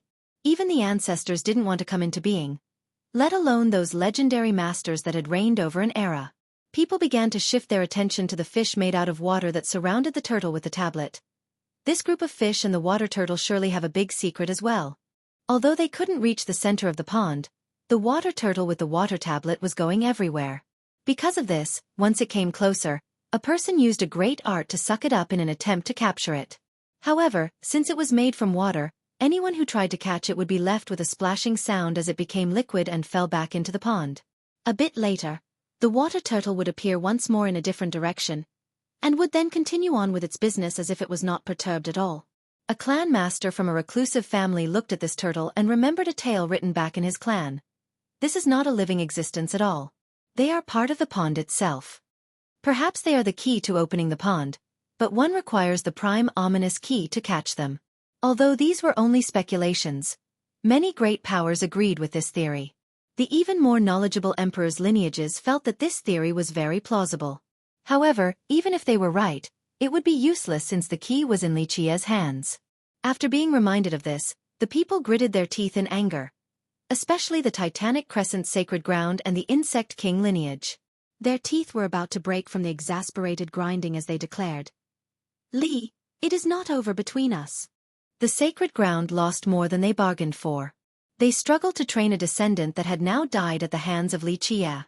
However, what made them bleed even more was the matter with the Declivity Mountain Bell.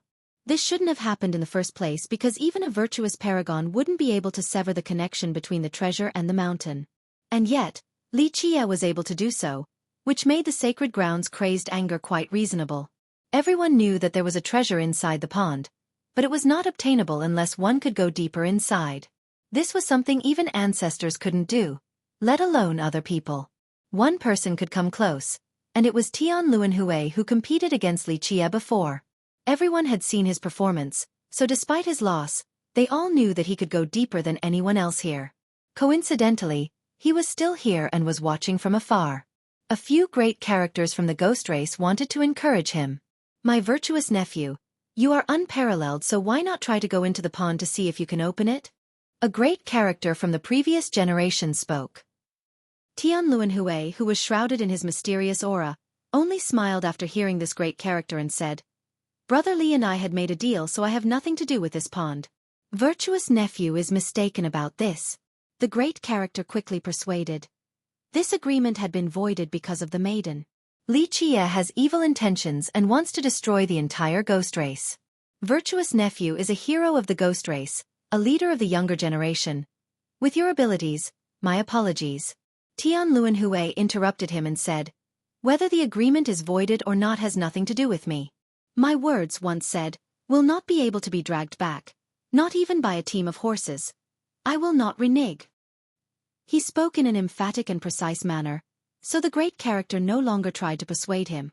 However, while these great characters were disappointed, Tian Luanhui revealed a mysterious smile and added, "But Dizwa has left the heavenly cemetery, so maybe the ancestral mountain of the throne of bones will come here very shortly." Upon hearing this, the great characters regained their spirits, especially the ghost cultivators who carried a bone-deep hatred of Li Qia. Li Qia had shamed them to an unbearable level. If Dizwa and the myriad bones throne came, then they believed that Li Qia's death would be assured no matter how strong he was. The great characters then left as Tian Luanhui continued to stare at the pond from far away with a mysterious smile. He didn't want to oppose Li Qia at this moment, but he very much enjoyed watching others deal with him. Moreover, Dizwa and Li Qia had a feud irreconcilable until death. The tallest tree in a forest will be ravaged by the most wind, Tian Luanhui murmured. However, his expression darkened after remembering Li Qia's grand Dao back at the pond.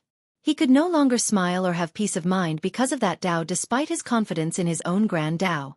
If the future heavens will only accept one grand Tao, then Tian Luanhui was absolutely sure that it would not be his, it would be Li Qi's.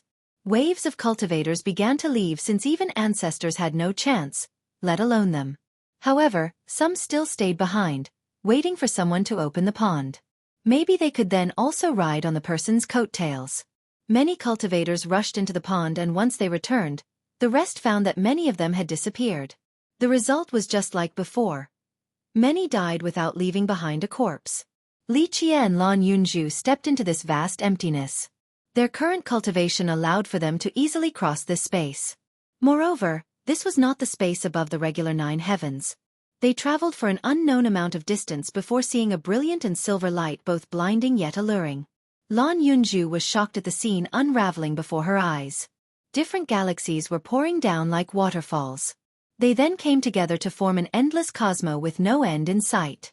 These celestial rivers had rippling silver waves that created an ethereal yet tangible image of a silver sea. The boundless starlight congregated together and created a dreamlike sensation. What is this place?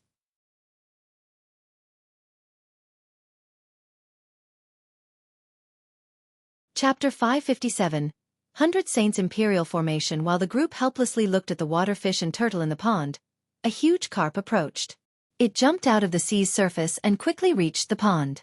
The 1,000 Carp Rivers people are here. Everyone knew who was coming after seeing this huge carp. In a flash, all eyes were on this carp's back. The arrival of the river sect made many people unhappy, especially those of the ghost race. Humph. Does the 1,000 Carp River not know when to be satisfied and when enough is enough? After taking all the treasures in the nest, you actually came back to take a part of the great fortune in the pond as well? A ghost clan master snorted and said. The Titanic Crescent ancestor quickly left his blood era stone the moment the river sect arrived. Boom! This ancestor stood next to the huge carp like a giant. Although this ancestor was not the #1 ace of the sacred ground, of course he was still very powerful. Junior Bao Gue, tell your disciple to give back the Declivity Mountain Bell to our sacred ground, or else we will declare war. This roar caused the mountains and rivers to collapse. The 1,000 carp disciples fell down with weakened knees. However, even when facing an ancestor from the sacred ground, Taoist Bao Gue was not afraid at all and was brimming with confidence. The 1,000 Carp River came to the prime ominous grave not just with protectors, elders, and high elders. If the sacred ground had an ancestor, then the river sect also had one as well. As the strongest powers, which emperor's sect didn't have 1 or 2 ancestors to protect their sects? Senior, you are mistaken. Taoist Bao Gue shook his head and explained. 1. Young noble Li is not our disciple, he is our guardian. 2. I have heard about our guardian taking your bell. If he stole it, then he should give it back. But in a war, there is life and death and a victor and a loser. Our guardian fought against your descendant, and the result was decided by their abilities. If you want the mountain bell back, then you should ask our guardian. As for whether he agrees or not is a different issue. Taoist Bao Gue continued. The loser can only blame themselves for not being skilled enough. I trust that the Titanic Crescent sacred ground, an emperor's lineage, can handle losing gracefully. Bao Gue child, don't try to mince words.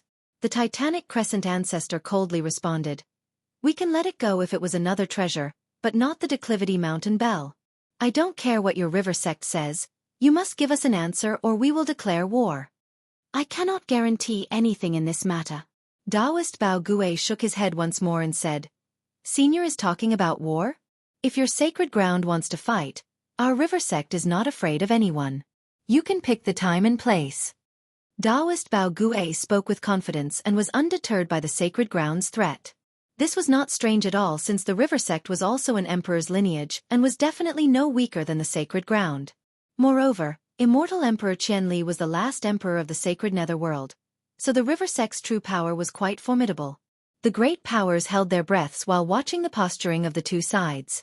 Both sides were monstrous imperial existences. A war between the two would not be simple. There would be rivers that ran with blood. Good. The ancestor looked at the Taoist for a long time before declaring. Then wait and see. He then decisively walked back to his camp. Even if the sacred ground wanted to fight against the river sect, this was not the right time. Without sufficient hidden cards, one side would lose completely. Rumble. At around this time, the heavens shook and the Grand Tao shivered. In just a moment, a heavenly flame incinerated the surrounding area in an incomparably dominating fashion. Boom! A gigantic foot slammed down on the pond, causing a loud blast to resound. The heavenly flame crazily withdrew and disappeared before a Qilin appeared in the sky. Li Qie, get the hell out here and accept your death. A roar that collapsed the 9 heavens cried out. Many royal nobles and enlightened beings all kneeled on the ground. This roar caused their hearts to quiver. The weak couldn't handle this fury. A great character from the previous generation uttered after seeing the crimson flame Qilin in the sky. Dizwa. Dizwa had arrived like a maddened god with his aura rampaging in the sky, creating powerful rainstorms. The sky became dark with his arrival as his furious flame burned the firmament. Even the heaven and earth shook before his rage. At this minute, everyone's heart started to beat faster since his wild rage had caused them to become frightened out of their minds. They feared this inevitable storm. Dizwa had rushed out of the heavenly cemetery. He initially went in there not for treasures, but to train. However, the Phoenix Maiden's death caused him to abandon the cemetery. He had actually made it quite deep inside, so it was very unfortunate that he gave it all up. However, Li Qie was nowhere in sight upon his arrival.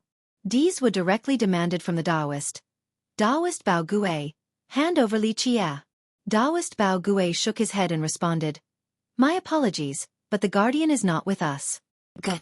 If he is not here, then I'll take care of all of you first. Dizwa spoke as his murderous fury covered the sky. He then threw out an item to imprison the huge carp. Boom! With a loud explosion, it was as if a huge grave had opened and hundreds of skeletons crawled up. These skeletons exuded a terrifying presence, and they covered the sky with the reach of their hands. Before anyone could react, these skeletons came together to form a huge mountain of bones. Rumble! When the Grand Tao poured down from this bony mountain, both it and the huge carp disappeared. At this second, a boundless imperial aura shot to the sky. At this moment, it drowned out everything and only left behind a great ceiling formation.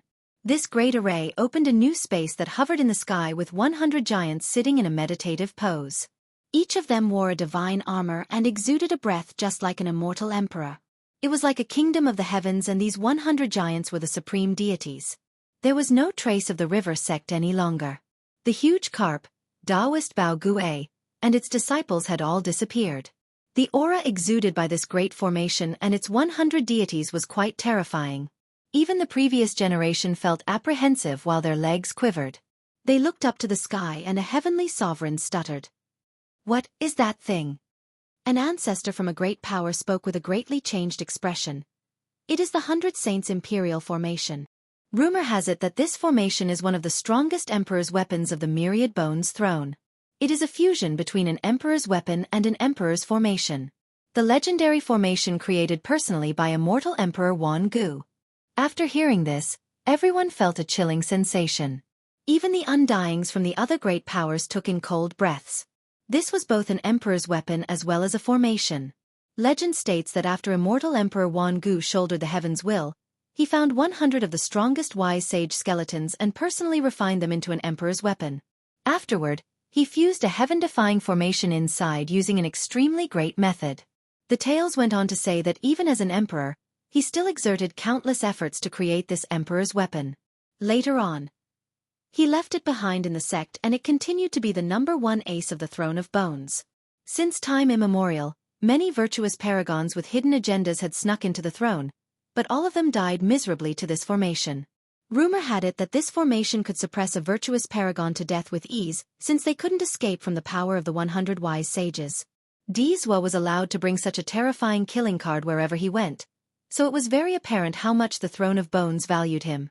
Dizwa immediately unleashed the formation to kill the River Sect. He didn't mind starting a war with them. Perhaps the River Sect never entered his sight. Such a domineering style and decisiveness caused everyone to draw cold breaths. It is over for the River Sect. Seeing that there was no activity inside the formation with the suppression of the 100 deities, a ghost cultivator excitedly said, with the suppression of the 100 saints, the elders of the River Sect won't be able to do anything about it no matter how strong they might be. After entrapping the River Sect inside the formation, Dizwa didn't bother to give it another glance. He stood by the pond like a supreme god, causing others to quiver. His voice then emanated throughout the water realm. Li Qie, if I don't personally slay you, then I will cease to be a person and will never leave this place. These words were firm and decisive like a javelin pierced into the ground.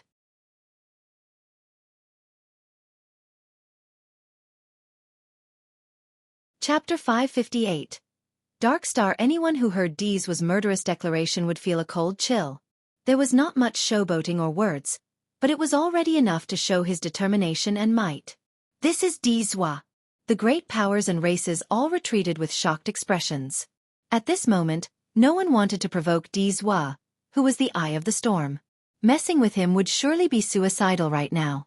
However, the ghost race was very excited. They wanted to yell louder, but they were afraid of creating a scene. Sir Dizwa. Another ghost cultivator tightened his fists and whispered. Sir Dizwa will surely slay the human ant, Li Qie. Tian Luanhui was also there but was very far away. He stood on top of the ocean with a mysterious smile on his face. At this moment, many looked up at the hovering formation in the sky and saw the 100 saints powering it. They were afraid of this weapon that was fused with a formation. How many people could come out alive against such a heaven-defying and murderous attack? Li Qie and Lan Yunju were riding the chariot to chase after the diamond carp. There was no sign of time passing by in this vast sea of stars as they continued their chase. Finally, they had reached their destination. The diamond carp excitedly roared as it jumped up. The force caused starlight to shoot out for a very long distance. These stars flashed silver light, and one could sometimes faintly hear a metallic clacking noise. The chariot had stopped as the two of them stood above it to watch the scene before them. Lan Yunju had witnessed miracle after following Li Qie, so nothing could shock her. However, the scene before them still caused her to palpitate. Before them was an inconspicuous planet or star that was of an incomparable size. This huge planet was completely black as if it was an evil star. This was not the worst part. It was also emitting a black flame that spanned for countless miles. This black flame could sweep through the 9 heavens and the myriad worlds. It was very difficult to see anything beyond the dancing and endless black flames. This star spewed out an endless darkness. If it wasn't floating inside the sea of stars with its silvery radiance, then one wouldn't be able to tell that this was a star. Lan Yunju had an uneasy feeling while looking at this strange star. It seemed that the endless black flames were creating a portal. It was as if something terrible was within this star, and this portal was a pathway to hell itself or a world of devils. This would be anyone's first thought, but a devil world didn't exist in this plane. After seeing this star spewing out endless black flames, the diamond carp was very happy as it kept on swimming. However, it only circled around it since it didn't seem like it could get close.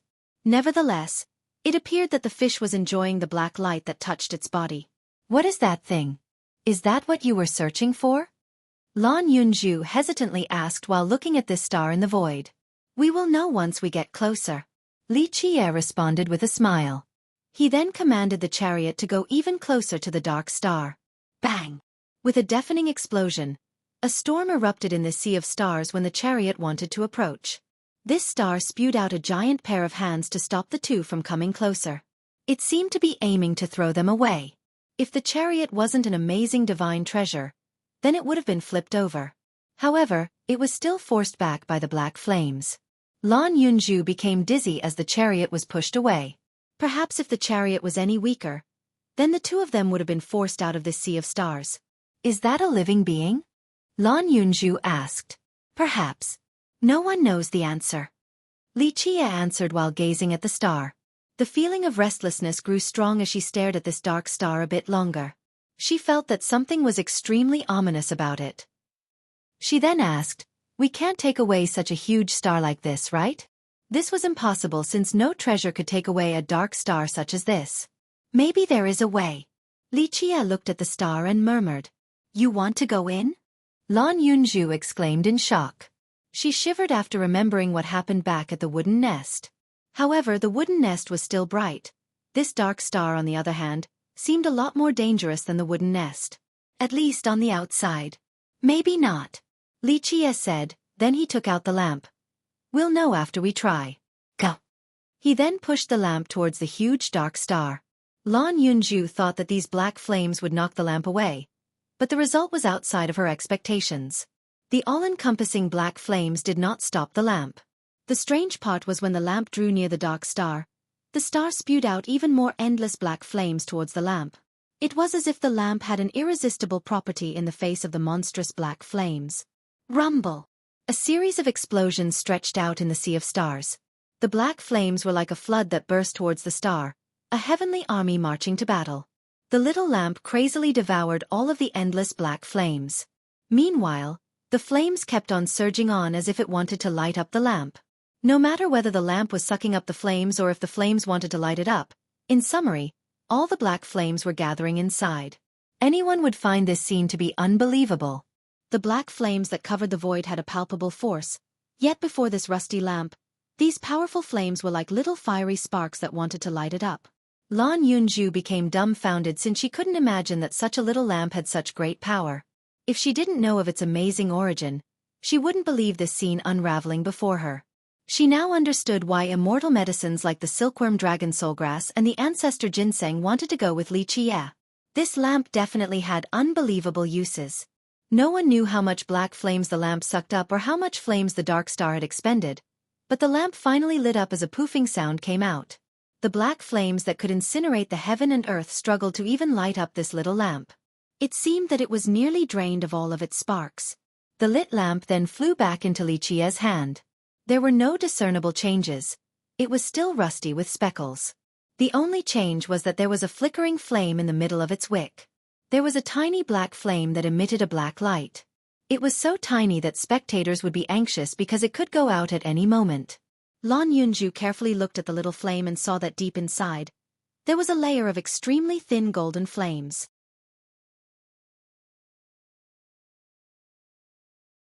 Li Qie looked at her tastefully and asked, "You really don't want this position? It is much better than being a servant girl for the kitchen. Hurry up and decide now, the spots are limited and are highly contested. Maybe when you make up your mind, my consort positions will have already been taken. You better make a choice now while there are still some empty spots. Less daydreaming, please." Lan Yunju gave him a look. However, she suddenly revealed a charming smile right afterward.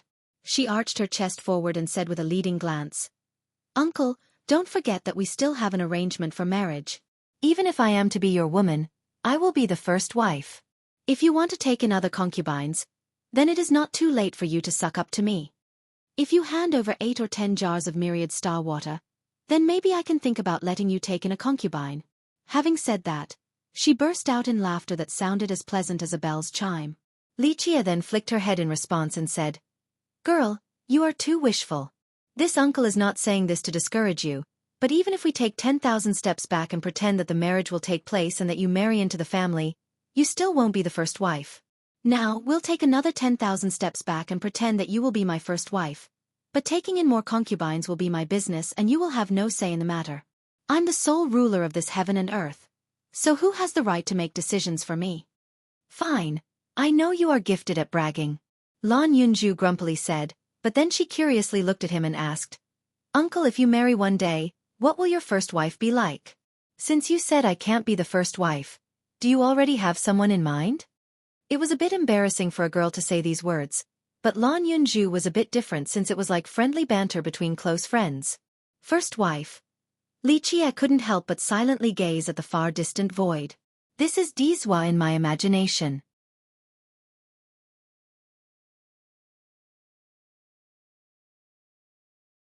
Chapter 560. Dizwa waits for the battle. Lan Yunju looked at his expression and found it strange because she had followed him for a long time and had a decent understanding of him. When he narrowed his eyes like this, it was either a very important matter, or it was time for him to carry out a massacre. However, she felt like it was neither of these cases this time. His emotions seemed to be very complicated at this moment. She then teased with a mischievous smirk, "Uncle, don't tell me you have a crush on someone? Just tell me, what kind of girl is worthy of being your secret crush?" Li Qie answered with a smile, "Little girl, your uncle has never had a secret crush before. If I really liked someone, then no matter whether she agrees or not, I'll still take her home. These are my true colors." "Oh, you sound just like a pervert with no fear for the world." Lan Yunju responded with a grin. She then looked at him again. Then what's with this expression? Is it love or yearning? Or remembrance maybe? She understood Li Qie and could read more from his expression than others. Right now, she was the only one who spoke and teased him in this manner. All wrong. Li Qie gently brushed over her hair and smilingly answered. Girl, you are still young and there are things you don't understand. Certain things in this world requires you to make a choice. Lan Yunju angrily glared at him and said, You speak as if you are older than me or something. I only called you uncle a couple of times yet you actually think it is for real? Lan Yunju playfully said, Maybe I'm older than you and you have to call me big sister. Li Qie only chuckled then looked at the huge dark star to say, We'll leave this place for now. The objective has been achieved and it is time for me to visit the heavenly cemetery. The two of them then rode the chariot swiftly through the sea of stars. Splash! The sound of waves splashing with starlight shining everywhere appeared as the diamond carp chased after the chariot. It didn't attack and instead only happily followed them. Lan Yunju saw this and asked, What is it doing? Li Qie looked back at the carp and answered, It wants to follow us because the lamp, along with the black flames, is in my hands. Are we bringing it along too? Lan Yunju continued. Such a fish would surely be a divine creature since even a virtuous paragon wouldn't be able to catch it. Li Qie shook his head in response. It won't leave like how the 5 immortal phoenix ginseng didn't want to leave the wooden nest. It will only see us off for a while. The initially lively pond became very quiet after the arrival of Di Zhua. The experts from the great powers all stood in silence. No one talked loudly. Di Zhua stood by the pond like a statue of a god suppressing this world. The moment he stood there, no one dared to come closer to the pond. The great formation was still hovering in the sky. The 100 giant saints' suppression caused others to be out of breath and quiver in fear.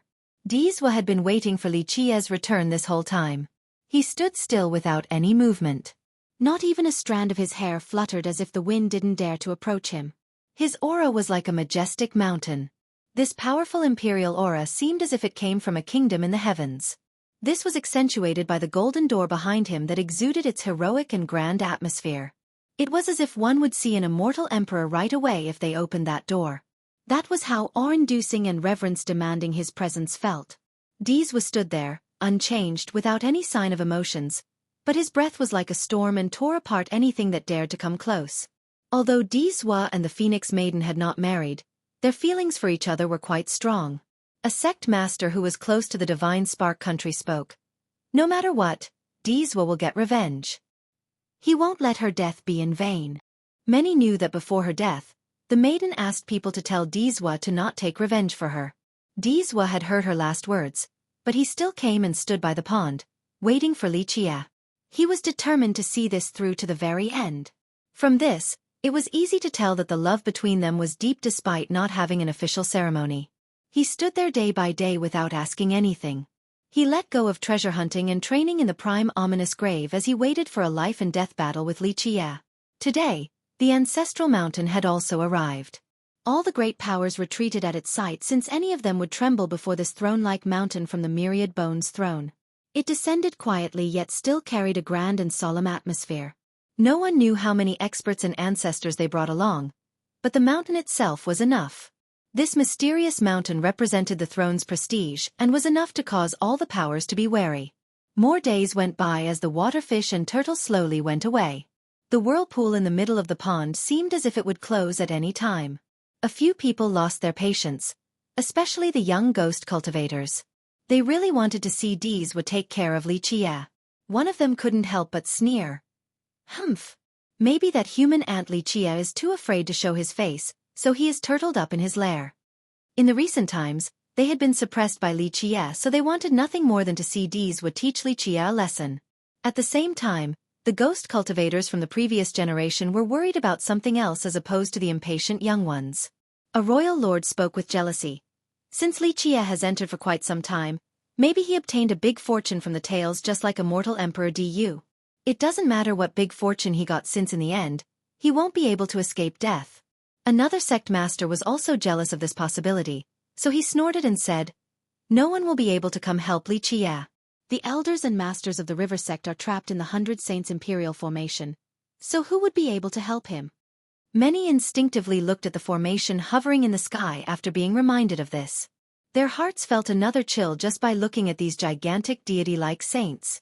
Ever since the river sex people were sucked into the formation, there wasn't a single sign of activity from within. It was as if all of them had died inside. At this point, the cultivators of all races shivered with fear. This was the Thousand Carp River, an extremely powerful emperor's lineage. Taoist Bao Gui's group were famous experts back in the southern distant cloud. Their elders also included heavenly sovereigns and heavenly kings. Such a powerful team was actually suppressed this easily by Dizhua. This not only demonstrated his strength, it also indicated the Throne of Bone's might. Many ghost cultivators had trouble breathing in such an oppressive atmosphere. One of them nervously asked, "Will he be able to kill Li Chia?" This worry was reasonable. Recently, Li Chia had been too mighty. He had swept through everything, and no one had been able to halt his steps. Even Tian Luanhui lost to him in the most recent bet. One should know that Tian Luanhui was just as notorious as Dizhua. A senior cultivator told this disciple, "It no longer matters how strong Li Chia is since only death awaits him once he returns. Even if he beats Dizhua, he will still die because the Throne of Bones will not spare him. No one can save him now since his enemy is Dizhua, the Throne of Bones, and even the entire ghost race. He alone won't be able to prevent his inevitable demise." Even more days passed by with Diz was standing still by the pond. With the passage of time, his aura didn't diminish and instead became even more powerful. It felt like a storm tearing apart the heaven and earth and was untouchable by any of the cultivators near the pond. Eventually, splash! Li Chia finally left the whirlpool in the middle of the pond with Lan Yunju in tow. Dizhua's eyes became as sharp as a divine spear the moment he saw the two appear. This sharp glare went straight through the entire pond, causing even the water to stir. "They finally came out!" An ancestor from a great power shouted when he saw them appear in the pond.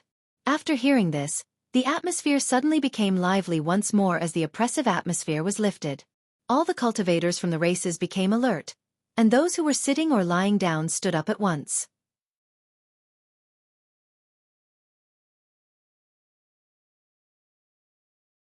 Chapter 561.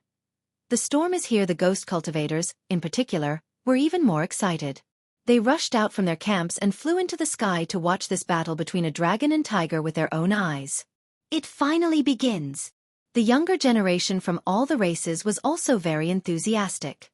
To them, this was not only a simple battle between two geniuses. Dizhua was a heaven's proud son while Li Chia was the contemporary fierce. They were the two geniuses at the highest peak. If those of the younger generation could watch the fight with their own eyes, then they would greatly benefit from it. Their future Dao enlightenment and battle experience would increase after this kind of spectacle. Dizhua's aura turned into a storm that swept through the entire water realm. It was as if this aura could tear the realm apart and cause chaos. It was very difficult to imagine that this aura came from a young man and not an ancestor. "Li Chia!" Dizhua's spear-like eyes glared at him. Dizhua didn't scream or shout since he was still quite calm. However, the way he said the words Li Chia was as if he was engraving the name into the Book of Death, causing others to shiver. Li Chia looked at Dizhua standing there proudly, and immediately understood what was going on, so he smilingly replied, "Dizhua, come out and fight to the death." Dizhua went straight to the point. He had yet to take action, but his relentless murderous intent was apparent. Li Chia looked at him and smiled as he said, "A battle is fine, but you should have received her last words. The maiden once asked me to tell you to not take revenge for her." "Shut the hell up!" Dizhua suddenly shouted after the Phoenix Maiden was brought up. He was like a maddened god. His terrifying aura swept through the world, causing continuous explosions to resound. He exuded his blood energy that eventually turned into a terrifying murderous energy. Each wave was like a divine spear that pierced the dome of the sky. This murderous energy made a net in the air and spread even farther in a terrorizing manner. He declared with a cold and tyrannical tone, "Li Chia, you have no choice whether to fight or not. If you fight, then I will release the Thousand Carp River. If not, then I will kill all of them and then decapitate you. The world might be vast, but there will not be a place for you." Dizhua aggressively threatened Li Chia without any mercy. In order to take revenge for the maiden, he didn't mind killing to the very end and even massacring the Thousand Carp River. Virtuous nephew doesn't need to worry about that. A calm voice suddenly appeared at this time. A huge carp swam out of the 100 Saints Imperial formation. A jewel hovered above the carp's head as waves of immortal lights capable of revealing all the secrets in this world descended. This was the exquisite jewel, a treasure left behind by immortal Emperor Qian Li. Everyone was surprised to see Taoist Bao Gui's group sitting on the carp, safely swimming away from the Imperial formation. Impossible! A sect master from a great power exclaimed in shock. How could this be? Even the elders from the Titanic Crescent's sacred ground were taken aback. How did they do it? They understood the formation of the Throne of Bones very clearly. There had been no fighting inside, zero commotion at all, yet the carp managed to take everyone out safely. This was too hard to take in. It was indeed a bit tiring going and stopping along the long path. Luckily, the treasure that the ancestor left behind lit up the correct path. Taoist Bao Gui slowly spoke while standing on the carp.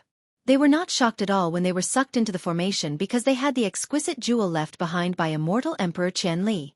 This supreme treasure led them out of the formation. Although it did take a long time. Dee's eyes narrowed as his presence continued to fill the sky with its murderous grandeur.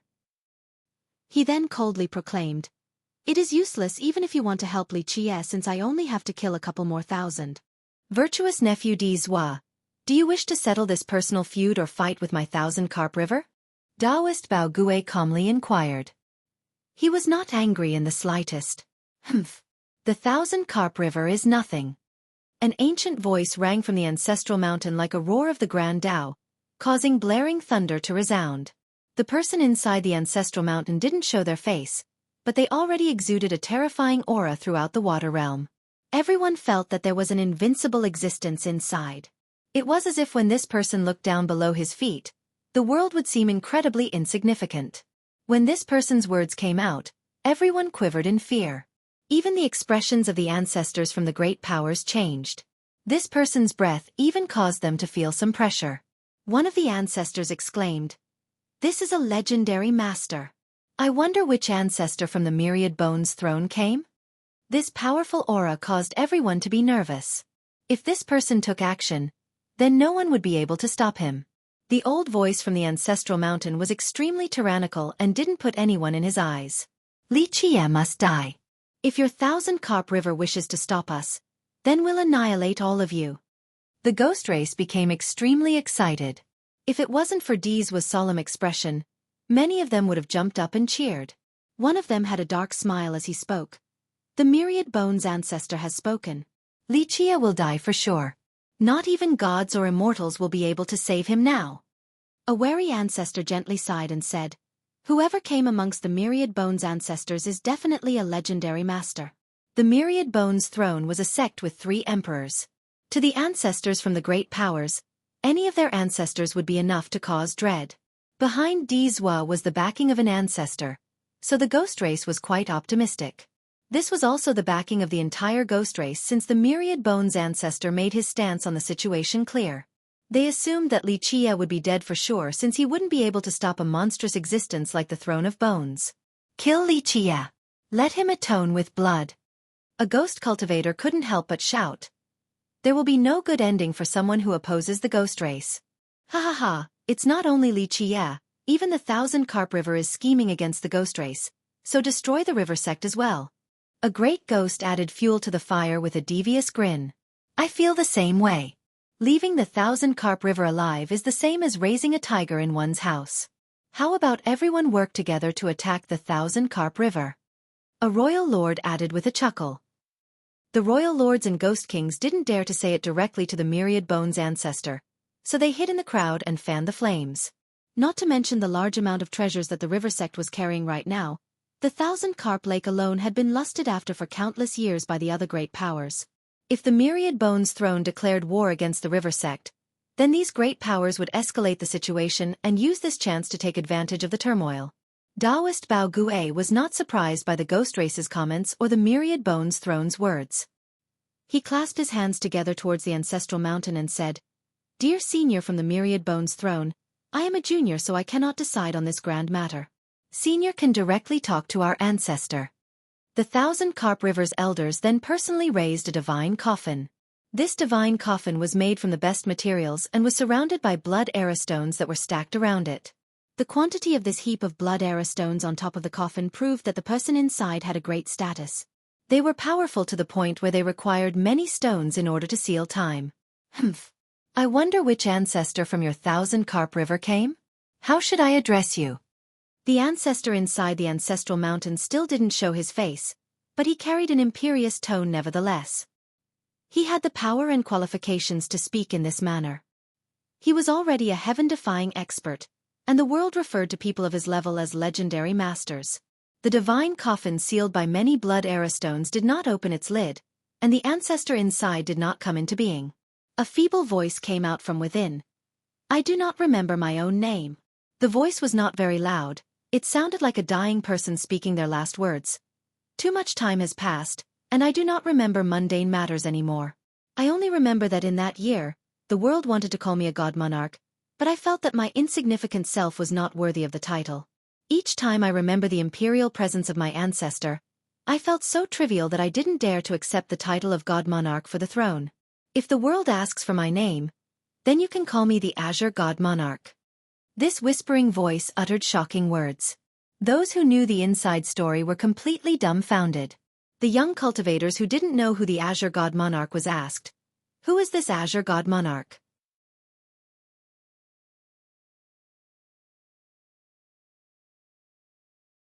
Chapter 566. Myriad Fists. After failing to achieve victory for so long, Xueqi finally used his true killing technique. He didn't only create a Tao of the spear, he also created an invincible technique for this particular Tao. His Tao was refined from a 9 accumulations destiny stone, so it would have 9 Tao, meaning that Xueqi also specifically created 9 techniques for it. Until now, cultivators only picked the most suitable destiny stones. Only by doing this would they be able to exert the true power of their weapon as well as themselves. Xueqi took it a step further. He used his true fate weapon to create new unbeatable techniques, one for each of the stones' Tao. Such a heaven-defying action was only doable by a genius like him. Baz. When Xueqi unleashed his new 9 unbeatable techniques, Xueqi, who was fighting on even ground, suddenly fell into a disadvantage. He was repeatedly pushed back and his fire laws couldn't withstand the ferocious spear techniques anymore.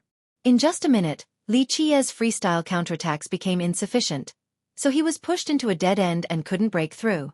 It is not looking good for Xueqi. A person murmured after seeing Xueqi in this dangerous situation.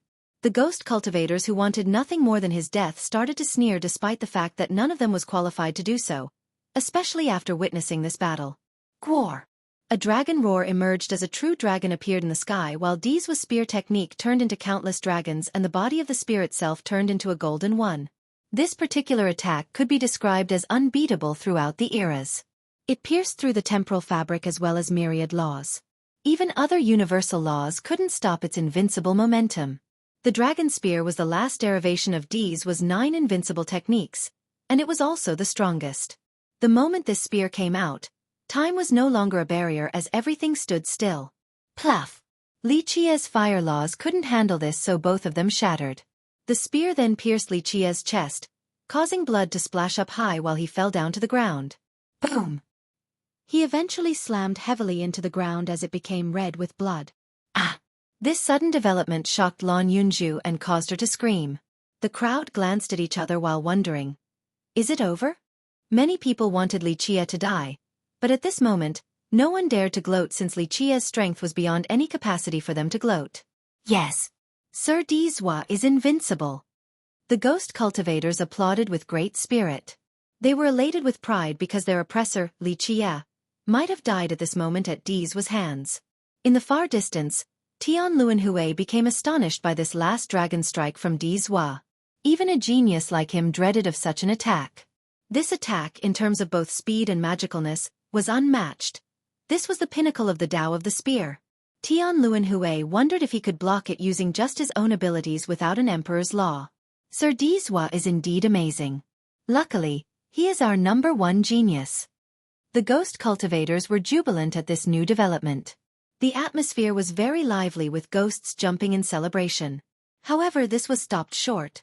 Xueqi's corpse on the ground suddenly stood up and trod on the sky once more. His chest that was pierced by Dee's spear quickly reformed. The ghosts immediately halted their celebration the moment of Xueqi's revival. They gasped when they saw him since they realized just how strong and heaven-defying his body had to be to withstand such a blow. Xueqi stood in the air while waiting for his wound to completely heal. His leisurely posture made it seem as if the person whose chest was penetrated was not him. Lan Yunju took a sigh of relief when she saw Xueqi alive and well. Truly worthy of being the descendant of the throne of bones. Dee's did not falter, however, as a divine shimmer flashed across his eyes.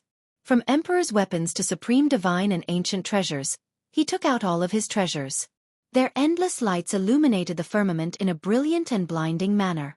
However, he gave all of these invincible treasures back to the ancestral mountain, and only left behind treasures that he personally refined, such as his own true fate treasure. Many were reddened by intense jealousy when they saw Dee's pulling out so many great and unparalleled treasures. A sect master lamented while being dejected. The myriad bones throne is indeed worthy of its prestige. One sect with 3 emperors. Their resources are so great that others cannot compare to them at all. It was no wonder that these rulers were saddened. Dee's alone had more treasures than many of the great powers. This gap only left them feeling bashful due to their lack of money. After transferring all of his great treasures and weapons, Dee's arrogantly stood there and coldly told Xueqi, "Do you dare to fight without relying on external items against me?" Xueqi saw that Dee's was barehanded, so he put away the declivity mountain bell and readied his fists. He smiled and said, "Very well, I look forward to a fight with fists the most. After all, it is my favorite thing to do." "Then let us begin," Dee's coldly uttered. A sea of blood covered the sky and drowned the earth. Divine rings were spread around Dee's as they poured down brilliant lights like a waterfall. He was like a deity in the sky as his blood energy trampled the stars. A ghost king of the heavenly king realm was shocked as he murmured, "This is the level of a heavenly king, ah." Although there is still a bit to go before become a grand completion 100 heavenly king, even 1,000 heavenly king would feel inferiority against such a powerful blood energy. Heavenly kings also had different levels. From lowest to highest, they are 100 heavenly king, 1,000 heavenly king, myriad heavenly king, existence heavenly king, earth heavenly king, and world heavenly king. This ghost king was not the only one who was astonished. All the other ghost kings and ancestors who were hiding in the darkness were clicking their tongues with praise. Although Dee's was only a heavenly king, the purity of his blood energy and longevity blood shamed even these ancestors from the previous generation. It was as if each of his longevity blood drops had been refined many times to contain the very best of essences. Each wisp of blood energy or drop of longevity blood had an amazing power. In fact, being a heavenly king at his age was already enough to shake others.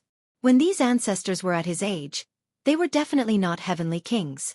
This was enough to show how great his talents were. Those of the younger generation were even more convinced by his abilities. The young ghosts all viewed Dee's as their idol and goal. At this time, all the youths held their breaths as their eyes were glued to the scene. A battle that didn't rely on treasures was the best way to show the strength of both sides. Such a duel was not only stunning, it would also force both of them to exert their skills to their zenith. Both of them were at the pinnacle of the younger generation, so to be able to witness their best techniques and most refined cultivation methods was like a feast for the youths. This was the best kind of lesson. Anyone with even a bit of insight would be able to learn a lot from this battle.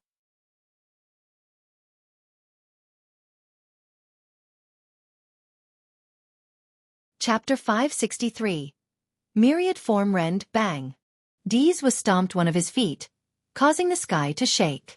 With an ensuing series of explosions, the sky turned into a sea of flames as many volcanoes erupted and spewed out an endless stream of lava, making it seem as if the end of the earth has come.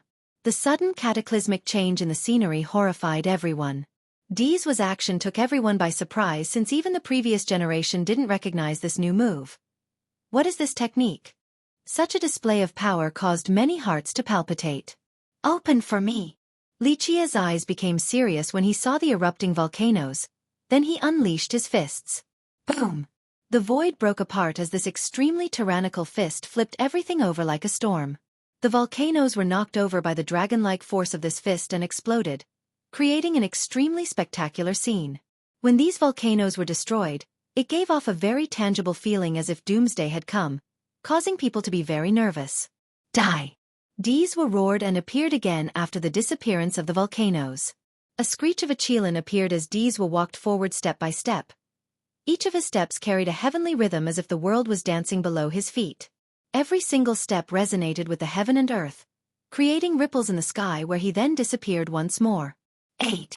A Qilin suddenly screamed as one ran out and trampled over the space with a burning heavenly flame and a majestic and unstoppable aura. This Qilin had the power to destroy this world and its beautiful sceneries. It then pounced forward towards Li Qie, aiming to trample him with its hooves. This was even more terrifying than being crushed by all the mountains in the 9 heavens. Li Qie could be turned into paste by this Qilin at any time. Just in time. Li Qie shouted as he laughed out loud. He jumped up and met the hooves with his gigantic hands.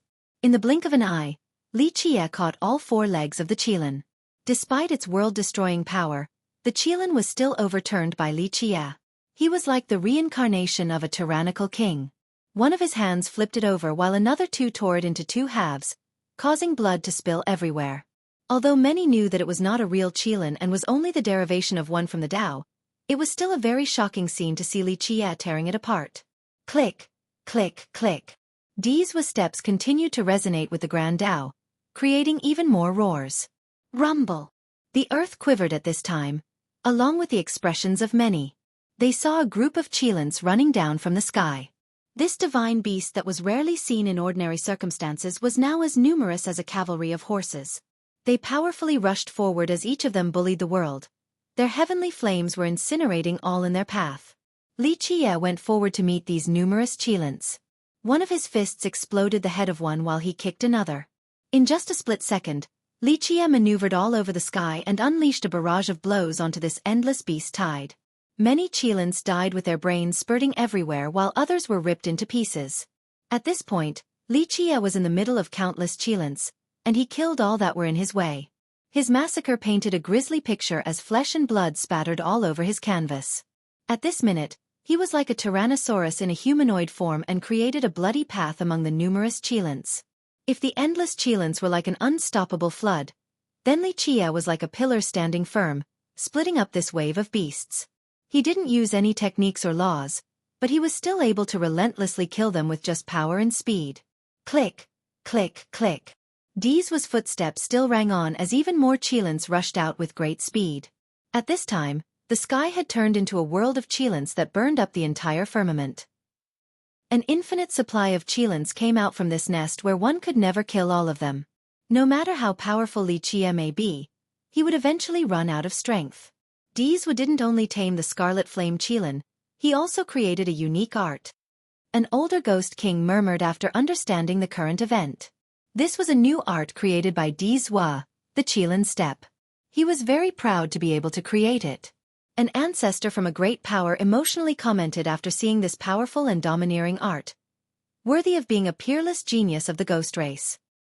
He was able to create a unique art at such a young age.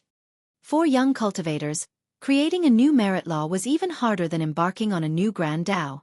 To be able to learn supreme merit laws in their sex was already very amazing, but creating their own? Countless ancestors at a young age were not able to do so. They required many long years of training before finally becoming ancestors that could create a new merit law that belonged to them. How could others not admire Dizwa when he was able to do so? Rumble. Others became aghast when they saw this terrifying world on fire, a world of Qilins. Li Qie had killed many of these beasts, but the endless supply continued to assault him, wishing to tear him apart. Dizwa had become a god of Qilins. He summoned all the Qilins from myriad realms in the 9 worlds. All of them answered his call to kill Li Qie. This ferocious scene caused the young ghost's blood to boil. One ghost cultivator swung his clenched fist and said, "This is how it should be, Sir Dizwa is indeed number 1. Taoist Bao Gue was worried for Li Qie and wondered, is young noble going to be able to forge a path of escape? No problem. Lan Yunju looked at the sky and answered with absolute confidence. She believed that nothing in the world could trap Li Qie. Li Qie became bored of this Qilin massacre as many more continued to come out. He roared and jumped up as the 1,000 hands appeared behind him. Myriad form rend. He then struck with his real hands while the myriad hands behind him attacked as well. Boom! It was as if countless worlds were annihilated from the joint attack of these hands. An endless crescent arc appeared in the sky that was capable of slaying the 9 heavens above and the underworld below. This arc came out with an unstoppable force as blood poured down like rain. Countless Cheelants were decapitated as their heads rolled on the ground and piled up to become mountains. Myriad Form Rend was one of the murderous variations of the 1,000 Hands against the 9 World technique. Lichia rarely used these moves. But now, this attack had shattered Dizwa's Cheelan step. After the Cheelants were annihilated, Dizwa appeared once more. In just a split second, Lichia rushed forward with an unbelievable speed and unleashed a fist straight toward Dizwa's face. Without any delay, Dizwa returned a blow as well. The collision of their fists caused time to stand still as a terrifying force delayed time itself. Everyone saw the 2 fists slamming into each other in the sky. Bang! With a deafening roar, the 2 fists shattered the void, causing a terrifying black hole to appear. Pop!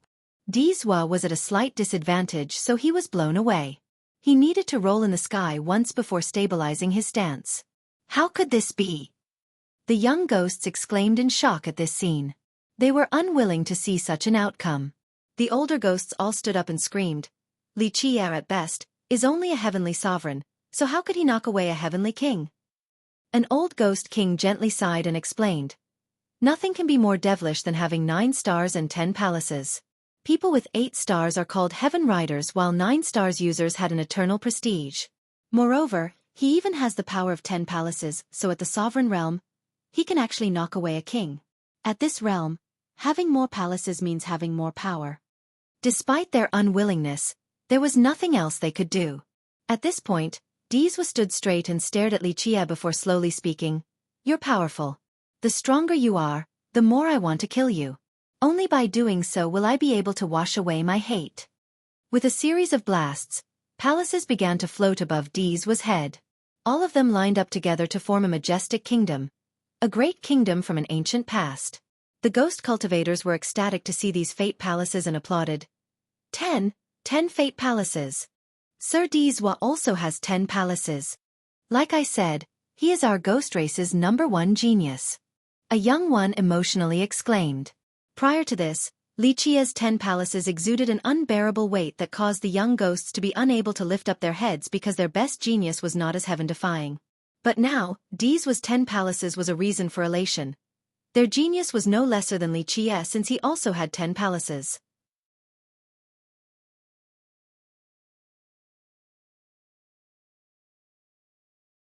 No one knew how powerful these claws were. Perhaps even a heavenly king would not be able to withstand a blow and be crushed under this amazing force. Bang! Another blast occurred as Lichia roared with his 1,000 hands that unleashed a barrage of attacks in the form of 2 gigantic fists. This was a standoff between 2 hands and the dragon's claws. Rumble! The dragon's claws slowly pushed Lichia down into the ground. Even the gigantic fists were not a match for this pair of claws. In a split second, the dragon whipped its tail with such an unbelievable speed that Lichia couldn't dodge in time. Bam! He was blown very far away by its tail, spurting out a mouthful of blood. The dragon immediately gave chase to the airborne Lichia. Its claw came down once again, intending to crush him. Suddenly, the roar of a Kuan-Pang appeared as Lichia turned into a primordial Kuan-Pang and used its fastest speed to evade the dragon claws by soaring high into the sky. Afterward, it came down with its own pair of unstoppable claws aimed towards the golden dragon. Rumble! At this moment, the earth shattered as the sun and moon lost their brilliance. One was a primordial Kuan-Pang blotting out the sun while the other was a golden dragon. Both were fighting chaotically in the sky, then down to the ground and even into the sea. This contest was a cruel one. The Kuan-Pang's sharp claws tore off a huge piece of flesh from the golden dragon. The dragon retaliated by biting the Kuan-Pang's wings. The two fought till the point where blood spattered everywhere. The sky was being punished over and over by their might. The battle was so astonishing that it rendered spectators unable to turn away. Even for the ancestors of the great powers, this was a brilliant battle. In fact, this was the most exquisite fight they had ever seen. A Kuan-Pang versus a golden dragon was an unthinkable match-up. Although they were not the real mythical beasts and only derivations from the Tao formed by Lichia and Dizwa, their forms were extremely substantive. They exuded divine auras just like the real deal. The ghost ancestors didn't like Lichia, but after watching the battle, they had to marvel at him. Both of them are heaven's proud sons of this generation. They're the peak of the human and ghost race. They had to admit that Li Qie was very strong.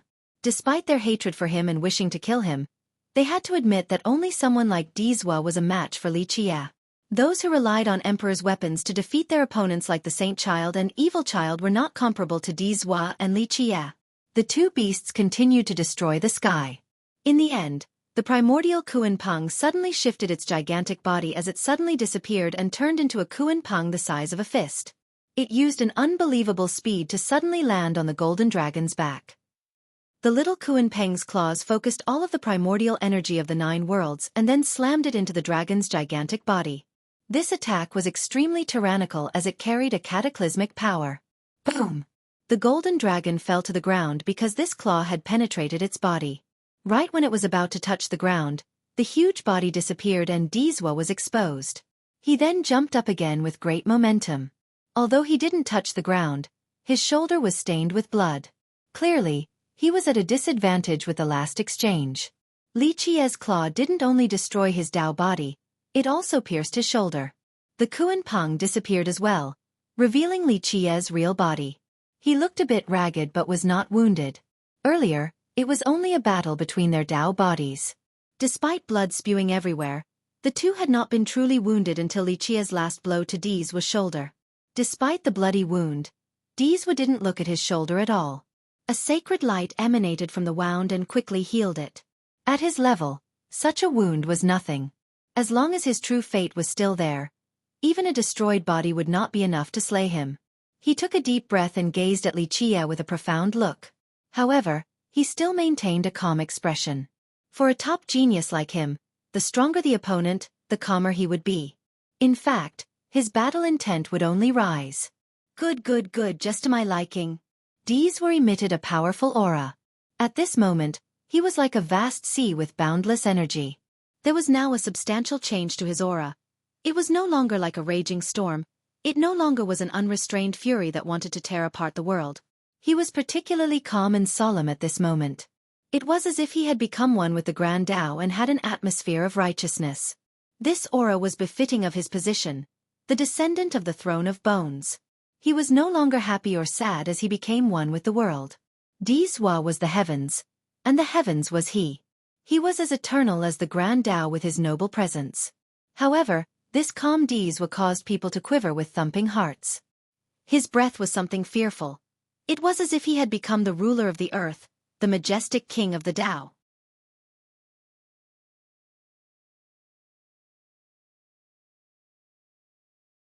Chapter 565. Imperial Spear Buzz. At this time, Dizhua was holding a spear without equal in this world. Spear and man became one. Dizhua was the spear and the spear was he. They were perfectly in sync. All of his openings and flaws disappeared the moment he wielded this spear. No one would know where to start attacking. The spear in his hand was neither an emperor's weapon nor an elite treasure. This was his true fate weapon, the infamous Imperial Spear. It was refined from a 9 accumulations destiny stone and after many refinements, it finally became an unrivaled spear. Meanwhile, the young ones all felt that they gained a new sense of understanding. Even the previous generation benefited with regards to cultivation from watching this battle. An ancestor emotionally commented while watching this colorful battle. Both of them are heaven's proud geniuses of this generation. Anyone who is born in the same era as them is both lucky and pitiable. No matter how brilliant they might be, it would be difficult to surpass these two. Another old undying watched the fight and softly sighed with sadness. They were not at such a level at the same age. Some of them were glad that they were not born in the same era as these two. Another couldn't help but say, if both of them survive this battle, then even if one of them reaches immortal emperor, the other will surely reach the peak of virtuous paragon. The mesmerized younger generation was without words. No matter how excellent they might be, all were overshadowed at this moment. They were truly far too lacking compared to Li Qie and Dizhua. No matter how hard they tried in the future, surpassing these two might be near impossible. They were like two gigantic mountains that were situated on everyone's chests, exuding an unbearable pressure. Even Tian Luanhui, who was standing in the horizon, had a serious expression as he watched the battle between these two. He imagined the scenario where he was on the stage fighting against either of the two. How long could he hang in there? What method would he use to defeat the enemy? Not using treasures and invincible arts left behind by the predecessors, this was a real showcase of one's abilities. The two fought for a very long time. During the fight, they altered old techniques into something new altogether and derived these new forms to their extremes. Eventually, Xueqi lost his patience in this long battle and uttered a cry to suddenly change his spear technique. It became chaotic and was out of the ordinary boundary. Each thrust was its own world. In an instant, Xueqi's offensive capabilities skyrocketed to a tyrannical level and were no longer as perfect as before. It was stained with flaws, but its power was much stronger, as if a dragon was freed from its chain and was finally able to soar to the 9 heavens. With this change of technique, the imperial spear in his hand became an awakened dragon, as if it had its own consciousness. At this point, Xueqi's spear technique had an even further outreach, like a bright galaxy in the form of the imperial spear that suppressed the sky. However, during its moment of defense, it was like an impregnable darkness. Sometimes, it changed to a state of reversing yin and yang as endless ice and fire alternated in resonance. Xueqi finally used his killing move. This is his true refined Tao of killing. Countless people were moved before this scene. Each of his attacks caused their hearts to thump. Buzz! At this time, Xueqi was holding a spear without equal in this world. Spear and man became one. Xueqi was the spear and the spear was he. They were perfectly in sync. All of his openings and flaws disappeared the moment he wielded this spear. No one would know where to start attacking. The spear in his hand was neither an emperor's weapon nor an elite treasure.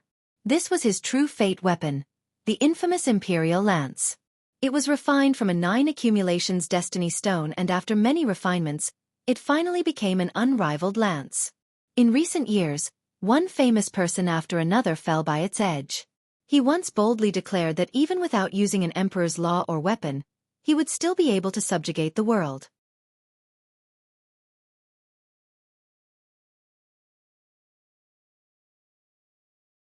Chapter 566. Myriad Fists. After failing to achieve victory for so long, Xueqi finally used his true killing technique. He didn't only create a Tao of the spear, he also created an invincible technique for this particular Tao. His Tao was refined from a 9 accumulations destiny stone, so it would have 9 Tao, meaning that Xueqi also specifically created 9 techniques for it.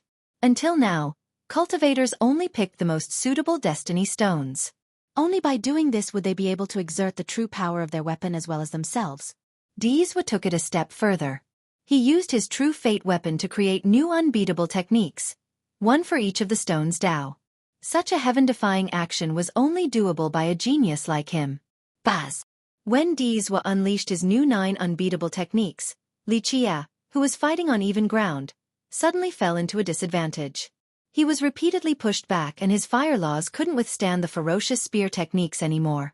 In just a minute, Xueqi's freestyle counterattacks became insufficient, so he was pushed into a dead end and couldn't break through. It is not looking good for Xueqi. A person murmured after seeing Xueqi in this dangerous situation. The ghost cultivators who wanted nothing more than his death started to sneer, despite the fact that none of them was qualified to do so, especially after witnessing this battle. Gwar! A dragon roar emerged as a true dragon appeared in the sky, while Xueqi's spear technique turned into countless dragons and the body of the spear itself turned into a golden one. This particular attack could be described as unbeatable throughout the eras. It pierced through the temporal fabric as well as myriad laws. Even other universal laws couldn't stop its invincible momentum. The dragon spear was the last derivation of Xueqi's 9 invincible techniques, and it was also the strongest. The moment this spear came out, time was no longer a barrier as everything stood still. Pluff! Xueqi's fire laws couldn't handle this, so both of them shattered. The spear then pierced Xueqi's chest, causing blood to splash up high while he fell down to the ground. Boom!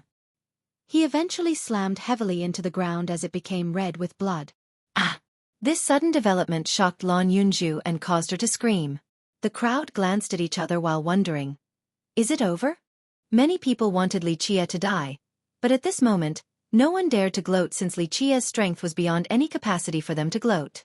Yes! Sir Xueqi is invincible! The ghost cultivators applauded with great spirit.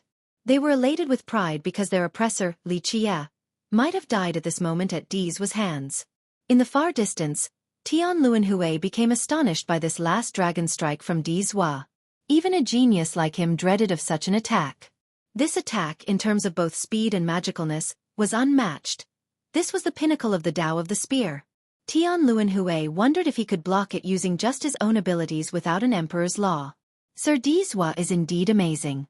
Luckily, he is our #1 genius. The ghost cultivators were jubilant at this new development. The atmosphere was very lively with ghosts jumping in celebration. However, this was stopped short. Li Qie's corpse on the ground suddenly stood up and trod on the sky once more. His chest that was pierced by D's spear quickly reformed. The ghosts immediately halted their celebration the moment of Li Qie's revival. They gasped when they saw him since they realized just how strong and heaven-defying his body had to be to withstand such a blow. Li Qie stood in the air while waiting for his wound to completely heal. His leisurely posture made it seem as if the person whose chest was penetrated was not him. Lan Yunju took a sigh of relief when she saw Li Qie alive and well. Right when the spear fell into the boundary of this daytime, a wind-breaking sound could be heard. Li Qie unleashed a fist with endless Buddhist lights and an unstoppable momentum to meet the spear in the daylight. Boom! With a deafening blast, the day's sky was shaken. Right when day disappeared, another fist met the tip of the spear and prevented Dizhua from harming Li Qie with the imperial spear. Dizhua was startled. He knew just how sharp his weapon was. A fist confronted the tip of the spear. A spear that had an invincible momentum. This was unthinkable. Even the most powerful fist should be defeated at this time. At this moment, Li Qie finally revealed the name of the second fist. Myriad Fists, Indestructible Diamond Fist. These fist variations were created by Li Qie by using the 1,000 Hands technique and the 12 immortal physiques as the foundation. The Myriad Fists didn't only have 12 variations, but Li Qie had created it not long ago, so it was yet to be completed. Dizhua was taken aback as a third fist came forward like an approaching sun, forcing him to use another unstoppable spear technique to parry it. Boom! This fist slammed into the spear, but it didn't have much of an impact on Dizhua. However, with a sizzling sound, the imperial spear suddenly became red hot, but because of how amazing it was, it didn't melt under this heat. Nevertheless, Dizhua appeared to be holding a scorching sun at this moment. If it kept on going like this, then the imperial spear would definitely melt. Myriad Fists. Extreme Yang Fist. This fist was hot to an unbelievable level and could melt absolutely everything. It was not as devilish as the Extreme Yang Physique, but it was still at an unbearable level of heat as it turned one's hand into the sun. Dizhua was shaken and wanted to retreat. Although he was swift, another hand of Li Qie's was even faster.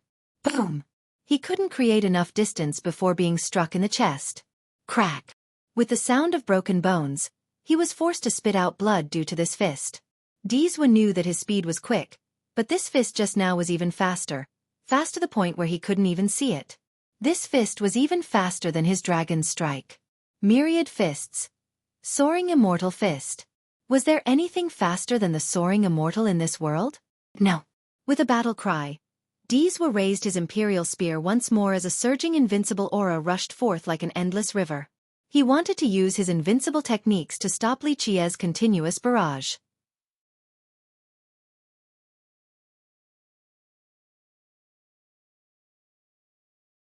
Chapter 567. Ultimate Attack Pop. Dizhua's invincible technique had just taken its initial form, but Li Qie's next fist was like a golden lock and sealed the imperial spear, causing the technique that was initially as smooth as a flowing river to come to an abrupt halt. Myriad Fists. Golden Sealing Fist. This was a technique outside of the 12 immortal physiques, and it specialized in sealing all kinds of weapons. Dizhua was shocked once more as the imperial spear was sealed. He decisively left the spear behind to run, but, boom! He didn't manage to get too far before his back had taken a blow. This was a fist that almost pierced his spine, causing him to spurt out blood. Dizhua didn't see Li Qie swing his arm at all. He was certain that there was no motion. It was so strange. Although there was no visual cue, his back was still assaulted as if there was another Li Qie standing behind him. Myriad Fists. Void Fist. This fist was initially part of the void, so how could Dizhua see it? Bang bang bang bang. In an instant, Dizhua found himself in a troubled state as Li Qie kept on chasing him. Although Dizhua managed to use a great method to regain control of his spear, after unleashing all 9 of his great spear techniques he still couldn't stop the myriad fists. He initially wanted to use his spear to regain the momentum but ended up being struck repeatedly by Li Qie. His Dao of the spear was not a match for Li Qie's Dao of the fist. Bam! Eventually, Li Qie knocked Dizwa down from up high with another fist and pinned him down to the ground. At this moment, Dizwa gave up using his spear to retaliate because his Dao had indeed lost to Li Qie's fists. Boom! His body heavily slammed into the ground. His wounds were even worse than Li Qie's. His figure was stained with blood as all the bones in his body were crushed. If it was anyone else, then they would have been dead long ago since they wouldn't be able to withstand such a beating. However, Dizwa's body was extremely tough and could still withstand Li Qie's ferocious bombardment. Suddenly, the world became silent again as all the spectators from all the races became quiet and glanced at each other. No one spoke at this moment because it seemed as if their voices had been taken away due to the domineering scene earlier. Li Qie chasing and beating down Dizwa was much more stimulating than Dizwa using his 9 invincible spear techniques to push Li Qie back. The ghosts quivered on the inside.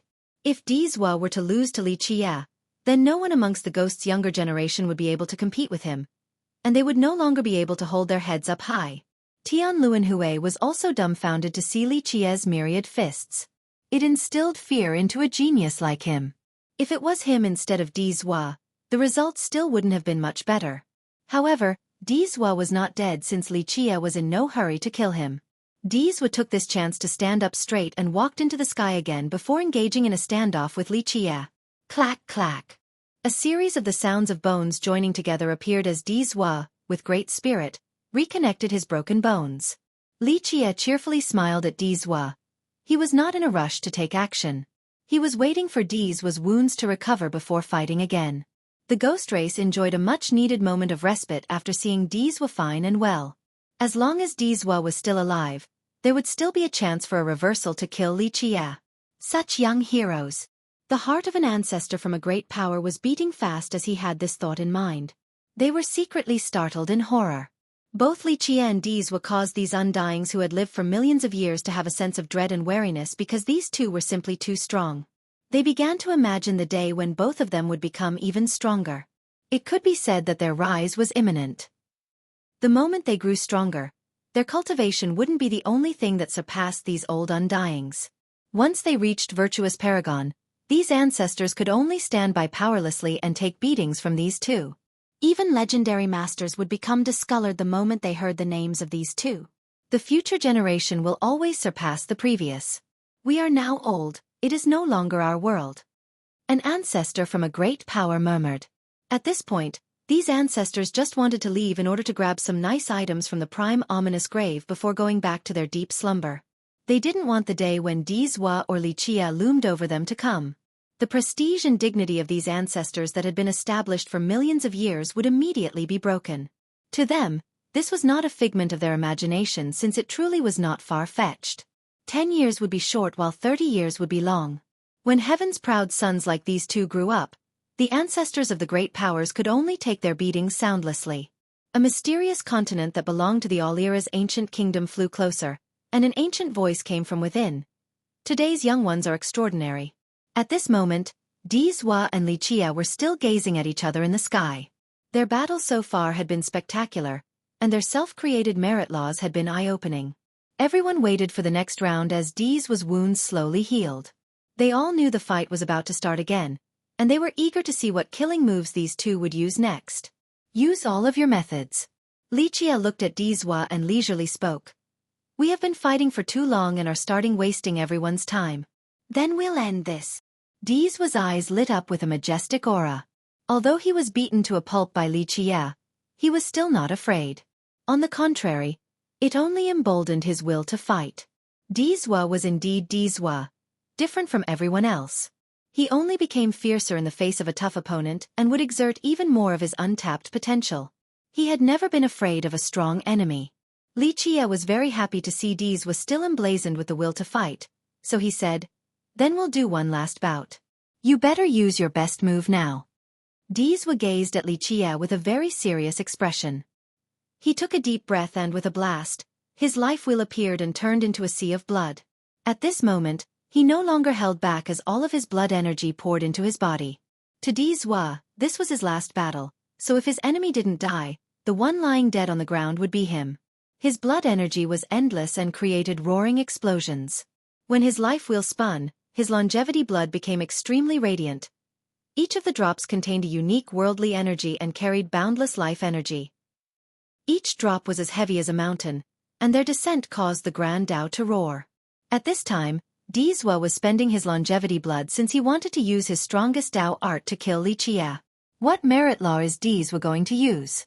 Will it be an Emperor's law, a Heaven's Will secret law, or a forbidden technique? Everyone was shaken to see Dizwa spending his longevity blood to empower this upcoming art. An expert who knew Dizwa shook his head in response. No way. Dizwa is a very proud person. Since Li Qie is not using any of these kinds of techniques to defeat him, he will not rely on an invincible art created by someone else to defeat Li Qie. Dizwa will use his own art to suppress his enemy. Could it be that other than the Tao of the Spear, Dizwa had also created another amazing art? This speculation caused everyone to change their expressions. For many people and even ancestors, creating arts like the Tao of the Spear or the Qilan Steps were already an amazing thing and worthy of pride. But now, it seemed that Dizwa's achievements didn't only stop there, he also had another invincible art. This caused everyone's hearts to beat even faster. What could this other technique be? Could it be even stronger than the 9 spear techniques? People found this very incredulous while the ancestors felt that creating the 9 spear techniques was Dizwa's limit. At least, this was the limit for a genius who had yet to reach virtuous paragon. If he actually had an even greater technique, then this would be too terrifying. It would be no wonder why he was called the #1 genius of the sacred netherworld. Buzz! Once Dizwa's blood energy reached its limit, space suddenly shook. In an instant, the world became dark as all the celestials disappeared. Dizwa emitted a faint fire like how black fog would spread in the night. At this moment, the world was enveloped by this black shroud created by Dizwa. With a changed expression, Li Qie took a step back after being attacked by this darkness, but it was too late. This darkness formed its own domain, trapping Li Qie and Dizwa inside. One would find that there was no sun or moon within this domain. There was no galaxy, no vegetation, no fish or birds and insects, no myriad Tao and universal laws. Everything was gone in this domain. All were without colors and life, outside of Dizwa himself. Li Qie's expression sank after being trapped inside this domain. He tried to channel a merit law, but nothing happened. It was as if all laws in this world had been dispersed in this place. Pop! Dizwa's invincible technique had just taken its initial form, but Li Qie's next fist was like a golden lock and sealed the imperial spear, causing the technique that was initially as smooth as a flowing river to come to an abrupt halt. Myriad fists. Golden sealing fist. This was a technique outside of the 12 immortal physiques, and it specialized in sealing all kinds of weapons. Dizwa was shocked once more as the imperial spear was sealed. He decisively left the spear behind to run. But, boom! He didn't manage to get too far before his back had taken a blow. This was a fist that almost pierced his spine, causing him to spurt out blood. You're tuning in to the Xueqi's Martial Arts Saga YouTube channel. Don't forget to subscribe and join us on this journey to catch the most captivating stories.